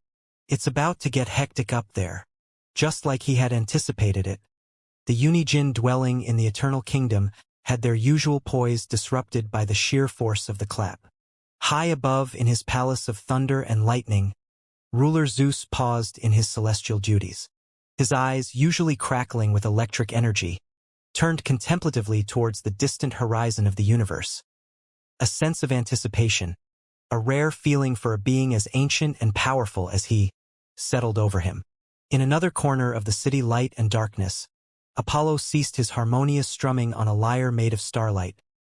His face, usually alight with the joy of creation and beauty, was now marked by cheerfulness and eagerness. He gazed upwards, his golden eyes reflecting the vastness of space. Elsewhere, Eris, the Unijin of chaos and order, stood surrounded by her ethereal library, the knowledge of ages swirling around her. She looked up from her ancient texts, her penetrating gaze piercing through the veils of reality, sensing the shift that was taking place. But soon, she gazed down, unbothered. Hephaestus, Demeter, Artemis, Poseidon, and more such powerful godlike creatures had their unique reaction to the thunderous clap. From their various domains, They each felt the ripple of change emanating from the rise of a new power in the cosmos. Then, as if connected by an invisible thread of understanding, they all spoke in unison, their voices a chorus that transcended the boundaries of their realm. "He is coming," they uttered, their words echoing through the infinite divine expanse of the eternal kingdom. This phrase, simple yet laden with meaning, marked the beginning of the end. As the tumultuous events of Felix's ascension had finished, the grand chamber, once a tempest of raw power and elemental fury, started to settle into a state of tranquility. The 7 majestic draconic heads ceased their roaring and writhing. An ethereal calm descended upon them as if acknowledging the completion of their purpose in this momentous transformation. Gradually, the dragons began to dissolve, not into nothingness, but into countless motes of light. These particles of light, delicate and serene, started to drift towards Felix, who remained at the center of the chamber, his form now still in the aftermath of the ascension. As the motes of light approached him, they were drawn to the tattoos on his arms and chest, the inked symbols of the 7 sins. One by one, the particles merged with the tattoos, infusing them with the powers and attributes of the draconic manifestations. The tattoos, which had been vibrant and dynamic throughout the ascension process, began to transform. They turned dimmer, their luminescent and ethereal qualities fading away, leaving behind ink that appeared black and normal, as if they were regular tattoos. This sight caught everyone by surprise, even Felix. Are they really part of my body, or are they mere extensions of the 7 sins coming to life? Felix wondered out loud as he stretched his shoulders, causing his joints to release explosive shockwaves instead of noisy cracks. When he stood up, he gave a full scan of his body and area, realizing that besides the tattoos and the long white hair, nothing much changed for him. He was as human as ever, with fair skin, nice clean sets of nails, no cracks in his skin, and no weird changes done to his eyes or other parts. This caused a slow, pleased smile to spread across his face, making him feel like he was back in control over his entire bloodline, something he hadn't felt for a very, very long time. "Ah, the origin realm sure does feel like being born anew," Felix murmured. "Congratulations, little one. Congratulations. I didn't think the ascension would go this easily without any complications." It's normal. His body had already reached its peak potential, and it wanted nothing off him but to be unleashed. With the universe's approval over the ascension, nothing could stop the process from concluding. Lady Sphinx said. The tenants celebrated Felix's breakthrough with varied looks of satisfaction and delight, sensing like they were in the presence of a newborn godhood. "My king, you have finally achieved your greatness. It's an honor to witness this moment with those 2 unworthy eyes." Off the stunned councilmen around, the ruiner was the first to break off his daze and kneel before Felix with great fervor and a sense of reverence. Candace and the rest followed along and knelt, feeling such an otherworldly authoritative aura surrendering Felix akin to a royal cape, making their hearts unable to settle down. "Thank you for your eternal support." Felix nodded with an appreciative look. "Give me some moment to adjust, and I will see if it's possible to help you upgrade your powers again." Felix had already tried to bestow new symbols to the Void Nation citizens, hoping to increase their strength and usefulness in the future. Alas, nothing he did succeeded in achieving it. Not even the equal trade symbol worked, as the universe kept taking the payment without showing any positive results, like his level wasn't yet at the correct stage to bestow his own powers on others. It was expected since he was giving off powers of laws. This wasn't something to be shared with anybody due to the chaos it could cause.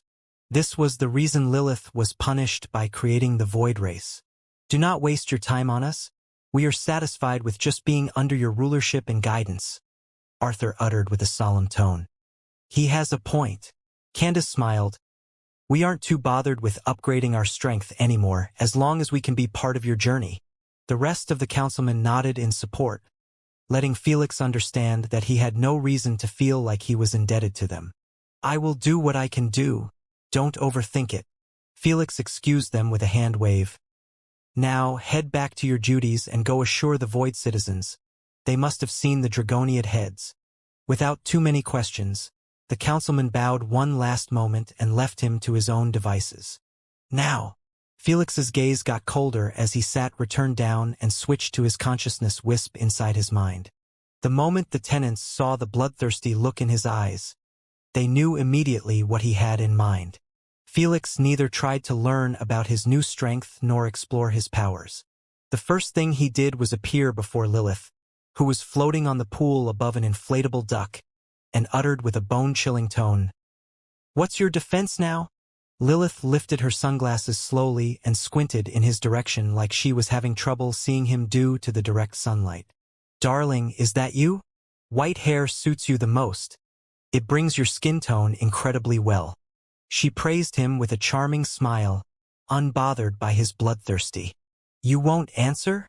Felix turned his return on her and uttered coldly, "Let's see if you will continue playing dumb." He swiftly put his mind into entering Asna's core, and his consciousness manifested on its surface like he was entering his own house. What came before him was the real Lilith on her overbearing throne. Her previous core had disappeared entirely, resulting the space appearing empty. No one was surprised by this. As for Felix to be turned into a unijin, the core had to assimilate with him 100% and be his own. Otherwise, he would motionless be merely using the Sin's powers but not be a true unijin like the rest. Right now, he could feel the core settling down peacefully in his pitch-black subconsciousness, and he could move it anywhere he desired. But his mind wasn't on this matter at the moment. He lifted his head and gazed directly into Lilith's seductive glittering eyes. Before he could say anything, Lilith chuckled and said, "Boy, unless you stopped caring about your little wife's core, you should reconsider those terrible thoughts in your mind." Felix narrowed his eyes in seriousness, knowing that Lilith always had a guarantee to ensure her safety after his ascension. "Are you implying that you have the power to destroy her core?" he asked, his voice icier than the glaciers in winter. "The moment you gave me access to her core, it's within my powers to do whatever I want to it." Lilith smiled. "Unijin's core is even more vital than mortal's heart. Gaining access to it is the same as holding a mortal's heart in your bare hands. Any sudden moment and it turns into a fountain of blood. Is that what you want to happen to your precious heart?" she asked. Her charming smile was unchanging, but her eyes emitted an unspoken level of threat. Felix knew that she wasn't screwing around with him, and the moment he showed an ounce of aggression in her direction, Asna's core might not exist again. Of course, unijins can't truly be killed. Lilith chuckled again, changing the tone of the atmosphere. "But, are you willing to wait for her birth again, which might take a dozen billion years if you were lucky?" Felix tightened his fists in silence, his heart fueled with anger and hatred, but there was nowhere to vent them. He understood that Lilith had him caught by the balls, and she knew that he would never do anything to jeopardize Asna's core. "This isn't over. If I can't stop you, Asna will." Felix turned around as he left one last bone-chilling remark. "The day I rescue her is the day you will perish, mark my word." With that, his body broke into particles and his focus returned to his main consciousness in the throne chamber. Felix opened his eyes and gazed at the sky. Then he murmured, "I am coming, Asna. Please wait for a little while." Suddenly, Felix knitted his eyebrows in discomfort after his newly awakened senses, now acutely attuned to the slightest disturbances in the cosmos, picked up on the subtle presence of observers.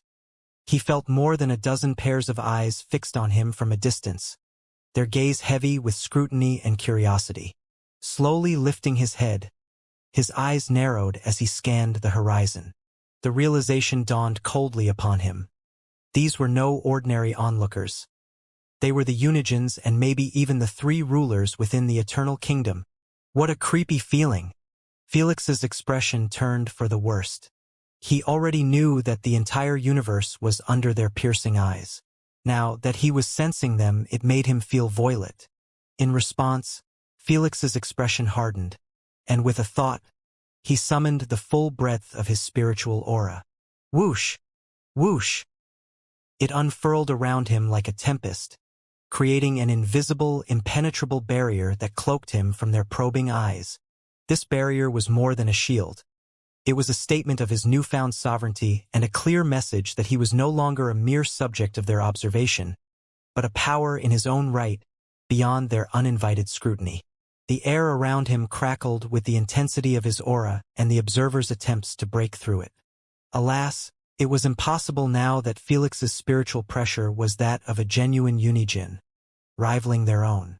"Don't be so impatient," Felix uttered with an indifferent tone. "I will be joining you soon enough." The moment Felix said this, his spiritual pressure aura calmed down, and the invisible barrier settled down neatly around him. "It's not a smart idea to challenge them," Thor advised with a serious tone. "You don't know who can be your allies there, and it's best to be open-minded about it. After all, you need as much help as possible to take down the three rulers." "Master, you are wrong about one thing." Felix narrowed his eyes dangerously as he walked towards the throne, dragging behind him the long river of luminous white hair. The instant he sat down, he uttered coldly, "They are the ones who shouldn't challenge me, as I am coming for every single one of them." Felix vowed to destroy the entire Eternal Kingdom, the precious baby of the three rulers. Anyone who gets in his path would be treated as his enemy regardless of their identity. "Are you sure about this take?" Jormungandr asked. "I have been walking on eggshells for a long time now. I have no interest in playing nice to buy anyone to my side." "Luckily, you don't need to overthink this," Lilith suddenly interjected with a causal tone. "The three rulers will most definitely entice the Unijins to attack you and retrieve Asna's core. So, no one there would want to be your friend anyway, and will jump you the moment you step inside the Eternal Kingdom." Felix was left speechless. While he was acting tough and unbothered, he wouldn't mind having some Unijins in his corner to facilitate the rescue mission. But now, he understood that was nothing but a pipe dream. Realizing that his journey in the Eternal Kingdom would be packed with action from his first day, Felix understood that he couldn't rush his entry without some preparations. The first thing he needed to do was get used to his new strength and powers. He began by focusing on his physical strength. Centering himself, Felix channeled his energy into his muscles, feeling the raw power coursing through his body as he sat on his throne. In less than a moment, he opened his eyes with a hint of surprise in them. "My strength is equal to a staggering 29 million bloodline force. That's wild." He couldn't maintain his composure as he tightened his fist until he felt the air molecules heat up and break apart, like he embedding them with force 10 times more powerful than nuclear fusion. In his hand alone, he could feel like he held the power to blow entire galaxies into smithereens. 29 million BF is enough to consider you 100 times more powerful than a primogenitor," Lord Shiva commentated with a faint, frigid smile. "Who would have belief that spineless child from before will obtain this kind of untapped power? Can't you praise like normal people?" Thor's eyelids twitched. Felix wasn't too bothered as he was used to Lord Shiva's assholish nature. He smiled a little and said, "The remaining 9 million BF must be related to my origin breakthrough." The tenants agreed, as they knew that Unijin considered in his adult form possessed a minimum of 20 million BF as a foundation. "You have broken through to the origin realm after surpassing 4 million BF. It wasn't too much of a surprise," Lady Sphinx uttered with a calm tone. "Unfortunately, you can't keep it whole. Did you have to remind me now?" Felix smiled wryly. He understood that if he dared to get rid of anything related to the three rulers' elements in his system, his power would be affected negatively. After all, he couldn't weaken his current perfect genetic evolution and not lose some of his strength. But it had to happen, as those elemental manipulations and abilities were like time bombs in his system. For now, Felix continued his testings. He turned his attention to his mental energy capacity, elemental tank, mental defense, reaction speed, etc. As Felix concluded his tests, a sense of awe at his capabilities washed over him. Every aspect of his power had been enhanced to a level that could only be described as divine. His strength, mental energy, elemental control, mental defenses, and reaction speed all had been elevated to extraordinary heights, solidifying his status as a true Unijin. After he was done with those basic tests, Felix moved on to the main dish, the core of the evolution, and the biggest change he had experienced in his life. the 7 draconic tails. I have no idea where did they go, but let's summon them. With a focused intention, he called forth the 7 draconic tails. Immediately after, his 7 symbols tattoos brightened up and the 7 draconic tails emerged from his back.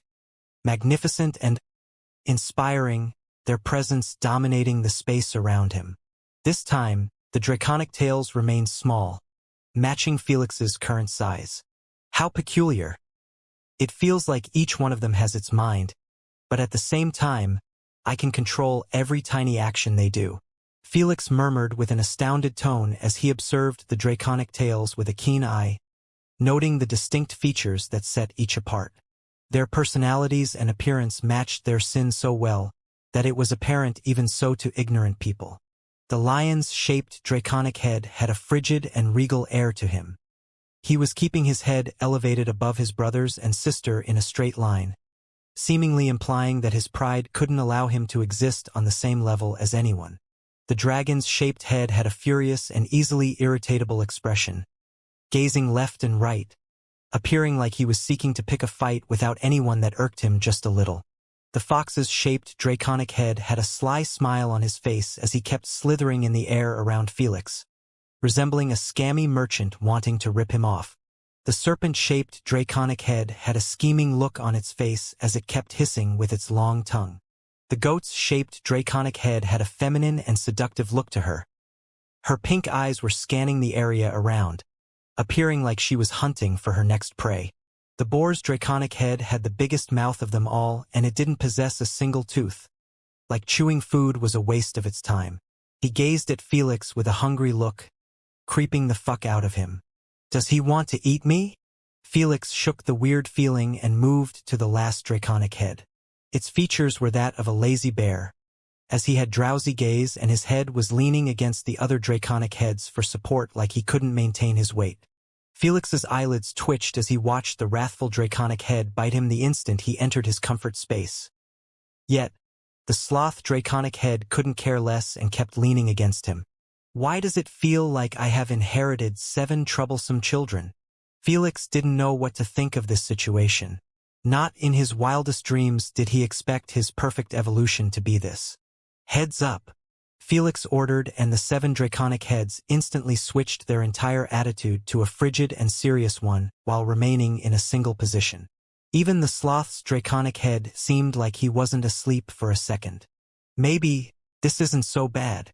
Felix smiled in satisfaction at their obedience. Now, let's see what you are capable of.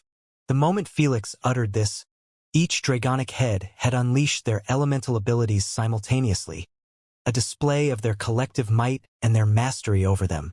The draconic lion roared fiercely as it summoned a colossal bolt of lightning from its horn. The draconic serpent unleashed a torrential wave around them. The draconic goat created multiple illusionary manifestations of itself. The draconic fox manifested a wall of crystalline barriers that emerged from the ground. The draconic boar released a dense cloud of poisonous gas. The wrathful dragon released a torrent of destruction mist from its mouth. Lastly, the draconic bear created a void sphere above his head.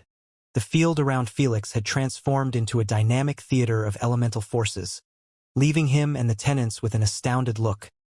They knew that this was nothing but a mere demonstration of their elemental control, and they could have gone harder if they desired. 7 elements, 7 sin laws, 7 draconic heads. Lady Sphinx murmured, "No wonder you evolved into a hydra, as it is the only evolutionary path available to contain all of those powers. That's not all. I feel that each draconic tail is connected to one of my 7 hearts." Felix remarked after sensing his 7 hearts were all beating after summoning the draconic tails. Even the dormant ones were awakened. This is quite intriguing. Lady Sphinx rubbed her chin thoughtfully. The fact that the draconic tails were able to integrate themselves with your elemental manipulations and hearts means that you aren't like any normal unijin. In what sense? Felix and the others were curious. Felix's entire ascension to the unijin realm wasn't normal, so nothing was new about him not sharing the same traits as unijins. "Let me test my theory first," Lady Sphinx requested. "Try to change your form into something else. A beast, an animal, or whatnot without using illusion abilities or such. Without questions asked, Felix closed his eyes and tried to change his form into a raccoon, as it was the first thing that popped into his mind. However, no matter how hard he tried, his body refused to morph. I can't. Felix raised an eyebrow in surprise. He understood that if he was a real Unijin like the others, it wouldn't have been an issue for him to change his form into anything he desired. That's because Unijins weren't born with an exact physical form in the first place, and they could take the shape of almost anything. Is this a good or a bad thing? Thor frowned. Being different is good. Lady Sphinx smiled. We know that other Unijins can't utilize laws besides the ones born with. In Felix's case, he wasn't born with the laws but assimilated with the Paragon's core as a human. This forced the universe to improvise instead of following its strict rules of a Unijin's birth, which meant some of the Unijin's rules don't apply to him. Where are you going with this? Lord Loki asked. I am coming to it. Lady Sphinx continued with a serious tone. Due to Felix's unique body structure, his evolution ended with 7 separated entities connected each with their own heart, and possessed full control over a sin law and an element. If we removed those elements and freed the hearts, we might have a chance to gain more than just Unijin's powers if we followed our suggested plan from before. By now, everyone understood what she was implying, and it sent shivers down everyone's spines in excitement and shock. If what you are saying is right, then by having 7 draconic tails, 7 hearts, Asna's core, and an evolutionary body created to accept assimilating with Unijin's cores, the universe wouldn't stop me from assimilating with other Unijin's cores, as long as I connect each one to a draconic tail and their heart. Yes. Felix's breath got a bit heavier at her confirmation of such an insane statement. This was even more extraordinary and mind-blowing than their previous idea of devouring Unijin's cores with Asna's core and obtaining their powers. What they were discussing was whether Felix had the possibility of assimilating with an additional 7 Unijin's cores and in turn, possess not just their powers, but their strength and absolute control over their laws. It would be the same as Felix turning into Unijin Overlord. Slow your horses, Lady Sphinx disclosed calmly. Let's not get too excited over a mere theoretical perspective. All I am saying is that there is a chance that the universe might have left a loophole for you to abuse due to your unique nature. It doesn't mean that it has happened, and for all we know, it might be impossible for you just like any other Unijin. Knowing that the universe rarely made mistakes or left loopholes, Felix couldn't help but agree with her take. He shouldn't count his eggs before they hatch. Still, the idea of it being a possibility was already enough to cause all Unijins in the Eternal Kingdom to dread their future. This at least makes it a bit easier to accept losing my elemental manipulation and abilities. Felix smiled. Every time this subject got brought up, he always felt like his heart was being ripped from its place. Who could blame him? He would be giving up on everything he had grinned his ass for, which wasn't easy to accept for anyone. Nothing was a waste. Thor shook his head. If it wasn't for your difficult work and non-stop grinding, you wouldn't have gotten the chance of reaching this stage in your life. He is right. You are now a Unijin, Jormungandr said. Raise your head high, as you are the sole controller of 8 laws, and no one can take them away from you. Not even the rulers. You have been borrowing their powers for a while now, and it's time to start using your own. Lady Yggdrasil smiled wryly. You at least have managed to escape and obtain your own source of strength. When she said this, most of the primogenitor's mood was brought down. The fact that primogenitors were born for the sake of entertainment of the Eternal Kingdom Unijins was already upsetting enough. Yet, to know that their entire being could be controlled akin to puppets the moment they stepped inside the Eternal Kingdom was a much harder hit to their self-esteem. What's worse, even if they bestowed their elemental manipulation, it wouldn't matter much since their gifts were all connected to the 3 rulers. One could say that Felix was the sole mortal with the possibility to escape the 3 rulers' chains and still own enough strength to keep his head up high. Yet, I am the bad person for making them run errands. Lilith broke the silence with a wronged murmur, causing everyone's expressions to turn for the worst. Knowing that if they reacted, they would fall into her trap, everyone took control of their emotions and continued ignoring her existence. Meanwhile, Felix stopped considering this situation negatively when he realized just how blessed he was compared to the primogenitors and the rest of the mortals. So, he stopped running from the inevitable at last. From today onward, the three rulers will have nothing on me. Without an ounce of hesitation, Felix switched his focus to his wisp inside the consciousness space.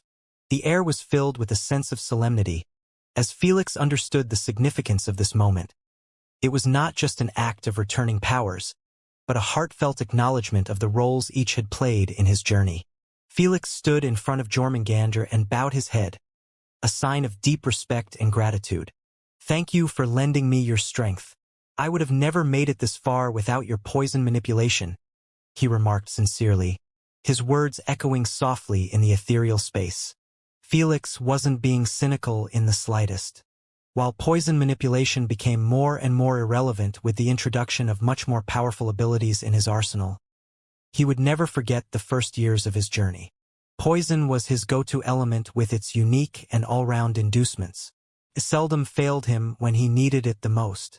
"I honestly have no use for it, but I will safely keep it until you decide what you want to do with it," Jormungandr remarked with a faint smile, allowing Felix to bestow the poison elemental manipulation back.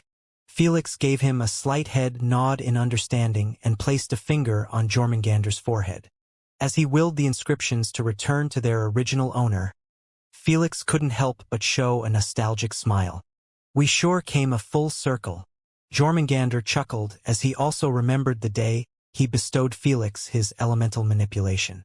Besides the new army of tenants, the magnificent town, and the absence of Asna, there wasn't much of a difference. The inscriptions transformed into live snakes and coursed from Felix's finger into Jormungandr's body. In a few moments, the ritual was done and Felix had gotten rid of poison manipulation successfully, leaving him with a faint prickle of pain in his heart. Still, this didn't affect his conviction.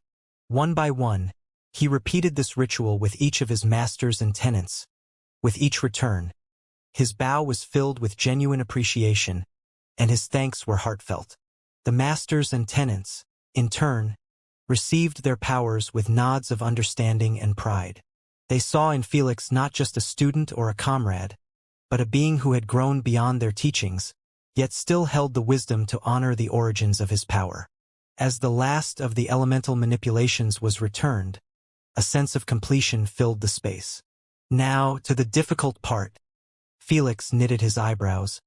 The removal of abilities, immunites, and anything with a slight relation to the three rulers. The elemental manipulations could be bestowed back without much trouble since they were etched on the soul first then the body. But for the rest, he had to do some mind/physical gymnastics to remove them while at the same time minimizing the damage. So he relied on his greed laws.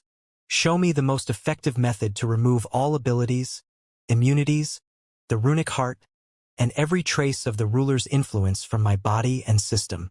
The air around him thickened as the draconic fox's eyes glowed with a green color before the symbol manifested in its eyes.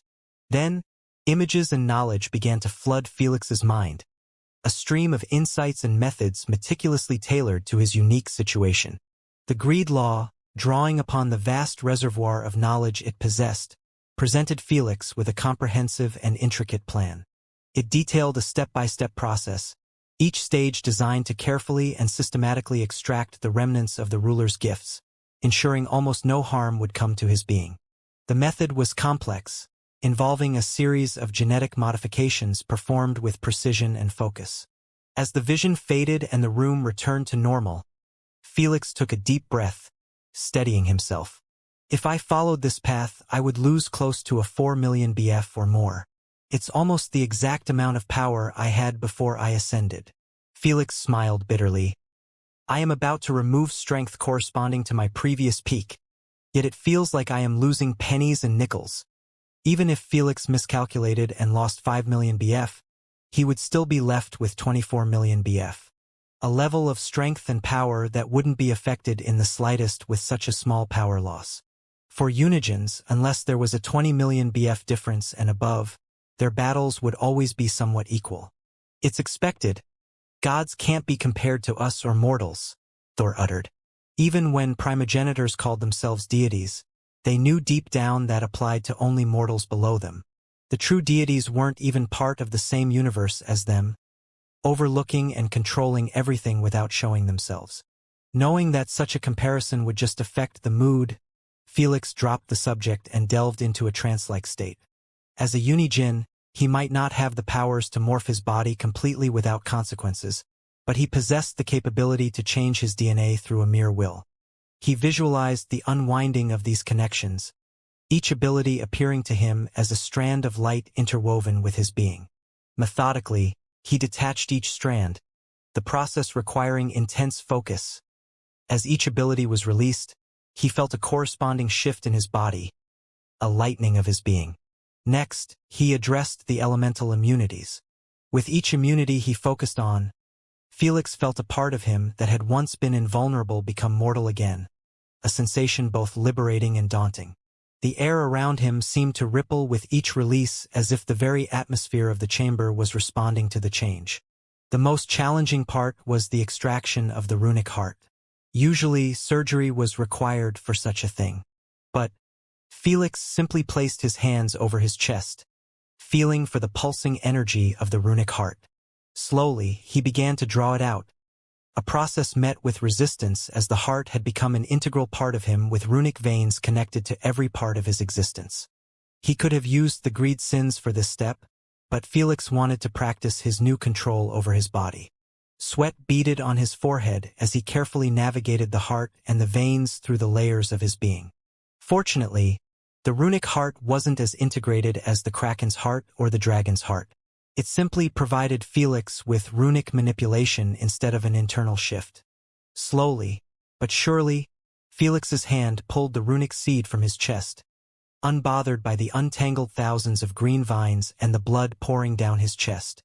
As the runic heart left his body, a wave of exhaustion washed over him, but also a profound sense of release.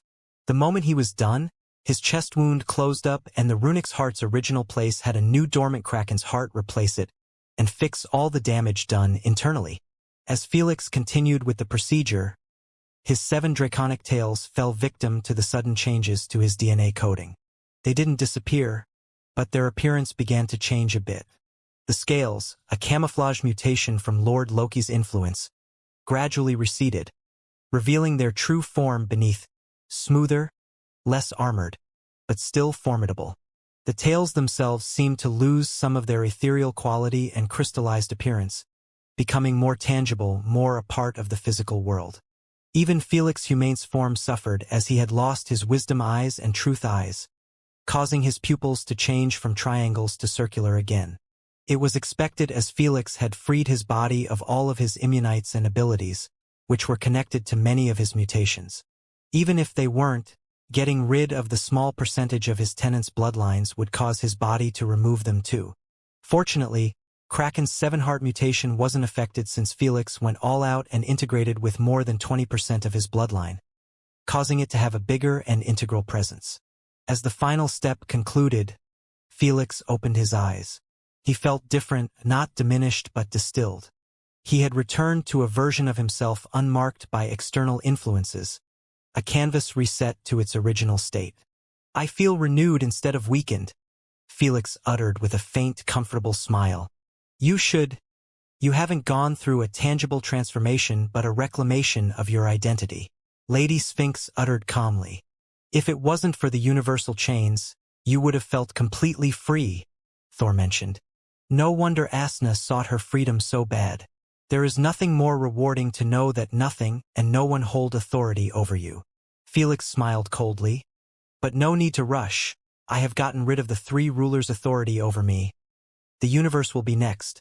For the next couple of days, Felix continued to familiarize himself with his transformed state post-ascension. He made a couple of intriguing findings about the sin laws he wielded. Firstly, he had opened the full range of sin symbols now that he was its true guardian. Secondly, each sin law, when actively used, granted him the gift to alter his appearance in a way that reflected the essence of that particular sin. This newfound gift piqued his curiosity, leading him to experiment with the various sin laws, watching as his form subtly shifted with each change. He noticed that when he invoked the wraths in law, his hair took on a fiery hue, echoing of smoldering embers, while his eyes glowed with an intense, passionate light.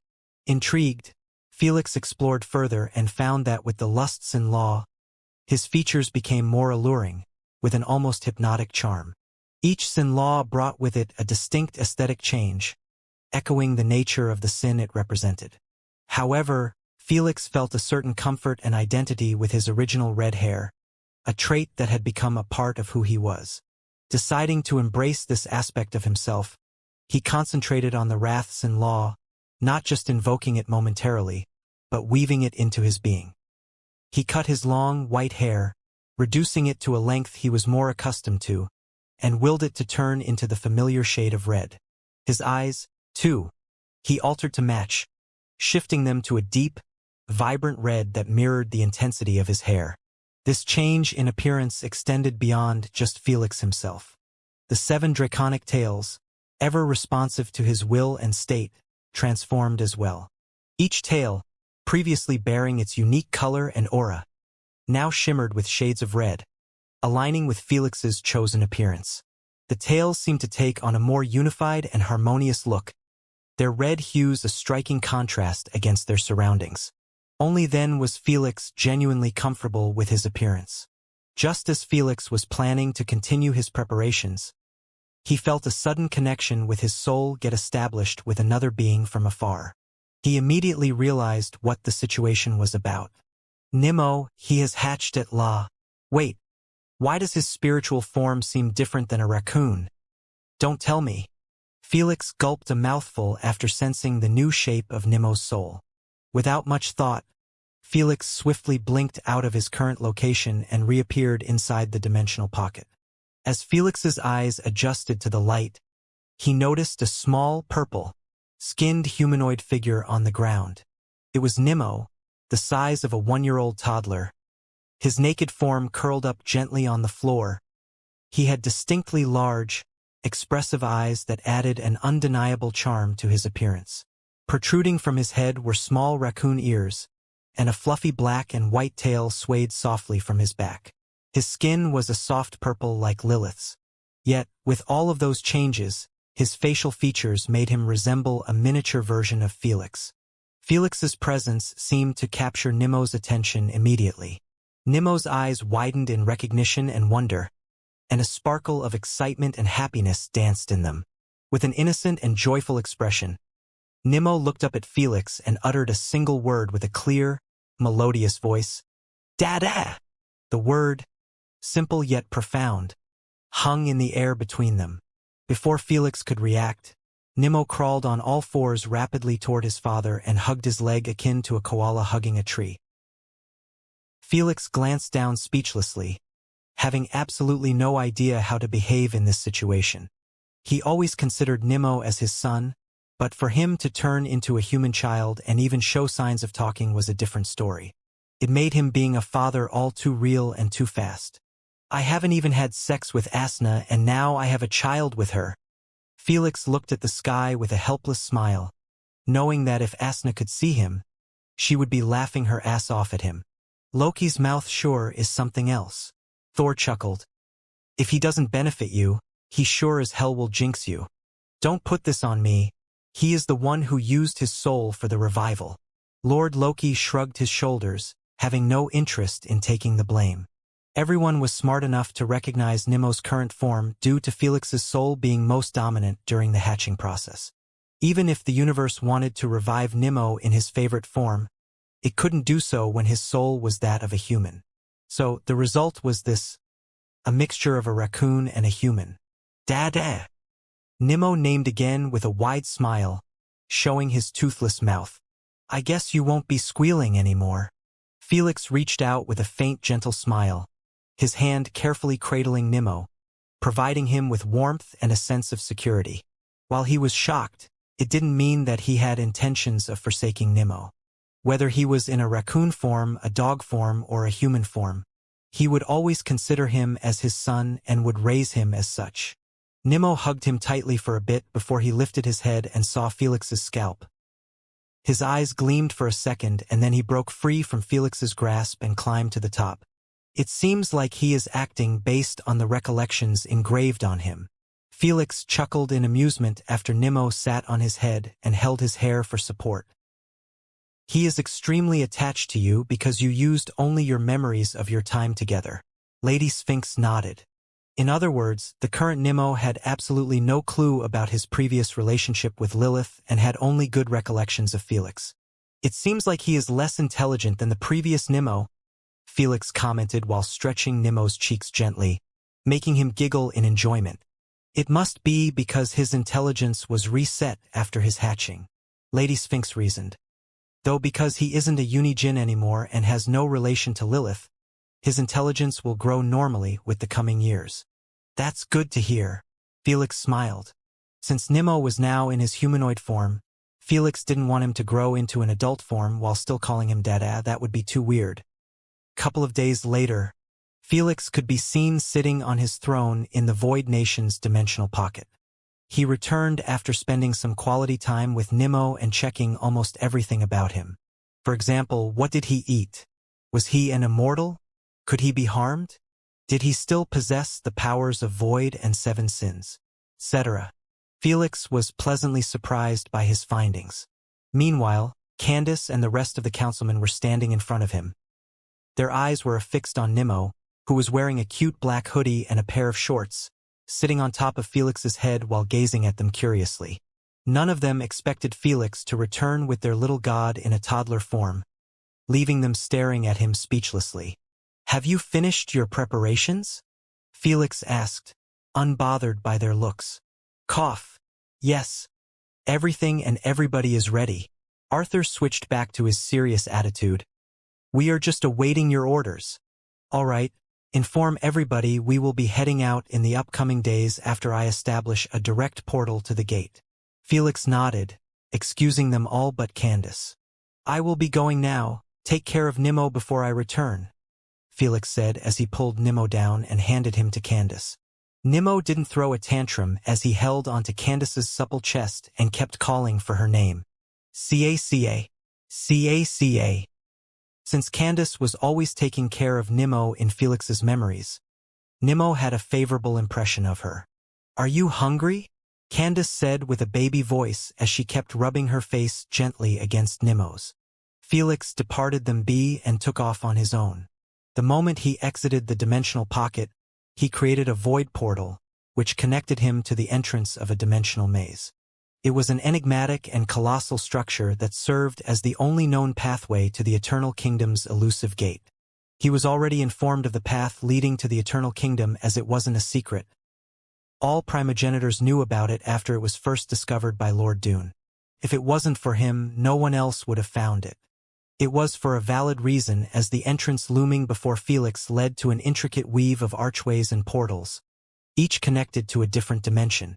With a nonchalant expression, Felix stepped forward, crossing the threshold into the maze. Immediately, the scenery around him shifted. He found himself in a realm where the laws of physics seemed altered, the gravity fluctuating and the landscape constantly changing. The sky above swirled with iridescent colors, and the ground beneath him was a mosaic of ever-shifting tiles. He proceeded with caution, aware that one wrong turn could lead him astray into an endless loop of bizarre and unpredictable worlds. The maze was not just a physical challenge but a test of mental acuity and intuition. Each junction presented multiple choices, each portal a gateway to a realm more peculiar than the last. In one, the ground was a transparent glass overlooking a vast cosmos. In another, gigantic flora towered above, their leaves casting strange, dancing shadows. "They sure made it inaccessible to mortals," Thor sneered. "They placed millions of dimensions between us and them, like our existence is seen as filth in their eyes," Jormungandr said coldly. The majority of primogenitors had followed Lord Dune's map and reached the gate too. However, no one answered them on the other side. The only 2 times a reaction was erected from them were for Lord Shiva and the ancestral dragon. Ever since the fate that befell the ancestral dragon and his people, none of them dared to get close to it again. Felix was the first person after the ancestral dragon, and everybody was somewhat curious if it was still the same or if something had changed about it. After a short journey of encountering various oddities, floating islands, inverted waterfalls, and creatures that defied imagination, Felix emerged at last into an area filled with beautiful golden illuminating clouds. When he pierced through the clouds, the gate to the eternal kingdom emerged before him, causing him to come to a halt. Towering in stature and grand in design, its surface shimmering with a celestial radiance that seemed to capture and reflect the light of distant stars. The gate's architecture was intricate, featuring elegant motifs and patterns that intertwined harmoniously, each detail a testament to otherworldly craftsmanship. Flanked by towering pillars that seemed to reach toward the heavens, the gate conveyed a sense of solemnity and reverence. The top of the gate arched gracefully, culminating in a magnificent crest that radiated with an ethereal glow, imbuing the surroundings with a gentle golden light.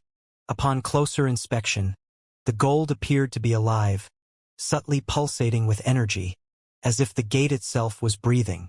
Carvings of mythical creatures and deities adorned its surface, each figure etched with such precision and care that they appeared almost lifelike, ready to leap off the gate and into the realm beyond. It was so magnificent that even the least artistic person in the universe would be forced to gaze at it in awe. "I feel like it's calling me," Felix expressed with a faint murmur, feeling like his 7 hearts and unijin cores were trying to leap out of his throat and enter it. "That's not the gate calling you," Lilith remarked with a faint smirk. "That's the celestial energy on the other side. It's like I am put in a withdrawal for a drug that I haven't even experienced that much." Felix frowned, not liking the feeling that much. "Push the gate open and you will come to understand why." Lilith chuckled. Felix didn't get baited into doing it. He understood that he could only push the gate open from this side. That's because the gate was considered as a one-way dimensional door on the universe's side. In other words, opening it from the side of the eternal kingdom was like pushing a door open from its back, brute forcing its bolts. This was the reason a significant amount of celestial energy was required to assist with opening the gate from their side. While it was much simpler to open it from Felix's side, he was told that it wouldn't be easy for him to hold it open for a few seconds. This signified that Felix had to commit the moment he pushed it open. So, he ignored the weird call from the other side and started working on creating a void portal, connecting the gate to his void nation. It had to be of an unprecedented scale, one capable of transporting even the colossal star-sized entities as world eaters and dreamers, along with the vast armies and citizens of the void nation. With deep concentration, Felix extended his hands outward, his fingers tracing intricate patterns in the void. The air around him began to shimmer, vibrating with the immense power he was channeling. He drew upon the essence of the void, manipulating its fabric with a precision and control that only someone of his caliber could achieve. Slowly, a massive portal began to take shape. It started as a small rupture in space but rapidly expanded, its edges swirling with the dark energy of the void. The portal grew larger and larger, soon dwarfing even the largest of planets, its size monumental enough to accommodate the star-sized beings. As the portal stabilized, Felix gave a unified order to the 3 non-intelligent, unique void creatures. The world eaters, dreamers, and the wrathful creators approached the portal with a slow, deliberate grace. Despite their astronomical size, they still dwarfed in front of the Eternal Kingdom's gate, as it was big enough that thousands of them would still be able to go through it without struggle. One by one, they entered the portal, their massive forms easily accommodated by its vast expanse. This process took at least a day, even with Felix's assistance, since there were hundreds of each of those behemoths. Only after they took an orderly formation in front of the gate did the Void Nation armies and citizens begin their approach. They were led by the councilmen, their presence commanding and assured. The armies were an impressive sight, composed of various void creatures, each ready for the journey ahead. "Everyone here?" Felix asked as he played with Nemo's cheeks. "Yes. No one was left behind and our entire operations were placed under the Federation's responsibility," Candace murmured with an odd look as she gazed at the heavenly gate. feeling like she was unworthy to even look at it. Most of the Void citizens had the same expressions the moment they faced the Eternal Kingdom's gate. Good. Felix waved his hand down and the portal closed off instantly. Then, his gaze roamed across his people. He knew that this was more than just a mass migration. It was the beginning of a new chapter in the history of the Void Nation, a bold venture into the unknown. I will be opening the gate, Felix announced calmly. I will be focusing on helping the behemoths pass through. So, the moment it opens, I want you all to rush inside as fast as possible. Anyone left behind will be left behind for good. Am I understood? Yes.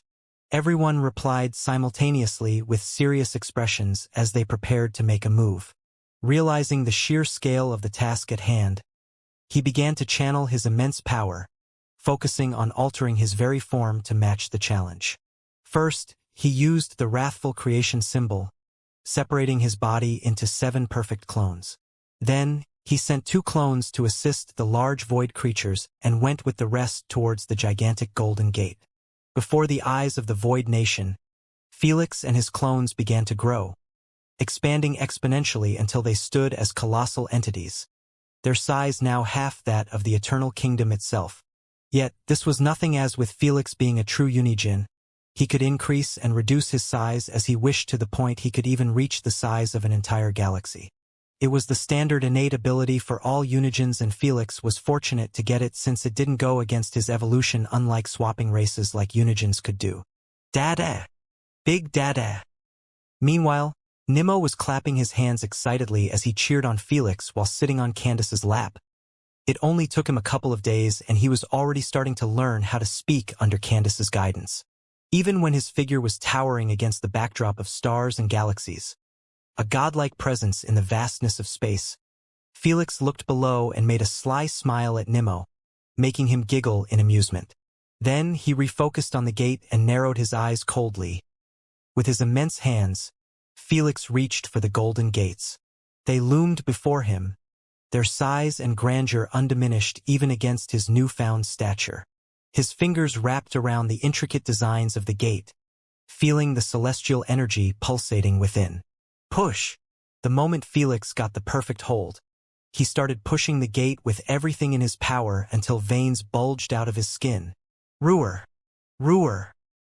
Behind him, his 7 Hydra tails, each a formidable force in its own right, came to life with renewed vigor. Boom! Boom! They moved in unison with Felix's efforts, their heads pushing against the gate, their roars echoing through the void. The Void Nation watched with a mixture of awe and apprehension. To them, Felix was more than their leader. He was their god, a being capable of challenging the very boundaries of the divine. Open! With a deep grunt, Felix exerted his strength against the gates. The colossal doors, unaccustomed to such force, began to creak and groan under the pressure. Slowly, inch by painstaking inch, they started to give way. The Hydra tails pushed and roared alongside Felix, their efforts synchronized with his. As the gates parted, a brilliant light began to spill forth from the gap, a radiant glow that hinted at the wonders and mysteries that lay beyond. All together, Felix, with one final, Herculean effort, shoved the gates wide open with the assistance of his clones, each sharing the same level of strength as him. Kaa Thuwood. This caused the gates to swing outwards with a resounding boom that reverberated through space. Move! Holding the gates open with their massive hands, Felix signaled for his Void Nation and armies to proceed. Go! Go! Go! Go! Arthur and the councilmen shouted as they flew rapidly towards the blinding light, leading the fleets and legions of the Void Nation. Meanwhile, Felix's 2 clones responsible for the behemoths used their spiritual pressure to lift them and hurl them towards the gate, above Felix and his clones' heads. Shit! I feel like I am being pushed against by an entire realm. Felix gritted his teeth as his hold on the gates kept getting weaker and weaker. He felt like the gate's weight kept doubling down each split second, and if he didn't go through it in the next moments, it would snap back and close on him. We are all in. Fortunately, his citizens were reliable and all of them made it to the other side. leaving behind only some of the Void creatures' armies. Felix didn't give a crap about the Voidling, and the moment he received the confirmation, he let go with his clones and they jumped inside swiftly. Ka thumb. The gates of the Eternal Kingdom snapped shut with a thunderous explosion and stood firm once again. Those noises hadn't gone unnoticed by the residents of the Eternal Kingdom. Zeus, Hephaestus, Demeter, Poseidon, Athena, Apollo, and Aeolus. The 7 lesser celestial unigens partaking in the bounty hunt all dropped whatever they were doing and turned their heads toward the Eternal Kingdom's gate. All of them showed different reactions, as some smiled in interest, some gazed with utter coldness, and some had calm looks like this entire situation meant nothing but business to them. "He has arrived. I should go and give him a warm welcome," Apollo chortled while carrying behind his back a divine lyre. It was a masterpiece of ethereal beauty, crafted from radiant unknown materials and adorned with intricate silver-colored filigree. Its strings shimmer like strands of the sun's own light. As he played a single low-pitched note, his entire being shifted into a beam of light and he disappeared out of sight. "He sure came quicker than I thought." "Whatever, this is fine too." Meanwhile, Zeus, in all his majestic grandeur, stood tall and commanding, his presence exuding the raw power befitting the true god of thunder. Clutched in his mighty hand was his weapon, a masterfully crafted thunderbolt, pulsating with an intense, crackling energy that seemed to resonate with the very essence of the storms. With a swift, deliberate motion, Zeus hurled the thunderbolt into the sky, where it streaked across the heavens at the speed of light, a brilliant trail of electrifying energy in its wake. In the same instant, Zeus himself transformed into a surge of lightning bolts, a spectacular display of divine power, as he merged with the weapon, becoming one with the thunderbolt, racing through the skies in a blinding flash of light and energy. As for the rest, some proceeded with the wind like Aeolus, some merged with the earth like Demeter, and some traveled through the roots and vines underneath the kingdom's infinite surface like Artemis. Each used their fastest travel methods to cross this infinite floating piece of land. Yet, none of them would be faster than the godfather of fire and magma, Hephaestus, as he was the only one daring enough to leave his territory unprotected and camp out the gate even when he had no clue about Felix's arrival time. At the moment, high above the vast panorama of the Eternal Kingdom, far from the golden gate through which Felix and his people made their momentous entrance, he was watching the scene from his magnificent magma throne. Perched in the sky, Hephaestus's gaze was fixed on Felix, his sharp eyes missing no detail. From this vantage point, he could see the colossal form of Felix as he parted the gate, and the disciplined ranks of the Void Nation as they passed through it. It's time to reclaim what was lost. Knowing that his peers must be fast approaching, Hephaestus stood up from his throne and extended his palm forward. Then, a powerful and undisturbed star core emerged as a medium sphere. Before he began to compress it repeatedly until its intense, condensed energy began to warp and influence the gravity around it.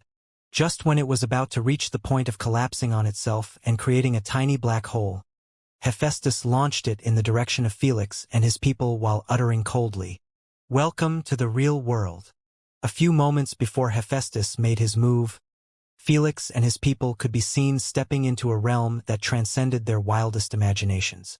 The interior of the Eternal Kingdom unfolded before them, a vast expanse of endless surface that stretched beyond the horizon, its beauty leaving them awestruck.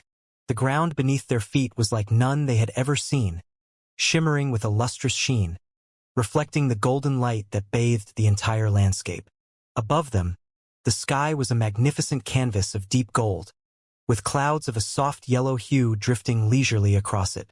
The entire atmosphere was imbued with a sense of timelessness and purity, an eternal day in a realm untouched by the ordinary passage of time. The air they breathed was unlike anything they had experienced before. It was so pure and refreshing that it seemed to cleanse their very beings. As they took deep breaths, they could feel their pores opening up, as if their bodies were willingly embracing the rejuvenating qualities of this divine air. Everywhere they looked, the Eternal Kingdom radiated a sense of sublime majesty and peace. "Are we on a planet?" I thought the Eternal Kingdom would be a massive patch of space. Arthur inquired as he looked around him in wonder. How can Unigens even be contained with a mere planet? It's not a planet, Felix replied while shrinking back to his normal size. It's called the Eternal Kingdom for a reason. It's an infinite surface area, stretching for eternity since it keeps growing daily. As for the day and night cycle, it's unified and under the light and darkness ungi. Before Felix could finish his sentence, his acute senses detected an impending threat, approaching them from a distance at an alarming speed. When he focused on his senses' direction, his eyes picked up a glowing, disturbed, and shaky golden sphere. Felix felt his hair rise across his entire body after sensing the potent and terrifying force held within the sphere. Get down! Felix's reaction was immediate and decisive. He raised his hand to signal his people to brace for impact, while he conjured a massive, thick barrier of void energy around his people. The barrier materialized as a dark, opaque dome, enveloping them in a protective embrace. Its surface rippled with the strength of the void, absorbing and nullifying the ambient light, standing as a bulwark against the incoming celestial missile. Yet, Felix knew that it wasn't enough to even block 50% of the star core. So, Felix propelled himself forward, propelling with a speed and grace that belied his size. He positioned himself between the incoming star core and his people and uttered coldly, "Untouchable will symbol." With a surge of energy, a roaring lion symbol materialized above his head, its majestic form radiating a sense of indomitable strength. The symbol fed Felix with a prideful belief, a conviction that he was impervious to harm, infusing him with an aura of invincibility. Felix's body began to glow with a resplendent golden light, embodying the essence of the pride sin. His muscles tensed, and with a calculated grace, he drew his fist back, channeling the accumulated energy into his arm. Then, with a movement that combined precision and power, he thrust his fist forward, striking the star core directly at its heart. The impact was monumental. The star core struck with such force, veered off its destructive path, careening away into the sky.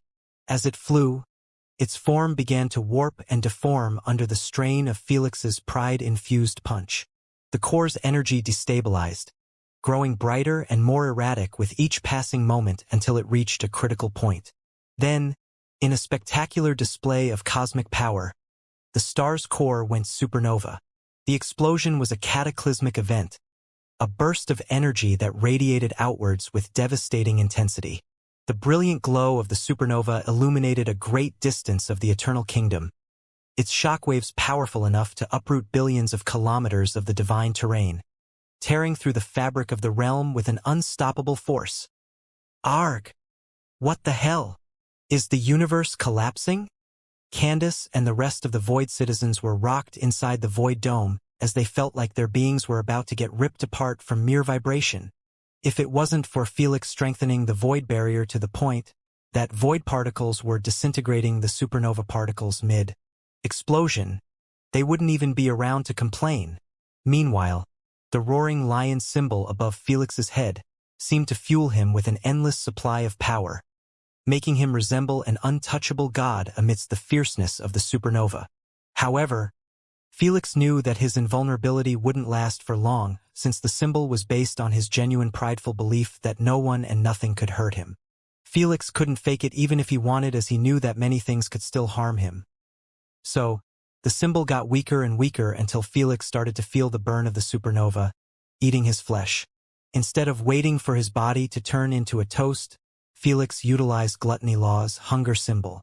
The instant the symbol manifested above him, the terrific, overbearing energy released from the explosion began to feed into Felix's being, empowering him and enhancing his defenses at an unfathomable rate.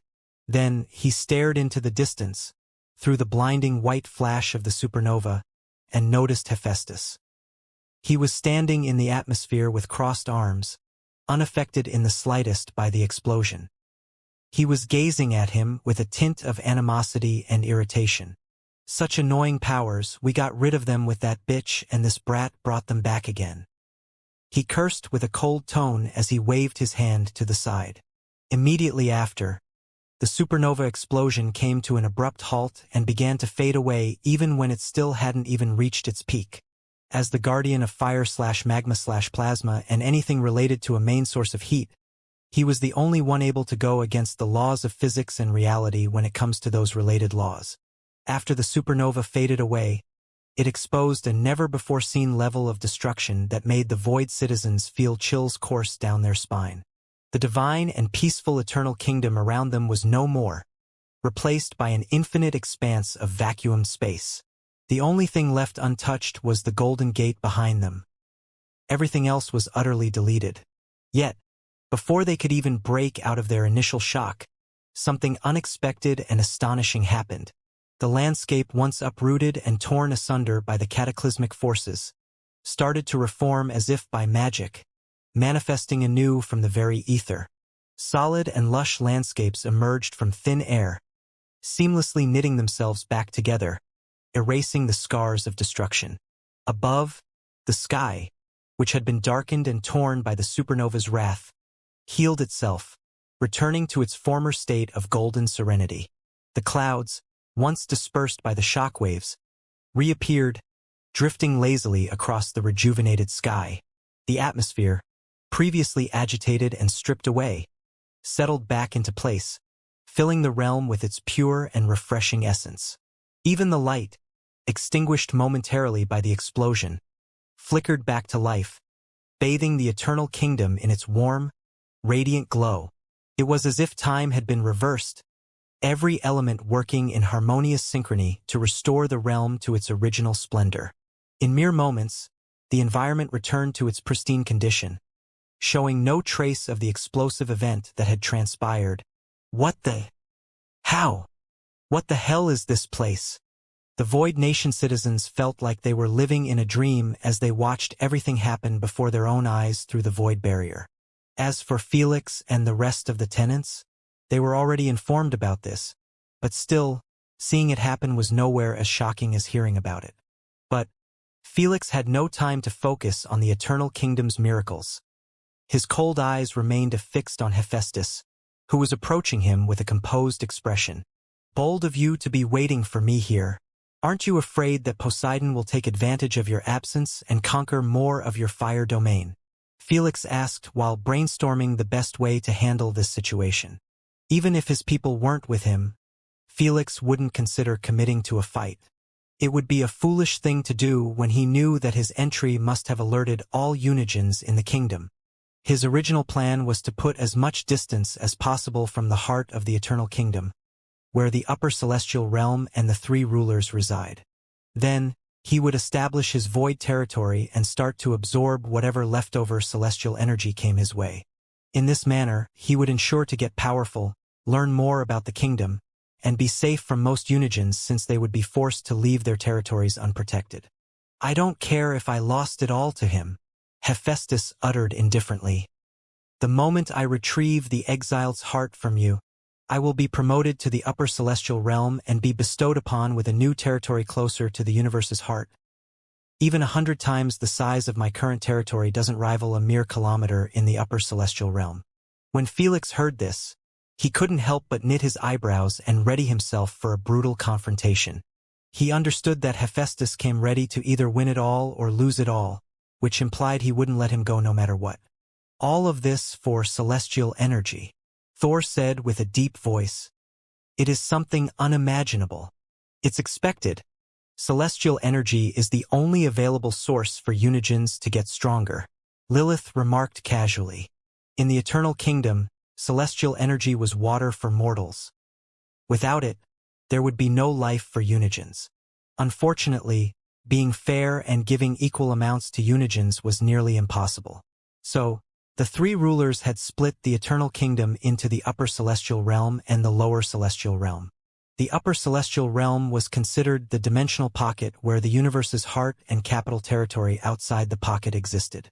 Everything else was considered a lesser celestial realm, and the majority of the Unigens had their territories spread on them, with their cities, citizens, and such.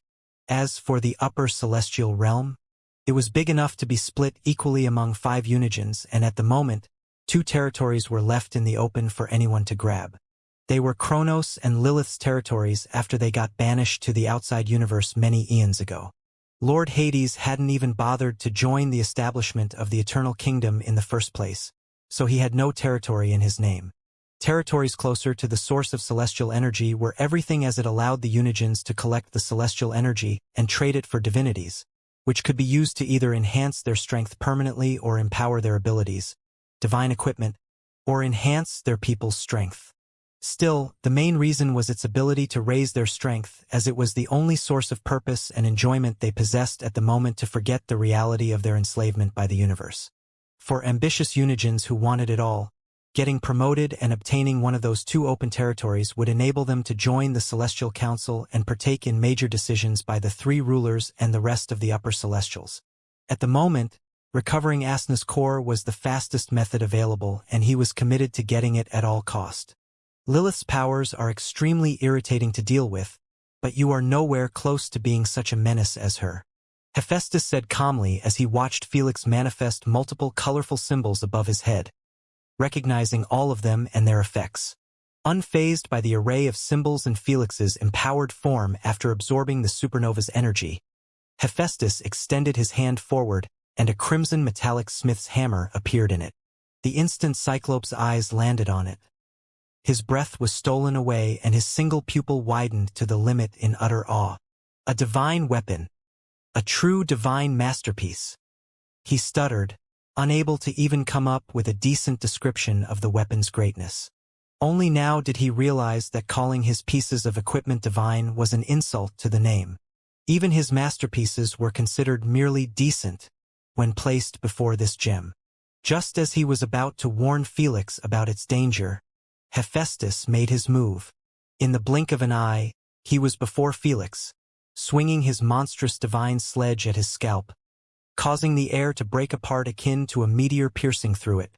Felix, undeterred, met the onslaught with his bare fists, which were infused with a combination of evil energy and void energy.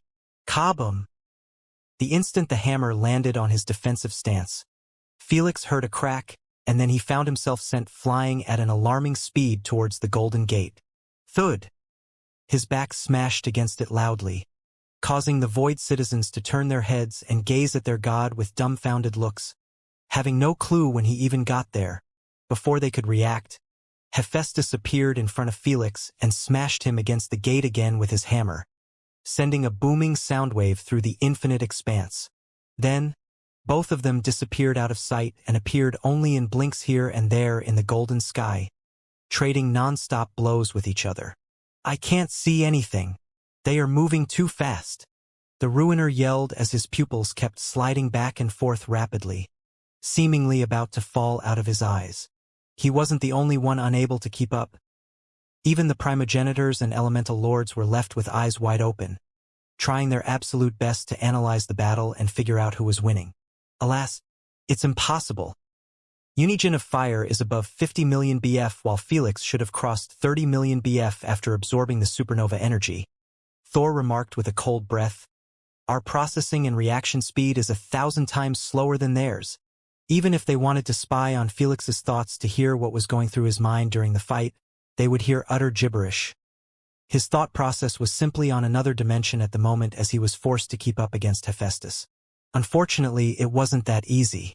Symbols were only good if their owner was good.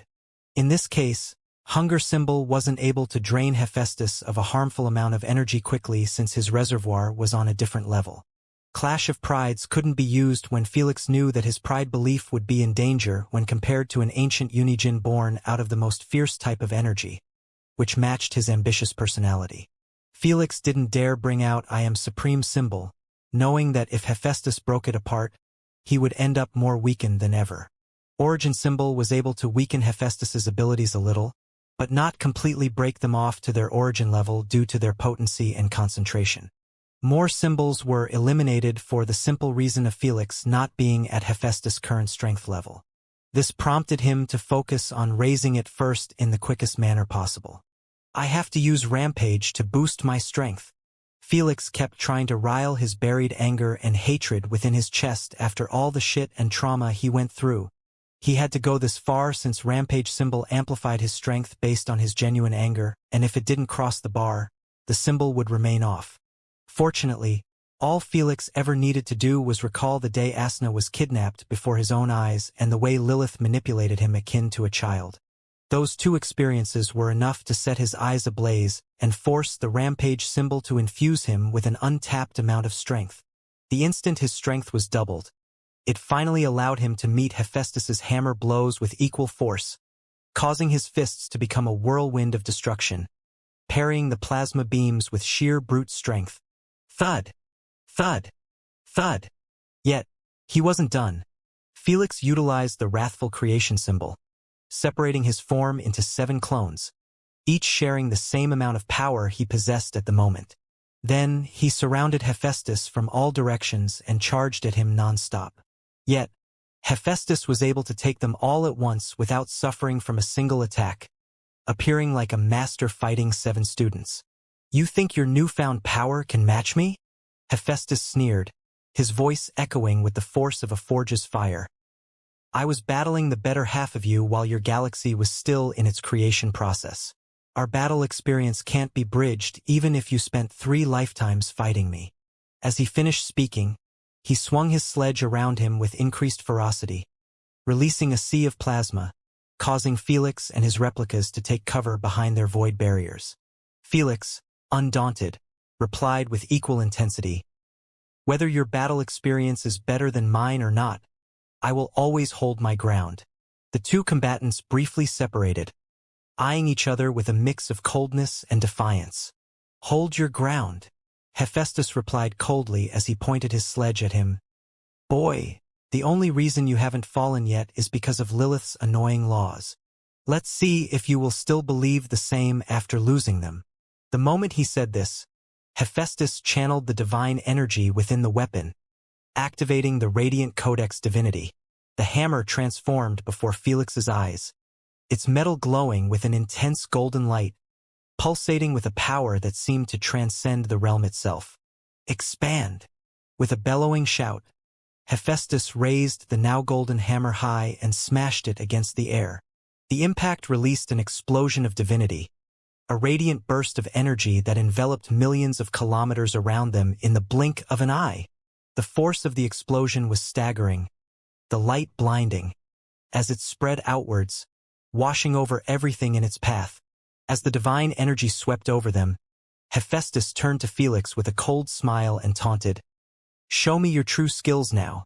Felix and his clones, momentarily taken aback by the surge of divine power, quickly regrouped. With a solemn expression, Felix gazed around him at the floating golden motes, feeling extremely uncomfortable being inside the radiant codex divinity. It really cancels off manifestations of new laws and elements. How dreadful. When Felix attempted to utilize another symbol, he found himself unable to make the connection with the laws. It was like the entire area of millions of kilometers had become a locked zone, where only pre-existing laws and divine energy could remain. Most Unigens don't rely on radiant divinity in their battles, since their battle experience is more or less equal. Lilith commentated with a faint smile. "But against you? It's worth getting rid of laws entirely, as any Unigin can beat the crap out of you without them." This was the reason why Hephaestus hadn't used his hammer against Lord Hades, knowing that canceling the laws while being in his spirit realm would benefit his rival more. Hephaestus didn't put Lilith's face in the dirt, as he had immediately re-engaged on the 7 clones. Each swing was a masterful display of his godly strength and mastery. While Felix and his clones still retained their strength from the Rampage symbol, they were still proved to be unmatched against Hephaestus. Despite facing multiple adversaries, Hephaestus moved with an elegance and efficiency that was both awe-inspiring and daunting. Boom! Boom! Thud! In the vast expanse illuminated by his radiant, golden hammer, Hephaestus was the epitome of a warrior god. His movements were a blend of smoothness and precision, each step and turn calculated to avoid the flurry of strikes from Felix's clones. He anticipated their movements, his eons of combat experience allowing him to read their intentions and react with supernatural speed. As one clone lunged towards him, Hephaestus twisted his body in a swift, elegant motion, evading the attack by mere inches, before parrying a strike from another clone, the clash of force sending a resonating hum through the air. His counterattacks were just as masterful. A swift thrust here, a powerful swing there, each aimed with lethal precision, causing Felix and his clones to get outmaneuvered at every turn. Damn it! It's like he is in my mind. Felix felt even more helpless than in his fight against Nemo's alter ego. At least he was able to land something in that fight. But here, nothing worked. It was like an amateur layman battling an MMA fighter in the streets. I knew Felix would struggle against Unigens, but I didn't think it would be this bad, Thor commentated with a deep frown. Even when he barely could see their movements, he figured out that Felix was getting an ass-whopping after spotting many of his clones getting sent flying continuously. It's expected. Felix has just ascended and begun fighting on this high frequency, while Hephaestus and the rest of the Unigens spent their entire lives on it. Lady Sphinx replied.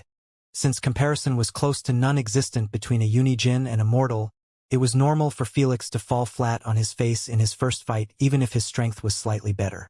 During Unigen's battles, a couple of million BF difference meant nothing. In Felix's case, even if he was 10 million ahead of a Unigen, he would make it up with his experience and technique. Especially if there were no laws involved.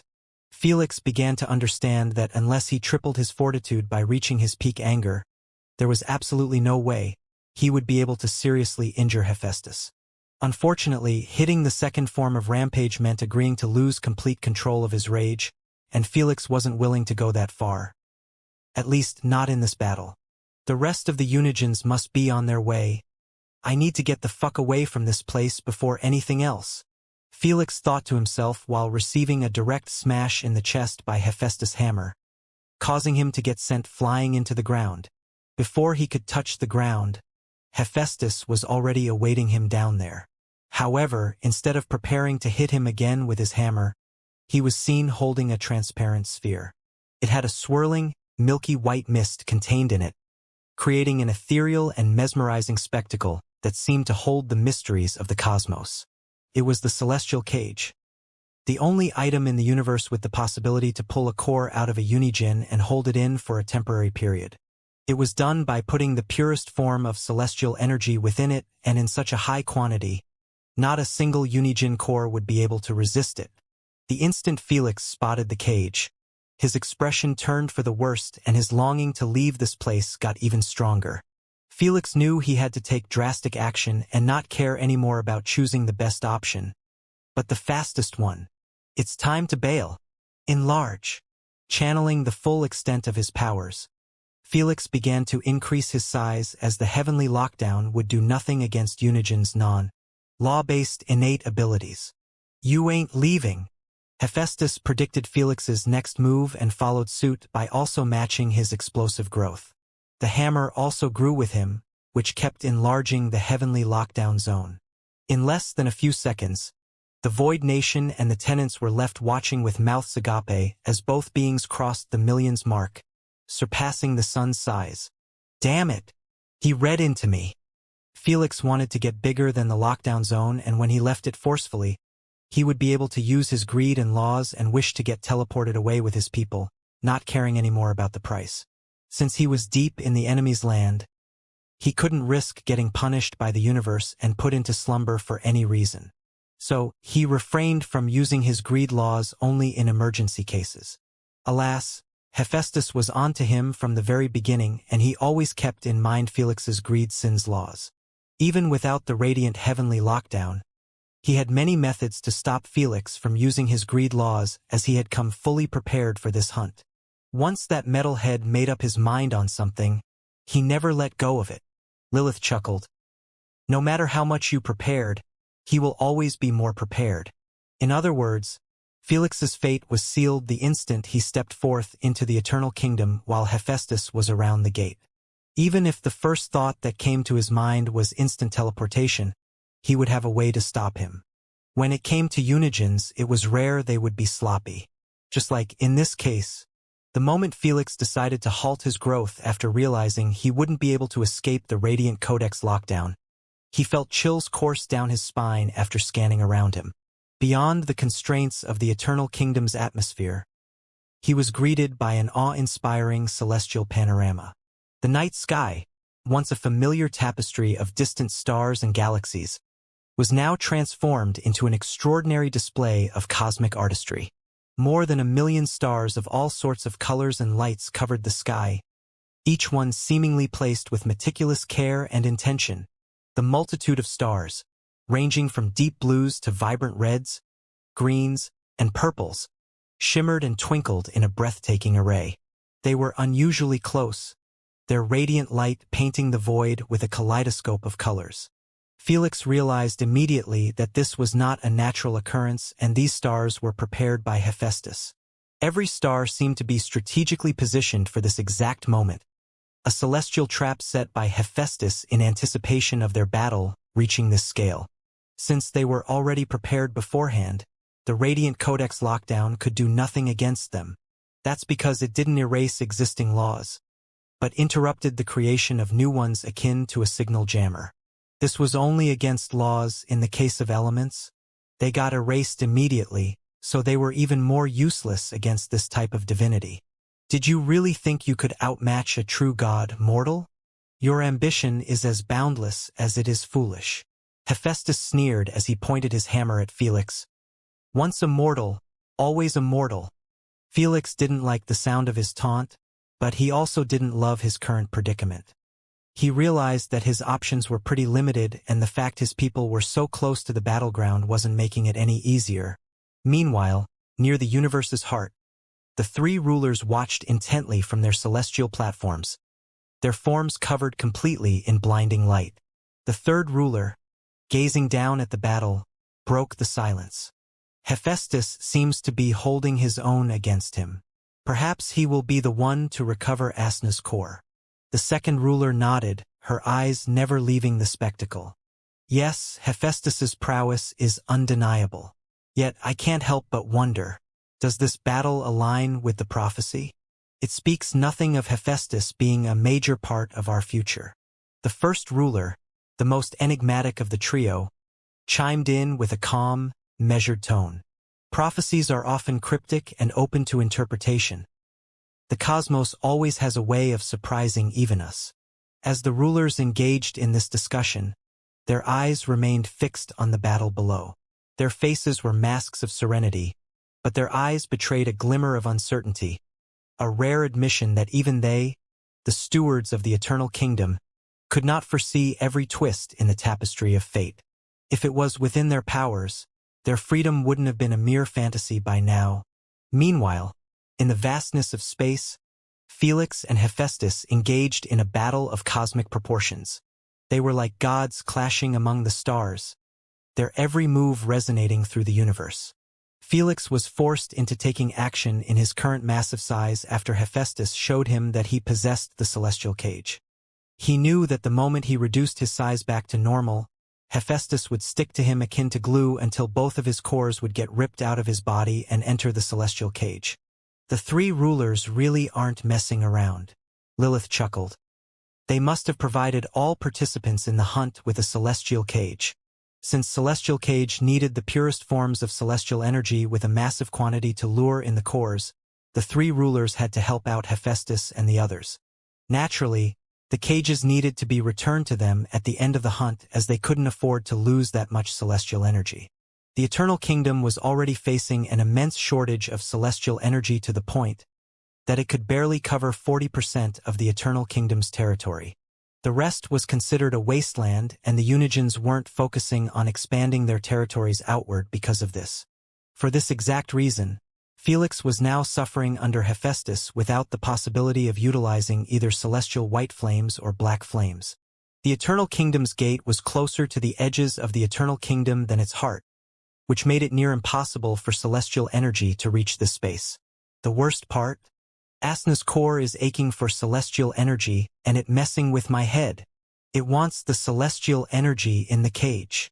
Felix uttered with a distressed look, as he kept evading the relentless assault of Hephaestus. Each star under his command became a weapon, firing beams of concentrated stellar energy. The The sky around them erupted in a dazzling display of light and power, as star after star unleashed its fury. Amidst the chaos of battle, Felix's mind raced for a solution, and Asna's core throwing a tantrum wasn't making it any easier. It was like a baby starved for milk and Hephaestus had put a bottle right in front of it. Of course, it would act up, especially when Felix didn't have as much of a control of it as Asna. What an irritating symbol. Hephaestus cursed as he watched Felix able to absorb the energies from his attacks. Since he was using actual stars, the amount of energy they released, whether active or during their explosion, was massive enough to empower Felix significantly. Right now, Felix was growing stronger with each successful dodge or block, regardless if he was harmed or not. Hephaestus knew that the fight could not last like this and had to go all out to finish Felix off once and for all. As he was preparing for his ultimate attack, a new presence made itself known on the ground near the void barrier. Apollo materialized out of pure light, a radiant figure emerging gracefully amid the chaos. He was sitting on a cloud of darkness while holding his divine lyre in his hands. As Apollo took in the scene before him, his eyes sparkled with a mixture of interest and excitement. "I am glad I have taken a couple of shortcuts through the spatial gateways."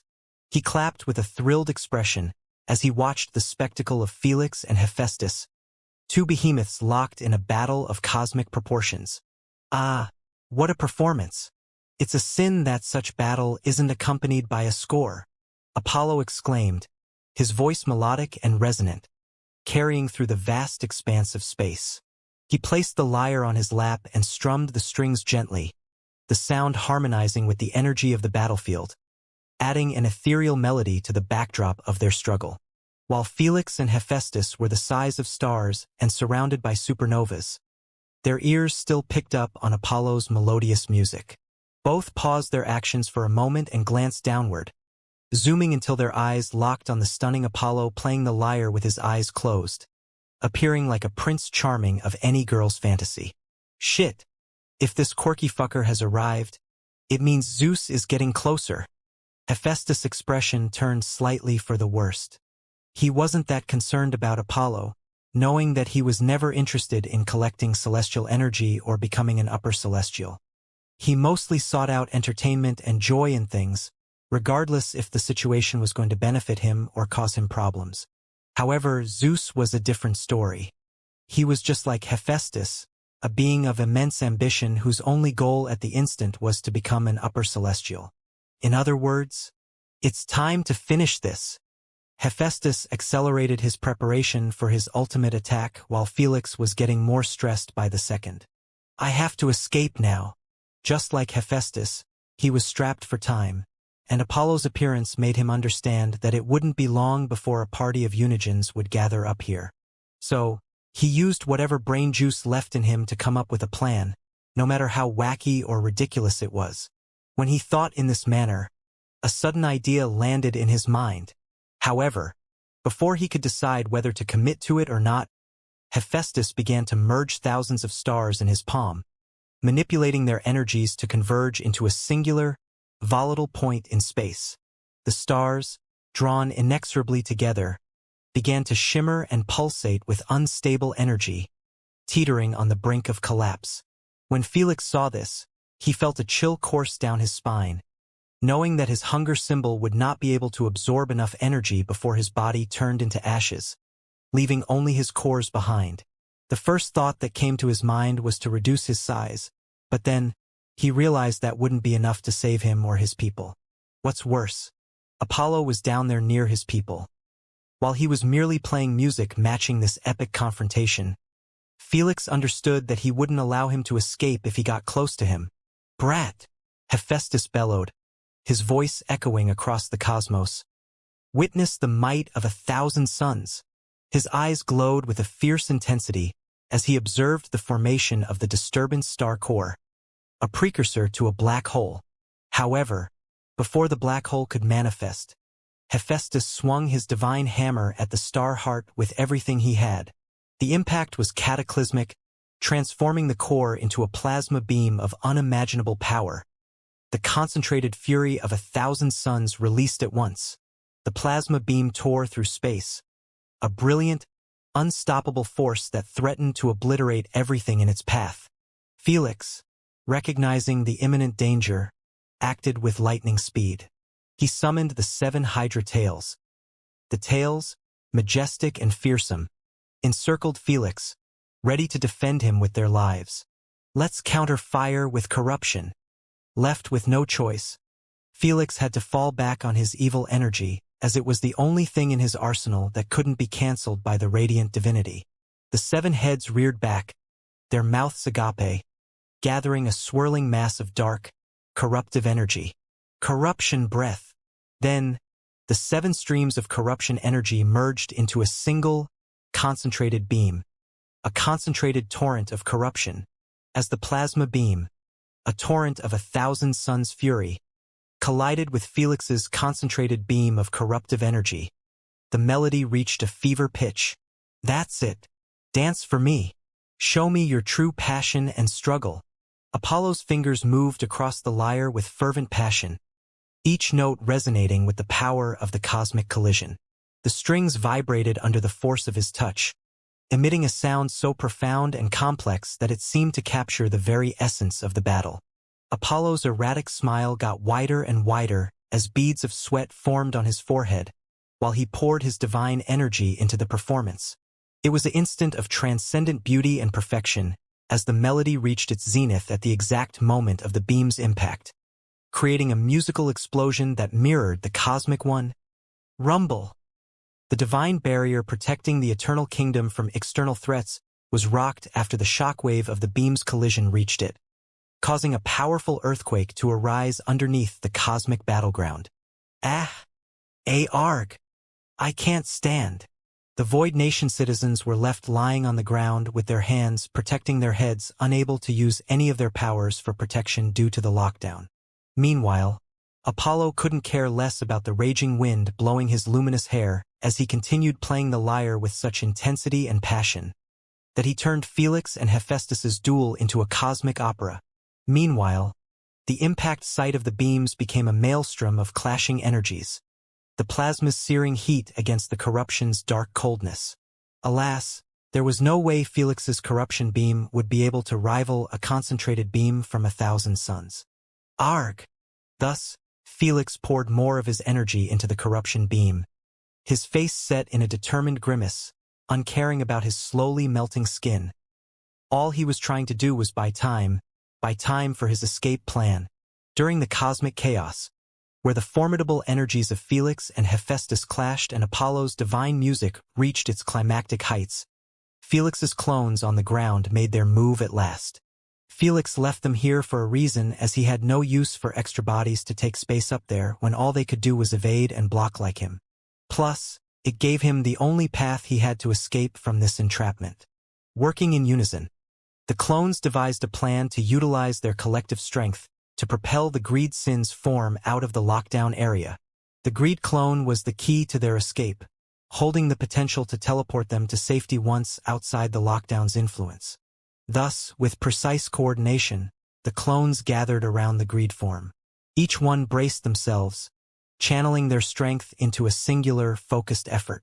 Then, with a burst of collective power, they launched the Greed clone into the air, shooting into the far distance at an astonishing velocity, a blur of speed that rendered him almost invisible to the naked eye. Apollo was the first to see this happen before his own eyes. Yet, he seemed so engrossed in finishing his score that he didn't bother to bat the clone's actions an eye. Bastard! Hephaestus' expression turned for the worse after spotting the Greed clone soaring through the air, moving with such incredible speed that he appeared as a mere streak. He figured out immediately what was Felix planning to do. Over my dead body!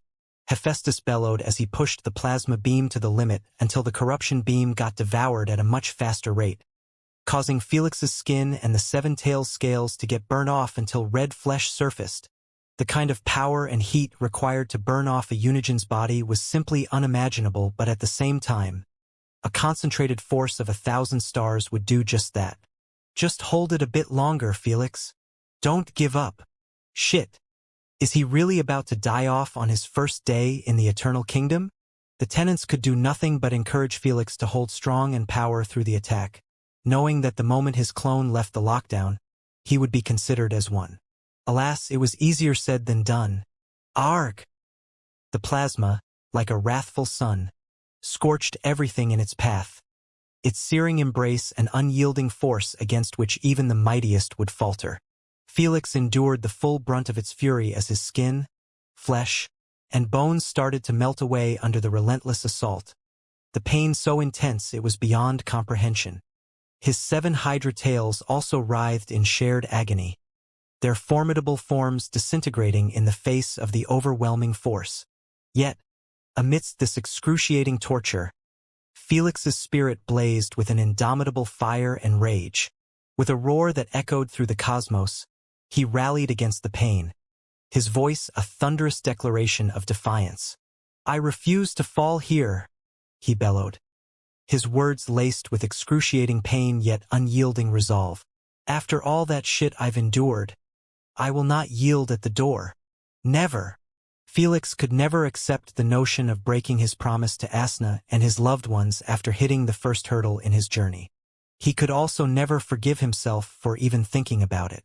The fact that his body was giving in to the unbearable plasma heat made him angrier than ever. As Felix's anger surged to its zenith amidst the searing pain and desperate struggle, the rampage symbol fed off this intense emotion, reaching its peak form at last. Immediately, a red dragon appeared and coiled around Felix's body, feeding off his anger and turning it into strength until it was tripled. This was traded off with Felix's rationality, leaving him in the fiery haze of unchecked fury. But in this case, he had no use for his rationality, as all he needed was to survive for a few more moments, and with his strength tripled, his defenses and endurance also benefited immensely. How mesmerizing! I can feel his sincere emotions down here. I must live up to his emotions as a true musician. Apollo bit the tip of his tongue as he channeled all of his emotions and strummed the strings with such ferocity and passion that the music swelled with each of Felix's roars of pain, and the notes resonated with the depth of his agony and the strength of his will. The lyre's strings vibrated with a mournful yet heroic tune, encapsulating the tragic beauty of Felix's struggle. "Apollo! What the fuck are you doing? Get his clone." When Hephaestus realized that Felix was still enduring and that he was losing time on his side, he couldn't help but bellow Apollo furiously to take action. He understood that if Felix ever dared to escape from here, it would be much harder to capture him again. Plus, he had invested almost everything he had of radiant divinity to establish such a massive cage, and it would be gone to waste. Alas, Apollo completely disregarded him, totally engrossed in his music to give a flying fuck about Asna's core or anything else. In the end, the beam's energy had begun to dissipate, leaving Felix in a state barely recognizable as a human or a hydra. His once powerful form was now akin to charcoal, his entire body scorched black by the unfathomable heat, while the 7-tailed hydra was turned into dried-up black twigs. Despite his grievous condition, a spark of life and consciousness still burned within Felix. His eyes, the only part of him that retained any color, were fixed intently on Hephaestus. They blazed with a fit of undeniable anger and loathing, piercing through the smoky aftermath like 2 beacons of wrath. The depth of emotion in those eyes conveyed a statement clearer than words ever could. This was not the end. Before Hephaestus could react to that intense, unforgiving stare, a sudden enclosure of green light surrounded Felix and his people, including the clones. In a moment that seemed paused in time, Felix mouthed a single sentence to Hephaestus, his voice misplaced in the void but his lips clear in their message. "I will be coming for you first." With those final words, the green light surged in brightness, and then, as quickly as it had appeared, it vanished, taking Felix, his people, and the clones with it, far, far away. Somewhere else, the greed clone could be seen standing some distance away from the radiant divine sphere with the equal trade symbol above his head. The wish he had requested was to take Felix and the Void citizens to the different edge of the Eternal Kingdom while using the behemoth Void creatures and their armies as the price. More than 90% of all non-intelligent unique Void creatures were sacrificed in addition to 100% of the brought-in Voidlings, leaving behind only the Void citizens. The price was so heavy because of Felix's main form being at such a supermassive size. Still, Felix would never complain about it, as the fact he got out of this alive should be considered a victory. As the aftermath of the battle settled, Hephaestus descended from the sky, landing next to Apollo with an expression seething with fury.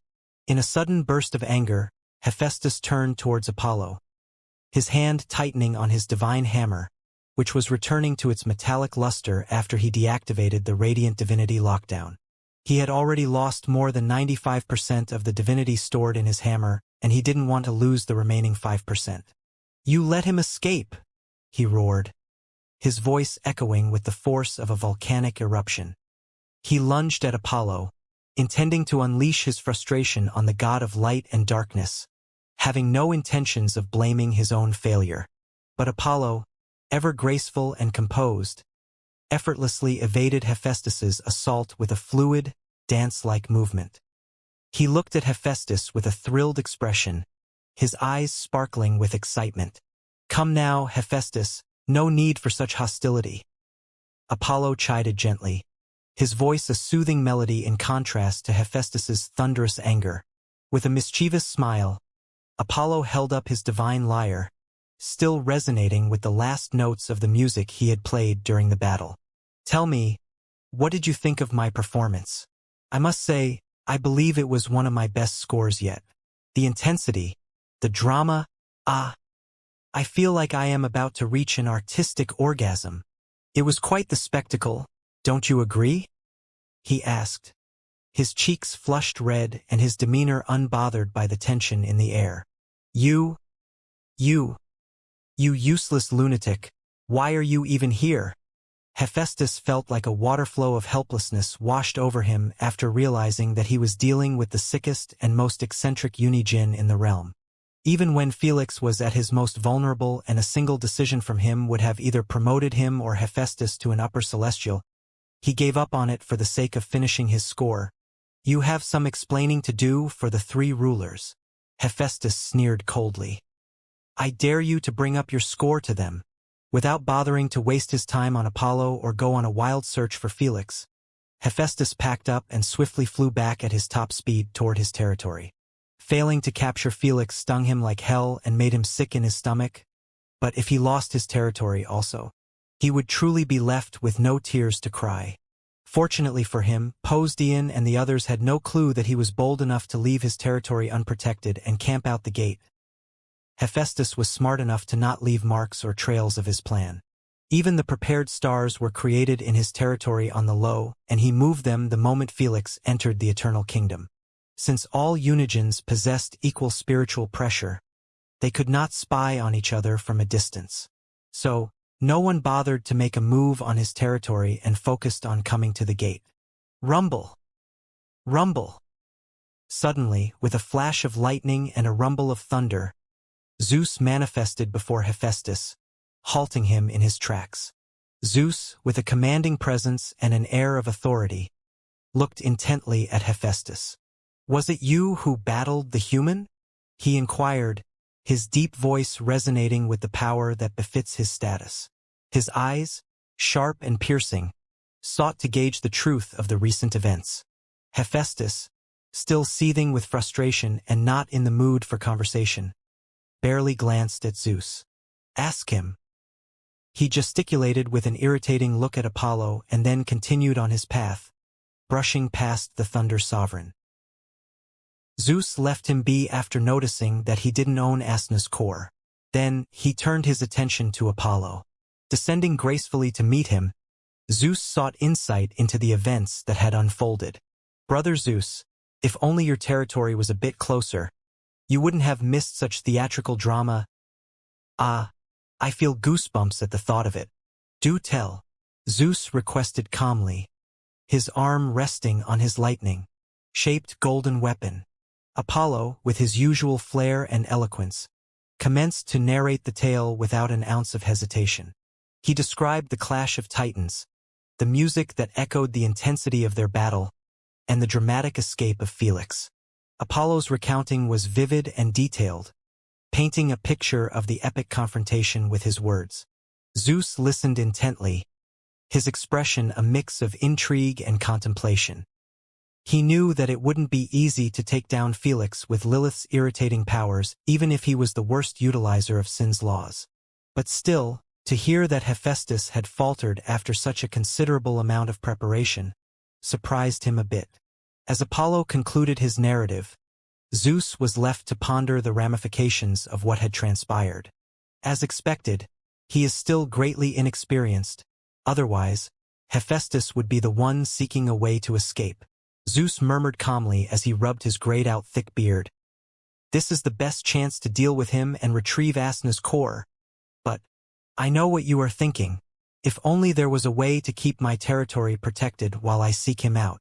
Apollo chuckled as he floated around Zeus on his darkness cloud. Zeus didn't respond, but his silence was confirmation of itself. Apollo was right. It would have been much easier to hunt down Felix across the entire landscape of the Eternal Kingdom if they trusted their peers to not conquer their territories while they were away. Since the Eternal Kingdom spanned for infinity, Felix could literally be billions of light years away. None of them was dumb to go through the trouble of hunting down Felix while leaving their territories for grabs.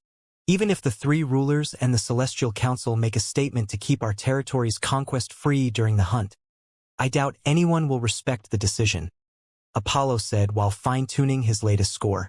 I know I won't. Zeus concurred composedly. It wasn't like the Unigens hadn't thought about making a temporary truce until the hunt ended. But none of them trusted each other in the slightest and treated their words as empty as the void. While primogenitors cared about their reputation and honor, forcing them to maintain their word and promises, the Unigens reached the final state of not giving a fuck. They listened to no one against their will and would not let something as honor or word affect their decisions. Even the three rulers could not order them around, especially now more than ever due to the lack of celestial energy, which affected the three rulers' authority immensely. After all, they could not afford to banish another Unigen outside of the Eternal Kingdom. It wasn't like they couldn't, but if they proceeded for it, it would set their plan God knows how many more eons. The Unigens knew this more than anyone else. Still, since they also sought to get their freedom or fulfill their curiosity of knowing what was on the other side, they were playing ball with the three rulers and the Eternal Kingdom's rules, feeding them their collected celestial energy for a percentage of their divinities. Win-win for both parties. This was also one of the reasons why the three rulers hadn't taken all the celestial energy for themselves, knowing that not a single Unigen would watch them act this brazenly without repercussions, even if the Unigens couldn't even absorb celestial energy without it turned into a divinity first. An alliance of Unigens wasn't to be underestimated in the slightest, and the three rulers knew better.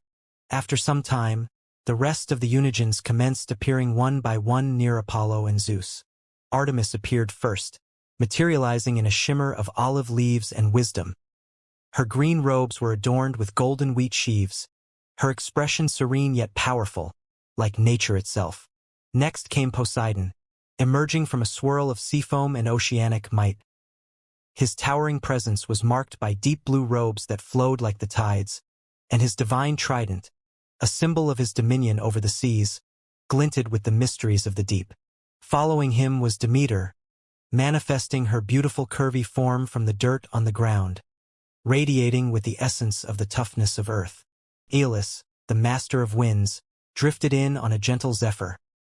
His form was ethereal, almost translucent, with a long coat that fluttered in unseen breezes, and his eyes sparkled with the playfulness of the changing winds.